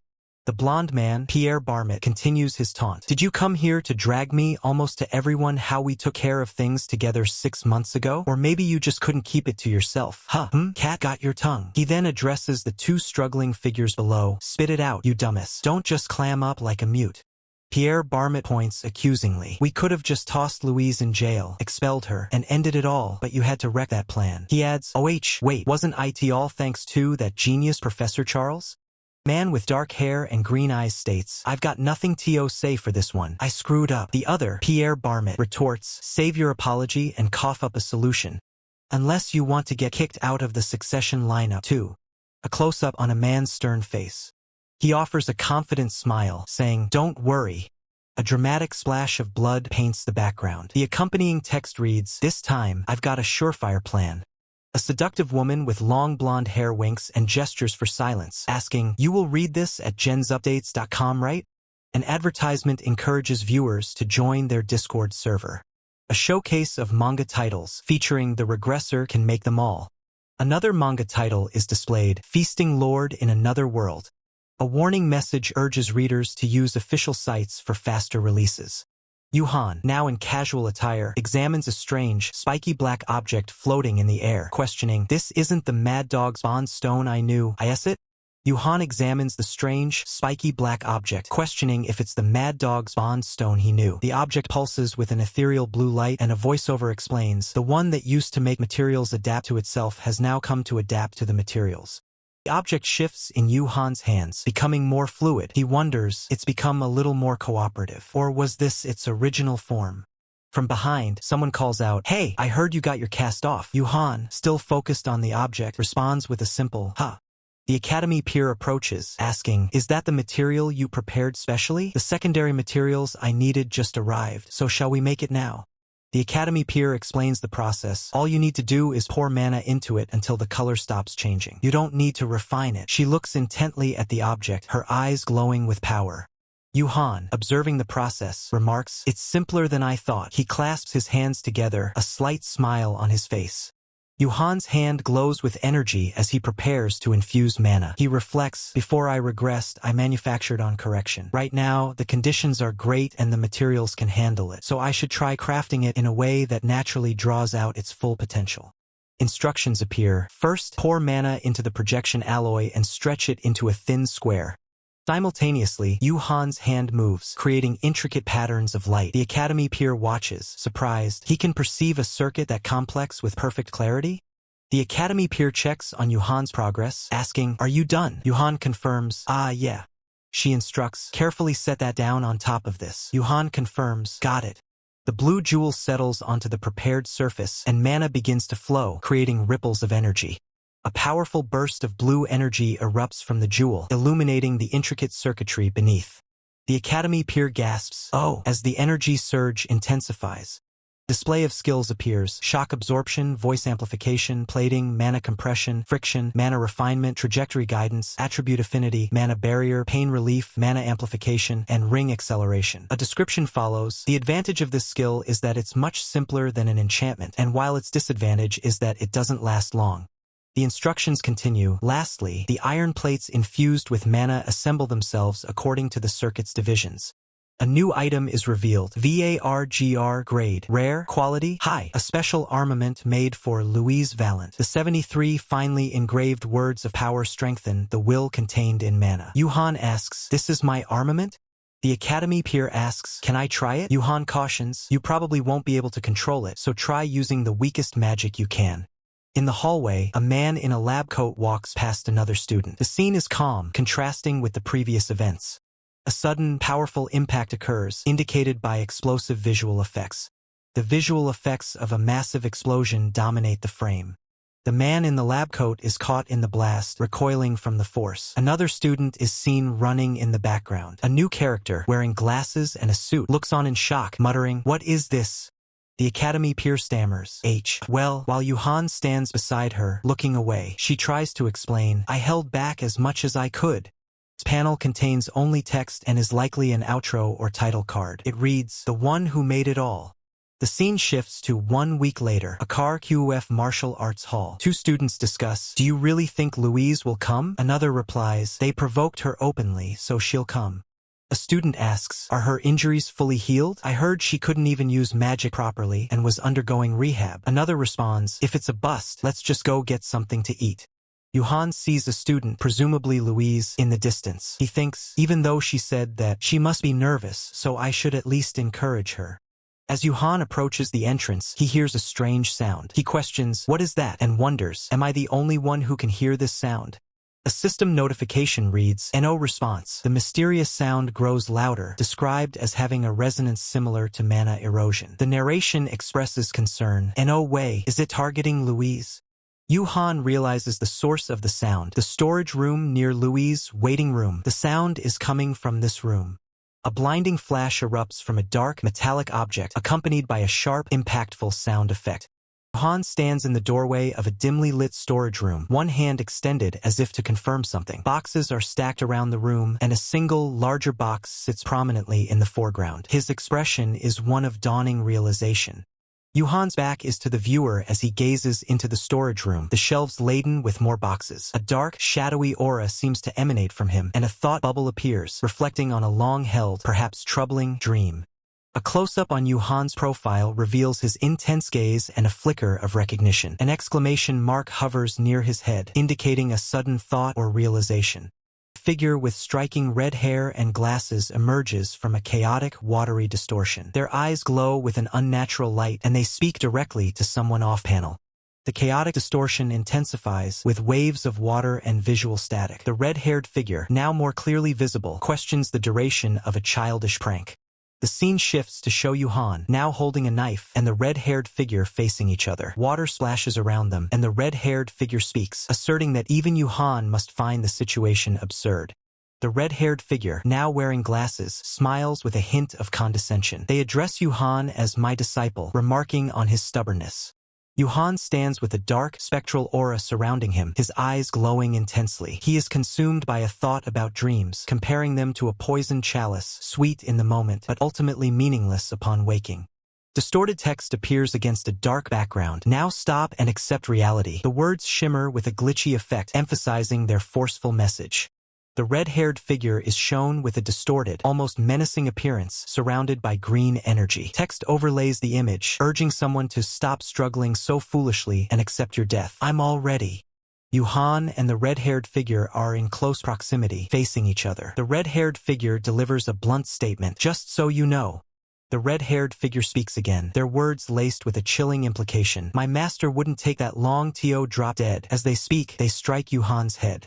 A rapid exchange of blows. Yuhan is caught mid-air, seemingly struck with immense force, while the red-haired figure unleashes a powerful attack. A dark, circular device pulsates with an eerie green energy, cracks appearing on its surface. The energy crackles around it, hinting at immense power being unleashed. Soft exhale is depicted, with wisps of energy or smoke drifting in the darkness. The scene is subdued, perhaps indicating a moment of respite or observation. Yuhan, now wearing his academy uniform, holds a large, red and black hammer. His eyes glow with a faint red light, and he exhales, a slight smirk on his face. This panel displays 2 yellow warning signs with Korean text and symbols, followed by the cartoon logo. Below that, a red banner with fire-like graphics urges viewers to read chapters on HiveToon.com. A QR code is displayed prominently, inviting users to scan and join a Discord server. Below it, a list of various manhwa titles are shown, with a red warning symbol and text directing readers to genstoons.org. A system notification appears. Skill, you've acquired Awakening Dream. See below, the broken device that emitted the green energy is visible within an open cardboard box. Yuhan's hands hover over the cracked device. He states his intention to check the skill later, focusing on the present situation. A close-up on Yuhan's eyes, which widen slightly with a questioning expression. Sparks and light effects suggest a sudden event or realization. Yuhan is engulfed in a burst of intense orange flames, his body radiating power. He raises a hand, seemingly to defend against an unseen force. Yuhan kneels on the floor, his hand touching strange, circular marks on the ground. He speaks with certainty, recognizing these marks. A stylized graphic displays the word Dawn within a circular, stained glass-like design. Text below describes Dawn as a fanatic cult of spellcasters, dangerous and extremely deadly. A mysterious figure with long, silver hair and striking blue eyes is shown wearing a gas mask. A complex, glowing blue symbol hovers above their head, and a strange circular mark is visible on their neck. Red, glitchy text appears against a dark background, declaring, "The bastards who put a leash on Louise back then." A dark, abstract background with vertical lines, creating a somber and ominous atmosphere. Yuhan, now in his academy uniform, looks off to the side with a serious expression. A clock on the wall shows it's nearing 10 o'clock. A thought bubble reveals concern. And oh wait, are they targeting Louise again? Another bubble states, only 10 minutes left before the duel. Yuhan clutches his fist, which glows with green energy. He looks down, a grim realization dawning on him as he connects the residue's effect on him to Louise's potential danger. Ugh, seriously, I'm already nervous, and now this is getting on my nerves. No matter how much I say I'm fine, no one's going to believe me in this state. It's okay, can do this. Pathetic. At least it's just a scar. So in the end, nothing about me really changed, did it? If even the brain they believed in is worthless, then what am I? No. I don't want to let you down. Snap out of it. Lee Si-hoon, what are you doing here? Doesn't look like there are any more traps. Thank God. Hey, did you hear that weird noise? You heard it too? Someone set that up on their end. I smashed it on my way over here. The brain, a nexus of neural activity, experiences a surge of energy, suggesting a profound mental event or activation. So, it triggered my trauma, so that's why I suddenly freaked out. So that's all it was. Isn't it just pathetic? Letting myself get played at a time like this by those bastards' tricks. I just swore I'd fight my best a couple of hours ago, and now look at me. How embarrassing. Yeah, it is pretty pathetic. Honestly, it's a bit of a letdown. You talked so big, and now you're cowering. Owning up to your words was never meant to be easy. Look, you could always run away if it hurts that much. You've already lost once, and everyone watching your match knows it. They'll talk shit at first, but so what? At least you've got your trauma to use as an excuse. It's honestly kind of funny. The kid who swore he'd fight just a few hours back now looks like this. Stop. You're scared? Huh? Scared of getting wrecked in front of everyone again. Shut up. This panel is an advertisement for ActionToon. It encourages users to share the site to help it grow, providing instructions and social media icons. You got your dumb hopes up, and now what? Pathetic? Mediocre? That's all you've got to say? Who are you to brush off my trauma like it's nothing? You think I haven't been trying. I'm just trying not to fall apart, trying not to run away. It frustrates me. I want to do better, but nothing's working. God, you're the worst, an asshole to the core. If I lose, you take responsibility for it. Yeah, I will. What? I told you, you're not losing to some third-rate nobody. I don't fight battles I can't win. Now, there are only two things you need to do. Trust me till the end and rip your opponent apart with everything you've got. Been a while. I heard your injuries were too bad to use magic anymore. Trying to protect whatever life you have left. That's a hero-class weapon. So that's how it is. What? Both my scar and my opponent, they were so much smaller than I remembered. I've spent the past half a year waiting for this moment. That weapon, how? No, seriously, how is she channeling mana?